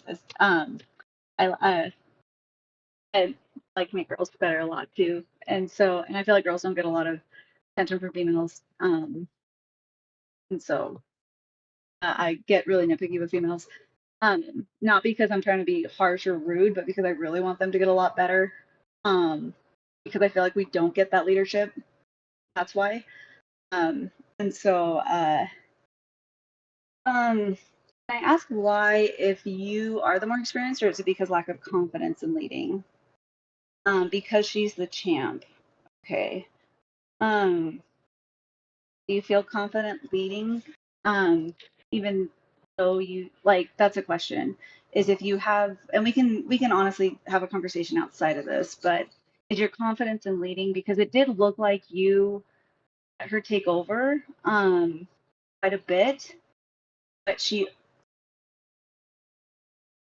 looked like you let her take over quite a bit, but she didn't look like she should be the one leading. Let me say that. Because she couldn't take care of you in leading. There's a lot of dimension in that, a lot of that. So I think you should start kind of carrying yourself if you're the more experienced person, and kind of building that confidence in being the more experienced person. If you are the more experienced person, kind of start being okay with taking that role. You don't have to be like super ring general or anything. I know a lot of people who are more experienced but are okay with the other person taking control because they don't want to be the general. That's fine. I'm not saying that. But I'm just saying, like, if you need to take over, or if you need to be the one, like taking a step in, like when you're putting the match together, stuff like that. If you know better or what the match needs, be okay with doing that too. Just because there were some things in the match where it was like, I think your experience, just from what I know of you, might know a little better in how you execute. And I could be wrong because I've only had so many matches with you, but I've been around you and I feel that confidence in you. Let me say that. And I don't know, because James obviously trained you and been around you more, and so has plenty of these people. And so I'm just saying that out loud to you, just watching it back. I feel like you gave her a lot of your body, and you didn't support yourself in some things when you gave her your body, just because she, you, like you said, because she was champ, this and that, by default, you gave her you. And so I felt like you kind of lost a little bit of you there, if that makes sense. Is that fair to say? I think so. Okay. What's the difference? What is the experience difference? Noelle, you've been, you're 6 years now, right? So you're at a point that, you don't have to, and again, it just does depend on where you're at and how they're booked and what the people running things are telling you to do. Just because they're the champion doesn't mean that you can't have input. So, Damon, she said, just because someone's champion doesn't mean they should be leading. I was champion when I wrestled Thatcher, and I shut my mouth and let him take over. Sometimes you have to be willing to put your foot down a little bit. So, yeah, that's kind of where I was going. Where if you know something's bad or doesn't make sense, then you don't just do it because they're leading or they're the champ. What's the best way for you to handle that? Would you say? Me? Yeah, if you were in a position like Noelle was, or something was happening that you're like, it doesn't make any sense, but I don't want to ruffle any feathers. Like, what's the best way to handle that without ruffling any feathers, but still getting across what you're trying to get across? So I always attribute it to like how I was trained. I was trained very like classroom in a way first. So I was trained very psychology first. So I actually understood wrestling before I like got it physically. Like I wasn't very good in the ring when I started, right? So it sucked because like I was like, oh, I understand psychology really well, but I can't perform it very well, which sucks because people go off of your performance, right? But I could talk about it a lot. And so once I kind of started being able to put the two together, I still had to be able to back myself up, because obviously historically, like my execution wasn't great, but then when they started coming together, it was like, oh, I can kind of like prove myself. But based off what people have seen, it's not great, you know? And so I started calling it speaking in the why. And it's being able to like, it's kind of a skill to be able to talk in your argument without having to argue. And so when I would like, not necessarily disagree with like a spot or putting something together in the back, it was like, oh, like, you know, like, oh, that sounds good. But I think like basically like if there was a moment that I thought felt better in the match that built better, I would be like, I would kind of almost like, I would listen to like obviously their side, but then say my piece as well. But mine would have like the backing in it and how I spoke with them, and it made more sense. And so I would speak in that, and have that to back me up when I spoke with them, and it kind of proved that I knew what I was talking about. And so that's kind of how I earned my keep, especially because like obviously, like I said, I wasn't very good, and I was like pretty much the only female for a long time. Not the only, but I was the only like consistent female for a long time, or like for a really long time with where I was. And so I really had to earn a lot. And so I really had to learn how to like speak in the why, as I call it, which is presenting my argument without being argumentative. I had to get really good at that. And it was because I understood, I studied matches a lot. So I really had to like do film study and do all this. And so it wasn't just like, oh, I like this and I want to get good. I did all the studying, I did all the work behind it to get good at this and to like, or at least be partially good at it to be able to present it, you know? So that's how I did it. And I proved myself. That's what it was. The work ethic. I had to prove myself. Look who showed up, Martin. Hey. RMP 6 years is very different than most places, just in match number. Noelle is a badass, just needs to remember it. She'll have more experience than most that she wrestles. Got a lot of experience in those first few years. You're still one of the only consistent females in Utah Paradise, is what Marty says. It makes it tough. You gotta, you're not protected at all. When you're one of the few females that's consistent, you've got to, you not only, have an uphill battle, because for most places are like that. There's just not a lot of females. So if there's a couple of you, or a lot of times just one of you, now you're finding ways to be booked and get opportunities on shows when you're the only female and the options are limited. But I would, you like you just mentioned, that you got to work even harder for those spots. So your work ethic's got to be more. You either go one or two directions. Your work ethic it's greater because you got to work harder, or you just mail it in because you're going to get booked anyway because you're the only female, and you're going to wrestle the dudes or do gimmicky stuff, and you took it that other direction.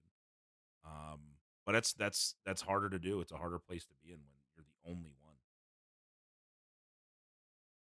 I was told later, this is obviously like years and years later, that when I was first brought in, they were training me to get me to quit.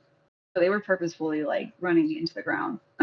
It's honestly like, it doesn't suck to hear like at all. Like I don't take it that way, but it only made me better. And like people can look at that as almost like bullying, and I wouldn't call it that because I was still getting trained. Like they were still training me well, but I was running through 10 times more drills than anybody else and stuff like that. And it only made me better, but that's how it was looked at because females weren't looked at being seriously, taking it seriously. And so they wanted to make sure I was taking it seriously. Thanks for that support. VG dropping 500 bits. Thanks, VG. Squirrel. We'll see you, man. Thanks for popping in. Yeah, anytime. We do this every Thursday. So pop in anytime you want to get some breakdown.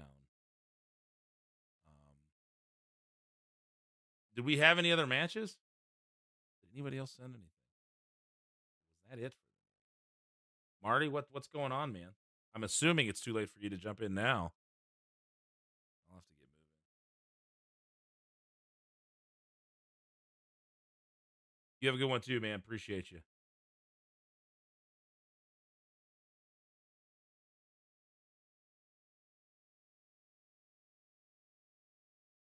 You guys have any other ones? Noelle, do you have anything else while we're here and while we got Paradise here? Are there any other matches that you've done recently that you want us to look at? my first school told me, I don't believe in women's wrestling.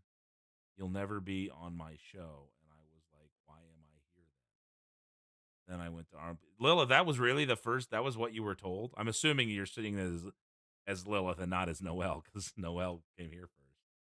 But I don't believe in women's wrestling. You'll never be on my show. Who the? Well, but why would you train somebody then? Like, what's the point then? Just say, all right, well, don't come here. Oh, you were probably paying.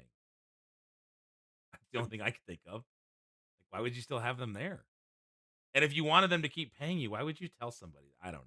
That's just Damon was there. Okay, now I know what you're talking about. What a thing to say to somebody.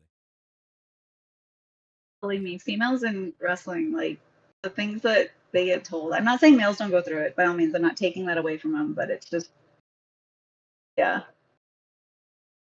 Well, I can say, and that was something when we started, the promotion started in 2010, but when we started the school itself in 2014, like that was one of the big things where it was like we've never been able to have a consistent crop of women.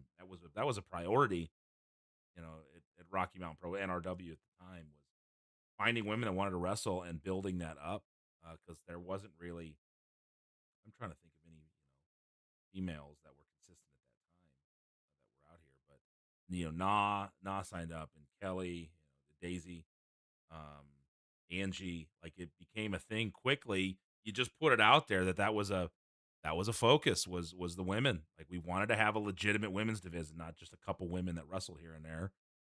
And those girls in 2014, man, they busted their asses. They came in because they knew they had an uphill battle, but they also had the support of the entire crew. It was like, no, we want good women's matches. We want a good women's division. And they all learned how to wrestle. Like, all the women that signed up then had no amateur wrestling experience or anything. And we focused heavy at that time, teaching them how to grapple, how to do legitimate stuff, because then at the very beginning, if you go back and watch that era, 2014, 2015, 2016, like, they all knew how to wrestle. They could take shots. They were ankle picking. They leaned on that for a long time, which avoided that separation where you're staring at each other. And that was a big focus back then. Yeah. Still a big focus. But I worked Angie at that time. I remember how she was. She was like that heavy. Yeah, she could wrestle you. Like, she would do stuff. She knew how to get around you. And that was, to me, it was important. I remember when did you do any events with us when help me out, the little girl, tiny girl. She's in WoW now. Why am I forgetting? Oh, Jem? Jem. I never worked Jem before. I only worked her recently, like in the last couple years. How could you forget me? But when she first started, she was a really good amateur wrestler, like really good. Yeah, that's what I heard. It was like, just lean on that for now. As you're learning the rest of the stuff, learn how to work that. And she did. And so she was really scared to get out there because she thought she was going to do some matches before she was ready. It's like, just put you in with someone that can lead and lean on your wrestling. Because, this is pro wrestling. That's it's in the name. So don't be scared to do it. And it did her really well until she got better at other stuff. And then she didn't have to lean on it. Anyway, it's just a long way of saying that it will always be a focus here. Why when we were able to have an all women's tournament, was a couple years ago. That's what we did with Aces Wild. And then this year, being able to have something in the NRW Classic where we have enough women that do that. So it will always be a priority here. Lilith, you never have to worry about that. That's just weird. I will always say representation matters. Just for females, for others, but representation does matter. Speaking as a female. Damon says, we had a faction idea that involved me, Balaam, Brew, and Lilith. They only allowed Balaam and I to do it because they wouldn't book Brew Mock because of his gimmick, and they wouldn't book Lilith as a wrestler, only a valet. Well, don't have to worry about that anymore. Martin says that you'd wrestle better unconscious than awake. All right. We sent another match. All right, cool. Let's go get it, shall we?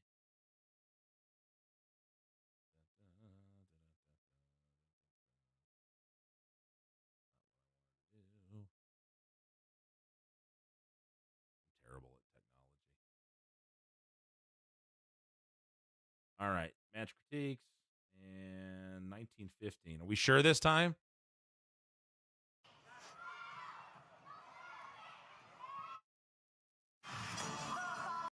Ladies and gentlemen, the following contest is a no disqualification, anything goes match.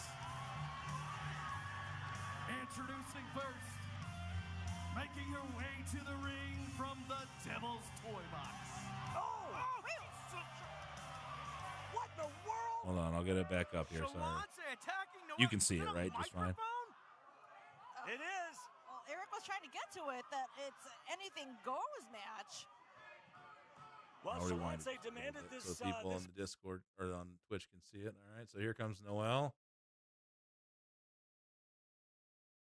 How long ago was this? This was recent too, right? Making her way to the ring from the Devil's Toy Box. What in the world? Shalance attacking Noelle. Is that a microphone? It is. Well, Eric was trying to get to it that it's anything goes match. Well, Shalance demanded this this match. Goes match. Well, Shalance demanded this. This is just me for kicks, but the snap down was fine. But if you're throwing a kick like that, step into it, like walk up, take a step with your left, pick it up, and then snap it in. But just to kind of pick up and it just doesn't look. This match on Thursday on Rise. The thing is, Shalance is in. And Noelle too, like I know it didn't take you that hard, but just sell what happened. So This match on Thursday on even if you Rise. get kind of knocked lightly in the stomach, you're gonna kind of grab it like ow. The thing is, Shalance is in. But we kind of keep our arms. That Noelle was able to pick up those victories over her. Well, oh yeah. Oh. Oh my. So there was a jump on this, jump start on the entryway. So what's the story behind this? If you guys could kind of put that in there, like what's your guys' history at this point? You know, Shalance challenged for this match. I don't think not to have a good wrestling match, not to have a back and forth competition. She just challenged her to beat the hell out of her. And that I believe in. That we see right now. Well, anything goes in this one for sure. And normally, So she just wants to beat you up. That's kind of the ring. She uses that mic as a weapon tonight. So yeah, she wasn't doing any story singing. here. The only singing she's gonna do is right into the ear of Noelle. Anything at happened some before point. this? Oh man.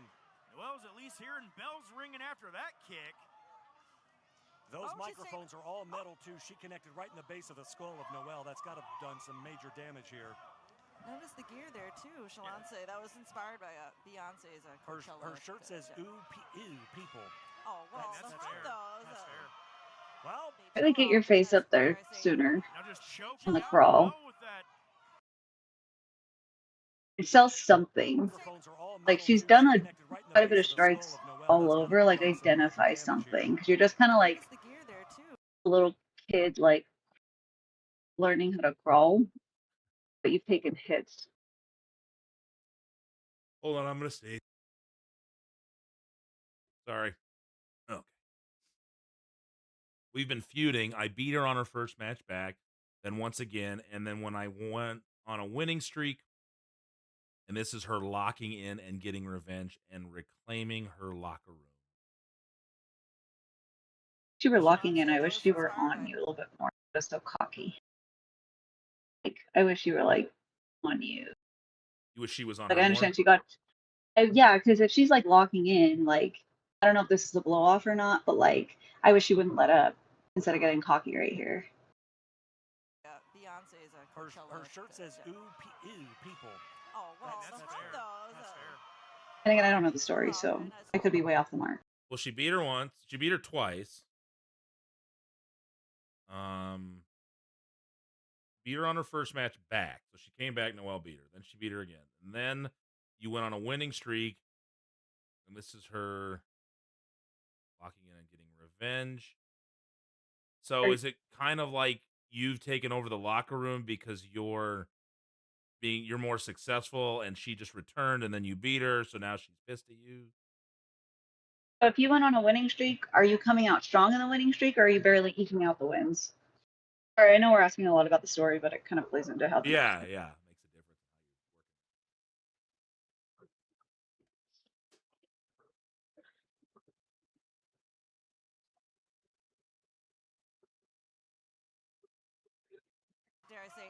Now just choking out Noelle with that hoodie. Well, the referee is only here to count the 3. It's a Shea Cello hoodie. Get it right. Here we go with the signal. Well, she probably broke the microphone. She brought out Barely picking up wins, so Noelle is eking them out. Does that change how you look at this? A little bit. I still wish. I don't know. We'll see. Let me see how it plays out first. I might be speaking. Shalante now. Oh, she's standing right on her throat. Oh, that shoulder right down to the canvas. Beyond. So she doesn't think you deserve those wins or that you should be. Well, I mentioned She's beating some humbleness back into you. Is that kind of what? Yeah, it's just kind of prove a point, I think. Yeah. Pressure to break that collarbone, and what Shalante looking for into the Again, ring. anything goes match, you guys. Anything can be used as a weapon, as we saw with the microphone. But now Shalante's she's reaching for something. No, Martin, you just do moves, man. Oh no! Just cool spots. Who cares why? Just do it. People want to see. Yeah, she's definitely trying to put Noelle out for good. Again, you said she's. Is that her singing? She's yelling at Eric Cornish. Yeah, I keep trying to figure out where that's coming from. Is that her, Noelle? Making Cornish help her? Yeah, that's what it looks like. She's literally making Are you under threat of physical violence? Don't help her, Cornish. Sit down. What the? I mean, Eric's a gentleman, but he's also not an idiot. Her. He doesn't want the Oh, wow. well, that's true. That is true. That's kind of cool that she can project it enough. Yeah. I was like, that sounds awesome. Well, She'll beat the brakes That's off cool. of anybody. Eric she use it to like create offense, like as a disarm. That's cool. That'd be cool. Almost like what are the Like how people scream. Yeah. You know, like. shatter glass? Oh, that's cool. That's got to be a pre-tape where she's singing and she gets so high that glass starts shattering. Gander, she better be careful and mindful because, it's anything. I just feel like for someone who wants to prove a point, she moves a little too slow. Like, you know what I mean? Like, I would be on the attack and be like, fuck you, like, personally. Like, that's what I'd want to see. Like, I'd feel. That's personal opinion, though. Again, different flavors of ice cream. I think you can combine the two and you can have that stockiness and that arrogance, but still some sense of urgency, especially if you're pissed enough to jump somebody on their entrance. Like, you're mad. Yeah. Like, if you jump someone on their entrance, you want to beat the shit out of them. But I feel like Noelle's been, like, selling down a lot for her to be doing all of this. So, like, there hasn't been enough urgency from her, even with the jump at the start. You know what I mean? To keep her down. Yeah. Like, Microphone to the throat. Anything went as she connects with that microphone. Oh, my word. Literally, Noelle must have heard me because. I wish Mike was on to hear it. Yeah. I understand the rapid fire, and there's hockey fight stuff, and even in fights, like if you're trying to get shots in, they're not all going to land, and they're not going to look as strong as you're trying to get whatever you can. So I get the rapid fire. I'm not a big fan of it because it's hard to make look good. I would just slow it down, maybe one count. So instead of it's boom, boom, getting some shots in, change your angle a little bit, snap it down. Then you look like you're trying to get some shots in the head. I understand, like, oh, now you're quick, you've got an opportunity, and you're trying to get as many hits in as you can. But I still think you can get that same thing across without snapping them in so fast. Then you can make them look a little more damaging, especially if the mic were on. Now, if the mic were on, it wouldn't make as much of a difference because you hear that pop, pop, pop, pop. It'd be a little different. With that microphone. Oh, my word. Literally, Noelle must have heard me because it's tit for tat. Oh, but that just pissed Shalante off. Ground and pound, my word. Oh, this is a different side of Shalante, and to be honest, I'm here for it. Well, listen, Shalante has, 2 back-to-back losses from Noelle. I wish we would have seen that pacing at the start into her, like, stalker, and then back to this. That up and down of it. I feel like we started with the stalker the whole time and then got to that. You know what I'm saying?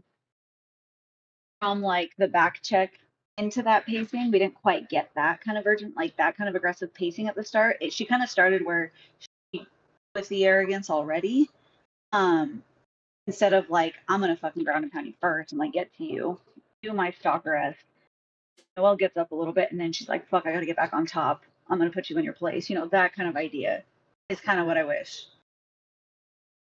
That makes sense. Coming back off an injury after all this time. Yeah. She wanted to get back in that women's title picture, and now, it's kind of pushed her down the rankings. Noelle now with that. Well, get your head up on it. You're choking like this. Your head should be all the way back and your chest up, and you're screaming your head off. And it kind of it'll pick her up too, to now where you're both up in a position where they can catch your faces easier. And it's an easier position to hold. Then you can really arch back. Oh, you had to call her Beyonce, didn't you? No, I was inspired. I am. Dang it. Noelle now going under the ring. What is she doing? Oh no. That's a cookie sheet. I love cookies. She's still reading that book. Make some cookies though. Oh. Bro, that's one of those solid Bed Bath & Beyond cookie sheets. She's putting a hurt nonchalance right now. You get hit wrong with that cookie sheet, though, and you get one of them corners or ends, it does hurt. That's the good stuff. You're It'll right, sting. Josh. Another shot to the spine. This is another side of Noella. That lady didn't like it. Look at that reaction. Where is she at? Another shot to the spine. Yeah, there you go. Right behind the ref. You sold her, Noelle. This is another side of Noella we haven't seen either. I mean, she's got that vicious swing, I was going to say, but they're blocked there from Shalance. Well, if that connected, that could have been all she wrote. Shalance's trying to fight it off. Oh! Boots are in the gut. Oh, good Lord! What a swing! Whoa. Little extra something with this one. Bang!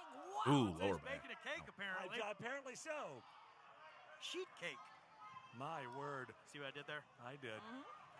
Now Shalance stalking Noelle. Oh, it just boots it right to her temple. Good Lord.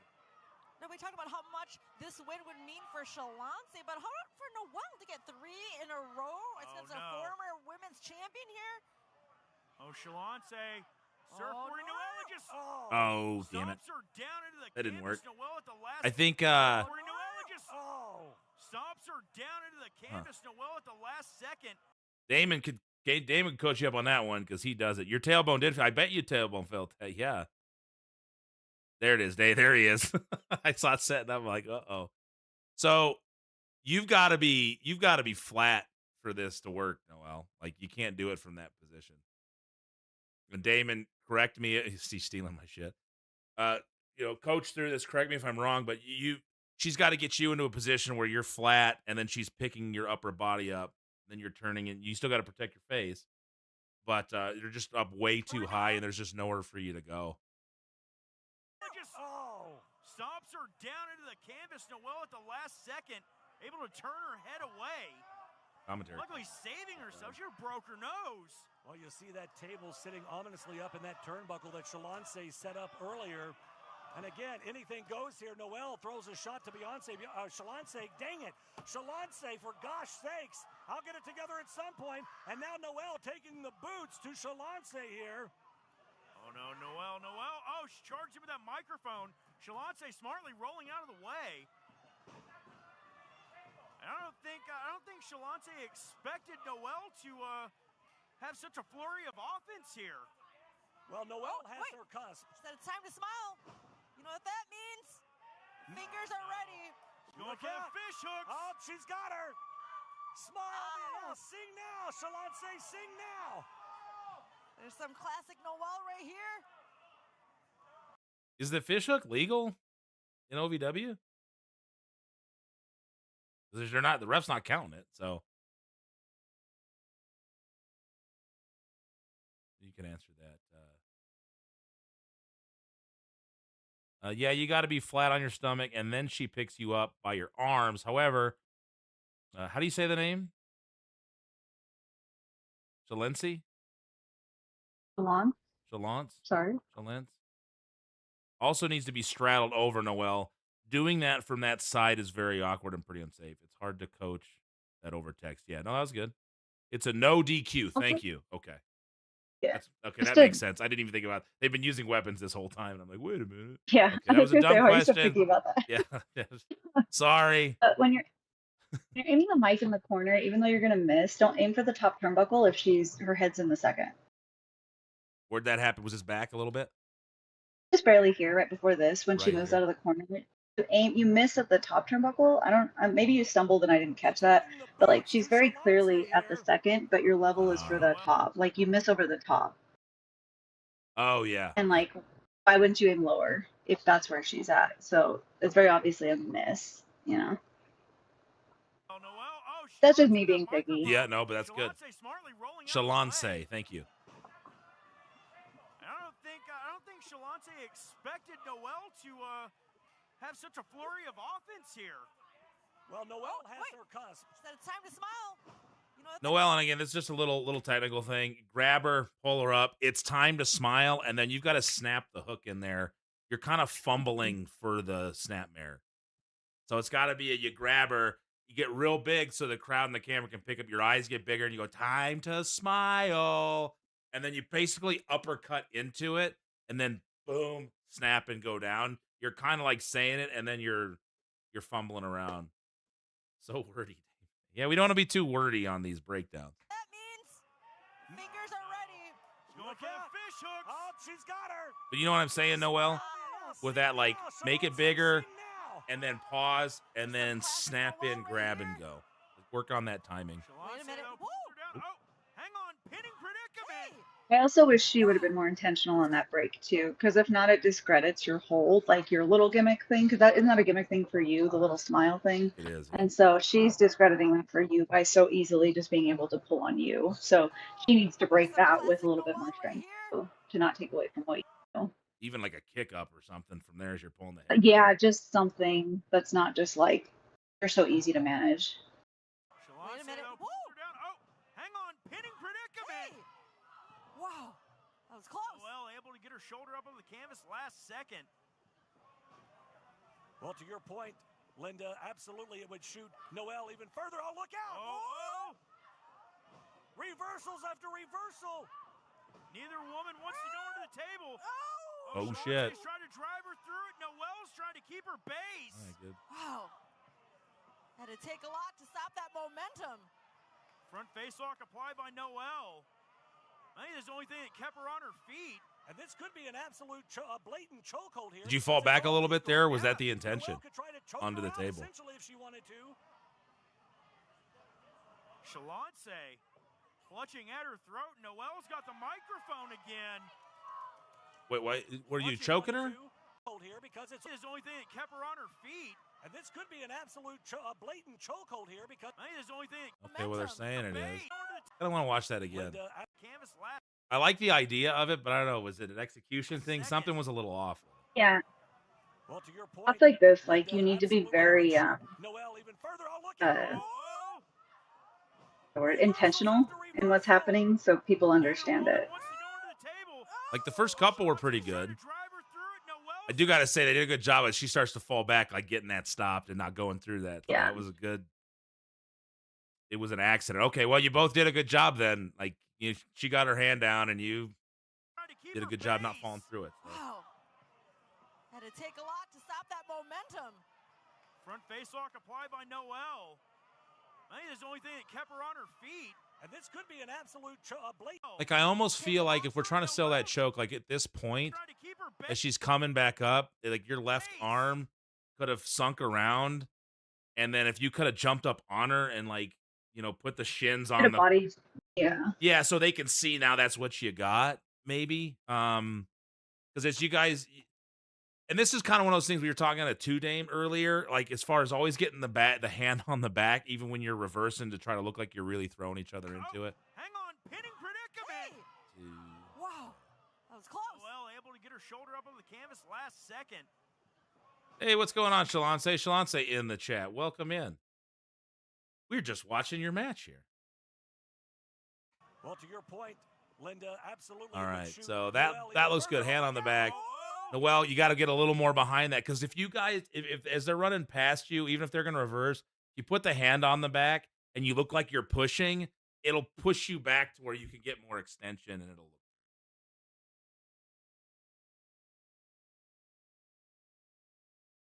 Let me see where the spot goes real quick, and then I might have. That's what, in hindsight, what would have been a fun idea. Linda, absolutely, it would shoot Noelle even further. Oh, look out! Reversals after reversal. Neither woman wants to go into the table. Oh, Shalonte Good recovery trying to there. drive her. I just gave Shalonte getting So the was right that hand. the accident? Yeah, so when Noelle falls back, because that's why when we first watched it, as she was getting there, I was like, oh shit, because you could see Noelle starting to crumble a little bit. Yeah. Yeah. And then Shalonte's like, boom, no, I got you. And you both worked really well together to keep that table up. Shalonte's trying to drive her through it. Noelle. And then I was just saying here, like, if we're selling that choke, this would have been a good spot for Noelle to hook that left arm under and just jump up onto your thighs a little bit and look like she's got a choke, and then you work out from there. What was the idea you were thinking of? I think it would have been fun if they do the back and forth reversals and then Noelle, being a smaller body, take advantage of the whip. And this is just a little guy, is she goes to like whip back around for another reversal, throw herself around her into the sleeper from behind, and that throws her forward. So now she's like fighting off the sleeper, but also teetering over into the fucking table, like the oh shit, but also she's got her on her back. And like it gives that moment of like but then she's got her from behind, and it gives that because she's kind of got the crazy like gimmick too, you know, she's got her like here too as well. I think it'd be kind of a killer moment in the middle. I think that would have been fun. Just because it's fun. And that it's a nice little fun maneuver that not a lot. You just swing it around into the sleeper and she can catch her on her back. A little spider monkey gimmick. Wow. Had to take a lot to stop that momentum. Front face lock applied by Noelle. Without being able to see the other angle. And this could be an absolute blatant chokehold here because it's all legal. Yeah. Noelle could try to choke her out. And on that, Noelle, if you're trying to sell that you've got her in a front chance, your front face lock, you're choking, like get your hips back more, and you see how your back is rounded, like push your hips forward and look like you're sucking her in and grabbing it and get that arch in your back. But you're kind of rounded, so it just doesn't look like you have as much. Even if you got to step back and drop down to a knee to really start pulling on it. Shalon says there were some oopsies. There's always some oopsies. There's no perfect matches. If only. Shalon say I can think Microphone again. Trying to turn it on. Shalonte stops it. Boot to the midsection. Shalonte fighting back here. Oh, she's got her hooked up on her shoulders. What's she got in mind? Oh, no. Oh, Shalonte. Oh, no. Dead belly driver into the table. God, Lord, and both women are down here. Good night. That table exploded. Anything sure. Oh, no. Oh, Shalonte. no. Oh, no. Get a little higher on the table, I think. Yeah. Just take off a little closer. See where your foot is. Get a little closer so you can get higher before you jump into it. Oh, no. Oh, This is one of those too, and Noelle will tell you this. Shalon say like we a big thing with like the purposeful footstep where you're taking maybe bigger steps, more purposeful steps, so you don't have the little choppy ones. You can place that a little better. So if you start in the middle and you take 1, 2, jump into it, I think it'd be a little bit easier versus 4 smaller ones. And then you just started I think you started your descent a little early, so you ended up in the corner there. Drove through it though. God, Lord, and both women are down here. Like a step, and kind of almost like a float into it. Anything sure goes in this. You don't have to run at it sideways from the start just because you're going into it sideways. You can run forward and then do a pivot into it sideways for the throw. But you'll get better guidance forward.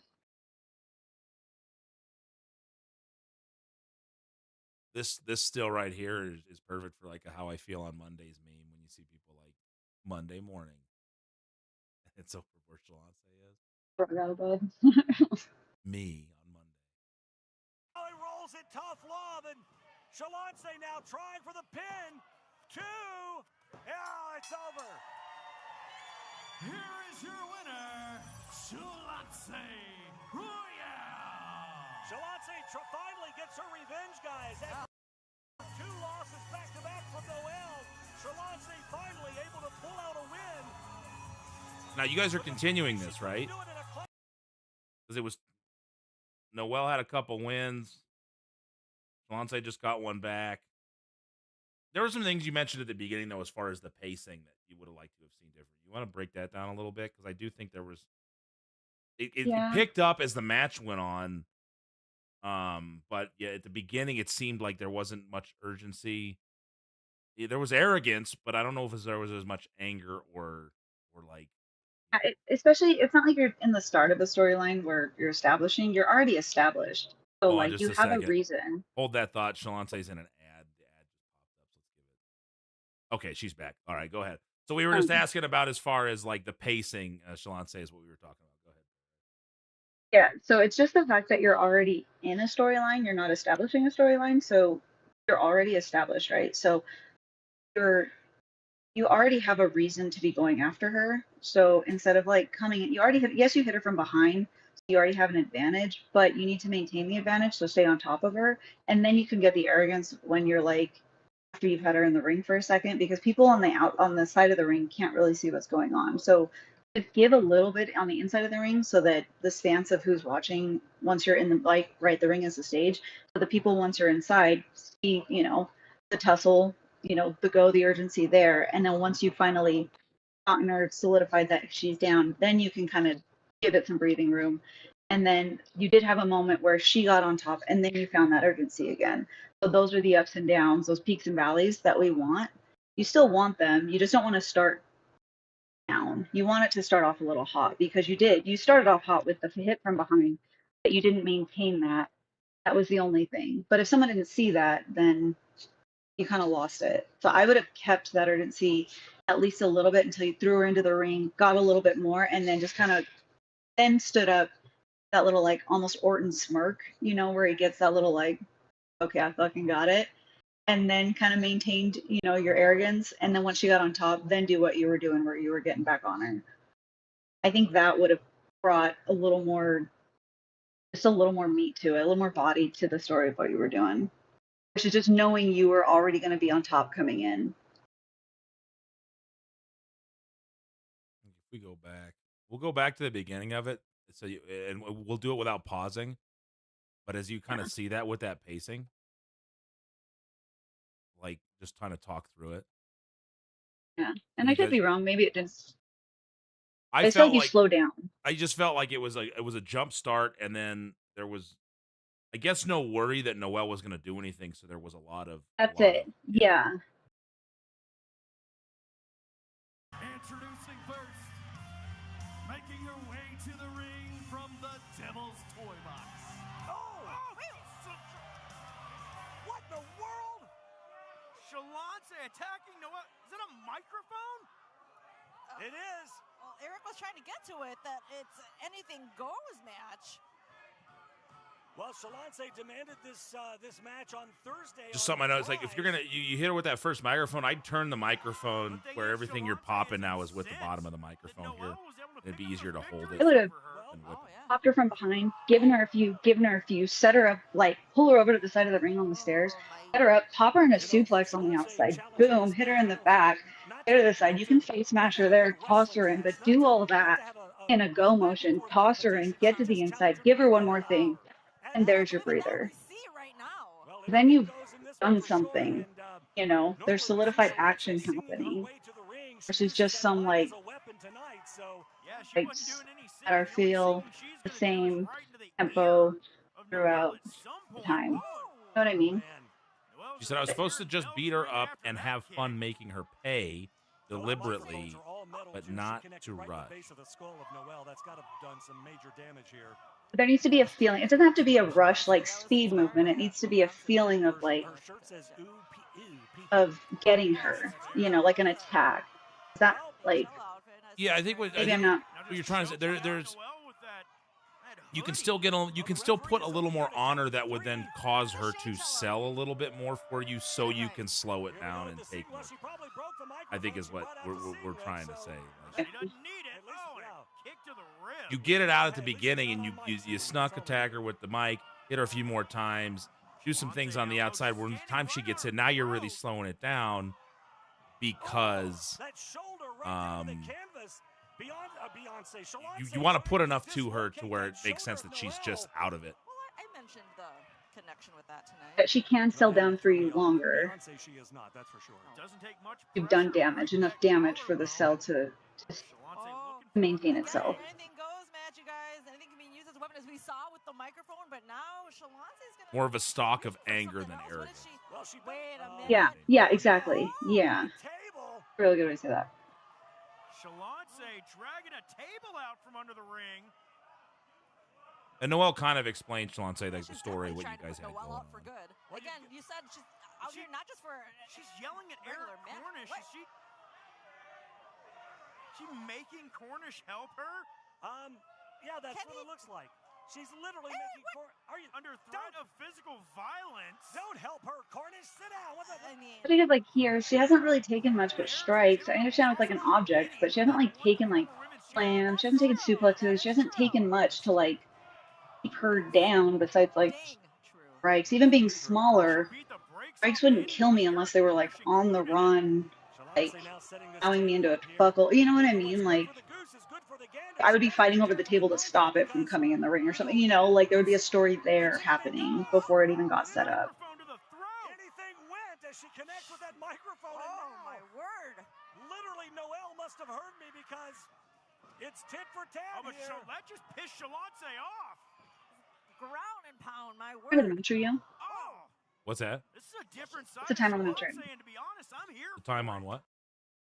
Match. No.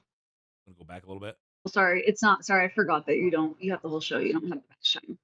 Just trying to see how far into the match we were when the pace actually changed. Well, if you Sorry, so sometimes we're- I do like a time differential. Yeah, And so it changes right about here, right? When she hits her. The 22. Yeah, when she gets her in, yeah. 22:48, and the match started at. The jump started at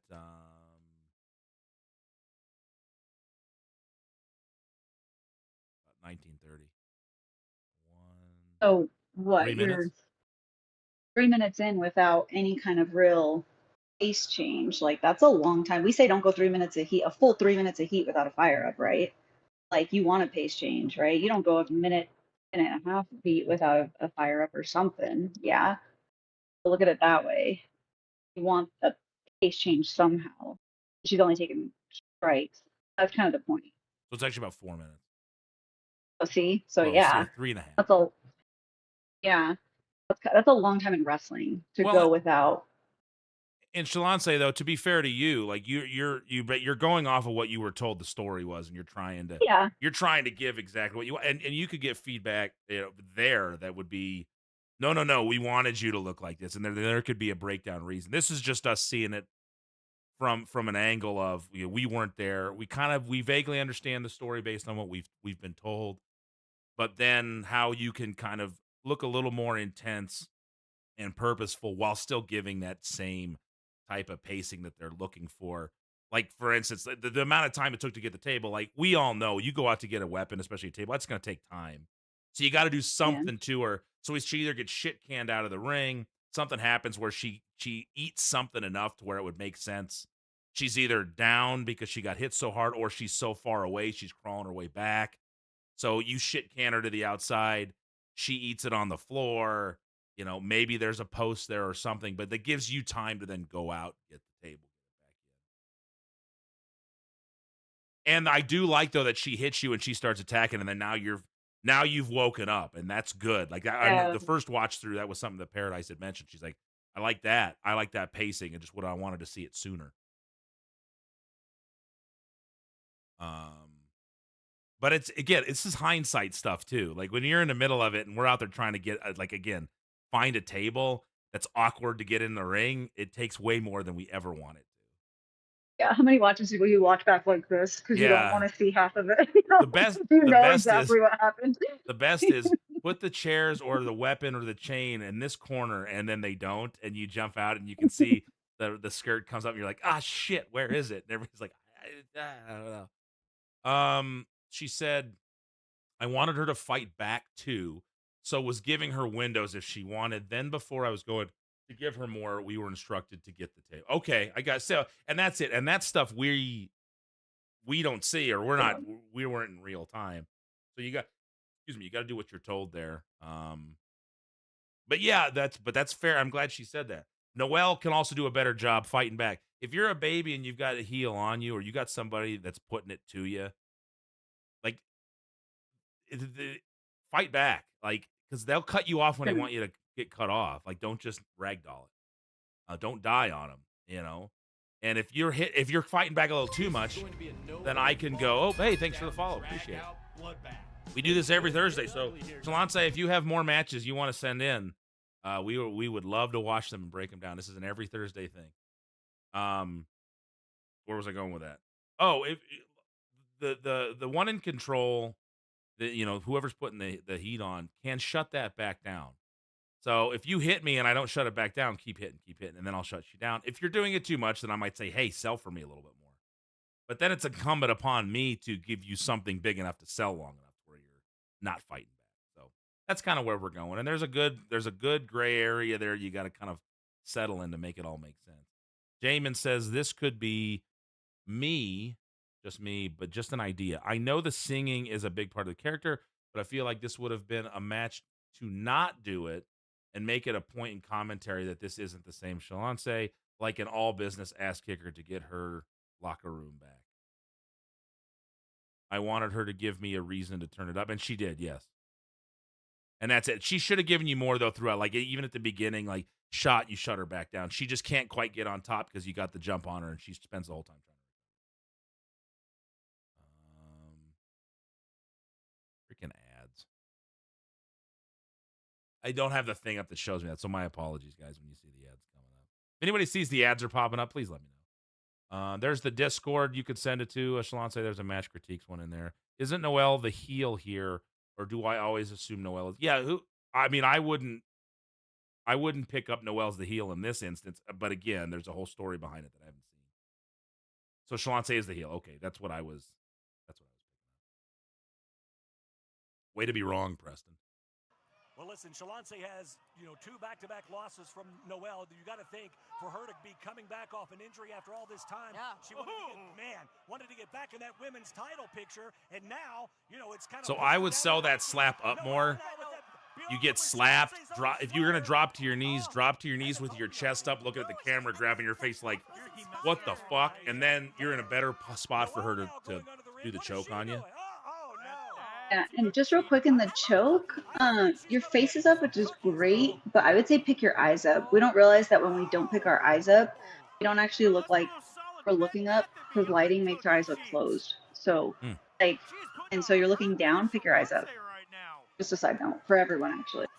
These need to be open too, unless they're intentionally closed. This is another side of Noelle we haven't seen either. I mean, she's got that vicious swing, I was going to say, but they're blocked there from Shalance. Well, if that connected, that could have been all she wrote. Shalance's trying to fight it off. Oh! Boots are in the gut. Oh, good Lord! What a swing! Whoa. Little extra something with this one. Bang! Wow! Watch the lower back on the. Try to shift around a little more just so you can get up the upper back. I forgot about the eyes. Very valid. Lord! No, we talked about how much this win would mean for Shalance. Yeah, you just get slapped, spin around, drop to your knees, pick your chest up, and then. Former women's champion here. We were talking about this earlier too. Damon was mentioning it. He does this a lot. Shift more behind her, and Noelle needs to be flatter. So get them in a position where their quads are actually and hips are on the ground. Then you grab, step, and then pick up. Because if she was more flattened out, then you'd be in the right spot, not behind her, to the side of her. Damon, if you have anything to add to that as far as the stomp.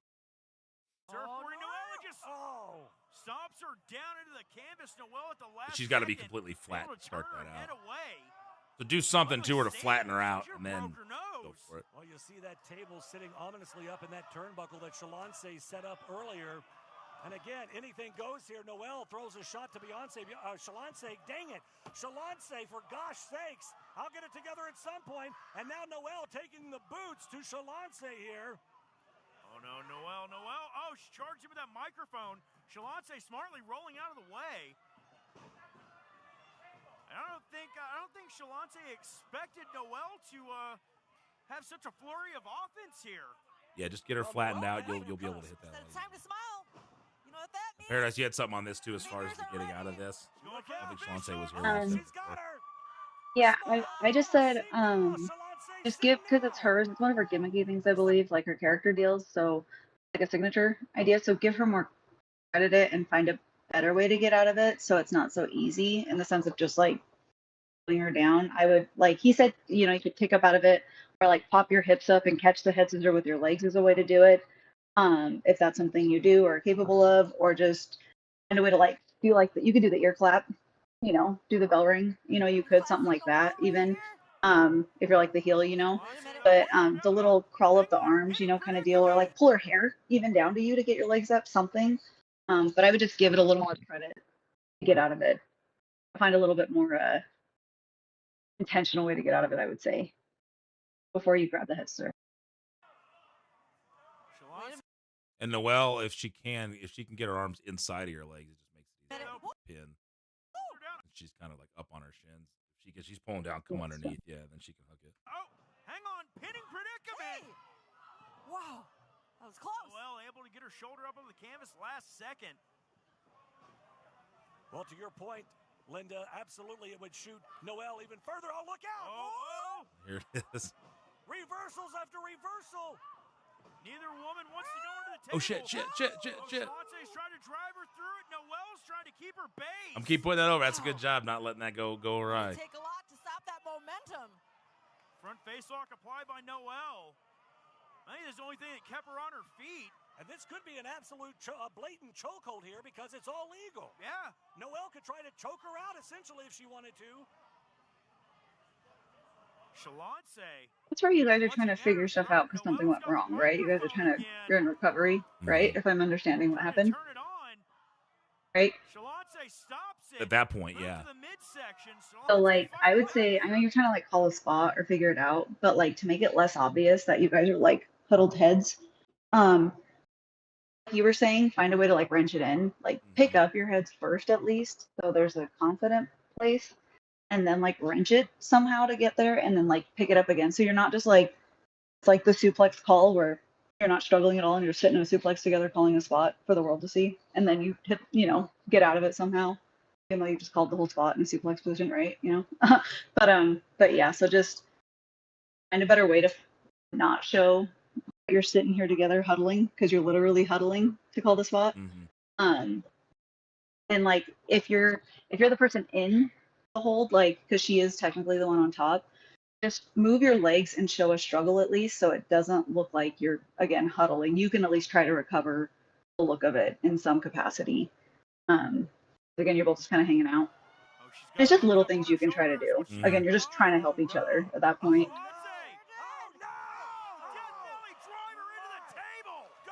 And then yeah, just on this one again, like we said before, like see, you've got her up, but you're already leaning forward as you start to run here. Like get her all the way up, keep your chest up, take 2 big steps, and then leap into it. And if you're leaning forward like this, then her weight's already starting to pull you down before you get there. And I think that's why you kind of ended up lower than you would have wanted to on the table.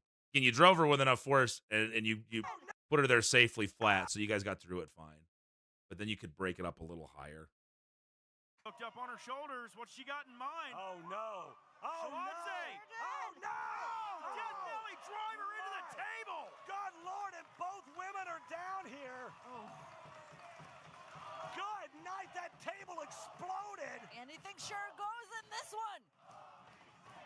Well, this is how he rolls it, tough love, and Shalance now trying for the pin. 2. Yeah, it's over. Here is your winner. All right, Shalance, thanks for popping in. Hope to see you again. You'll pop in anytime. Every Thursday morning, we're on here 10 Mountain, so it'll be noon out your time we get started. We usually start doing the match critiques around 11, so if you're on Eastern time, it'd be about 1. Oh, do you do Twitch as well? Yeah, we'll give you everybody give Shalance a follow. Then you do some streaming. Pop a follow on there.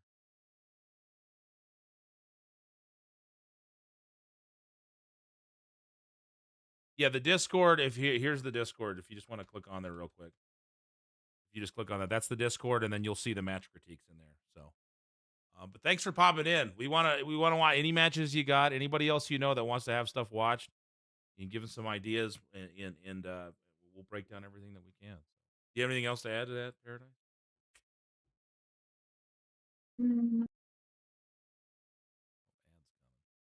Freaking ads.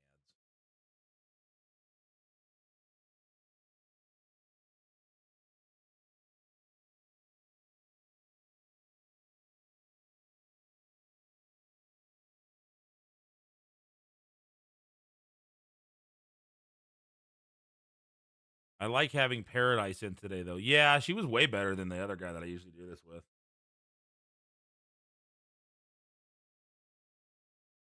And by that, I mean she actually shows up.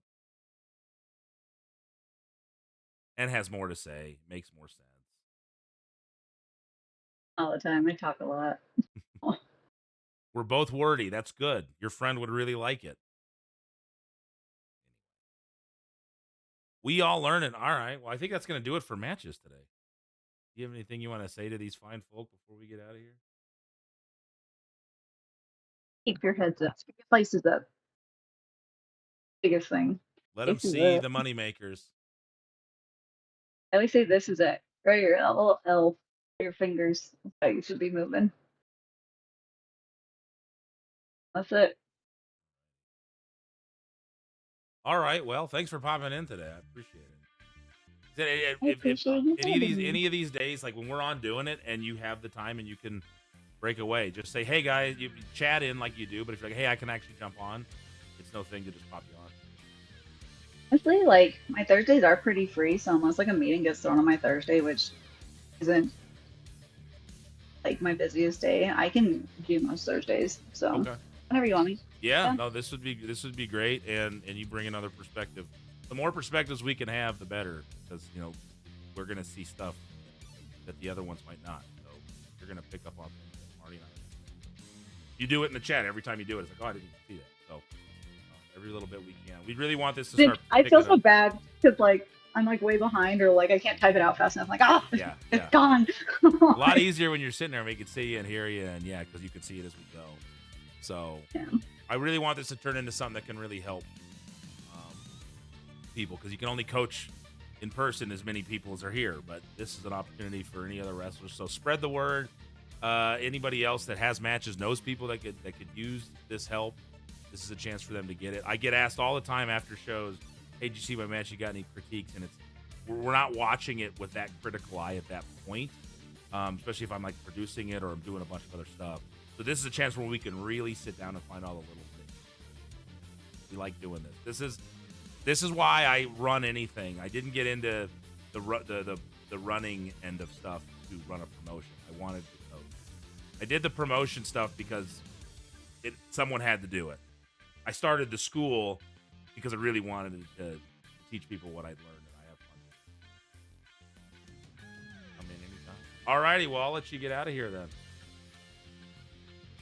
And we'll see you next time. All right, guys. Say bye, Paradise. All righty. Well, thanks for hanging out, everyone, today.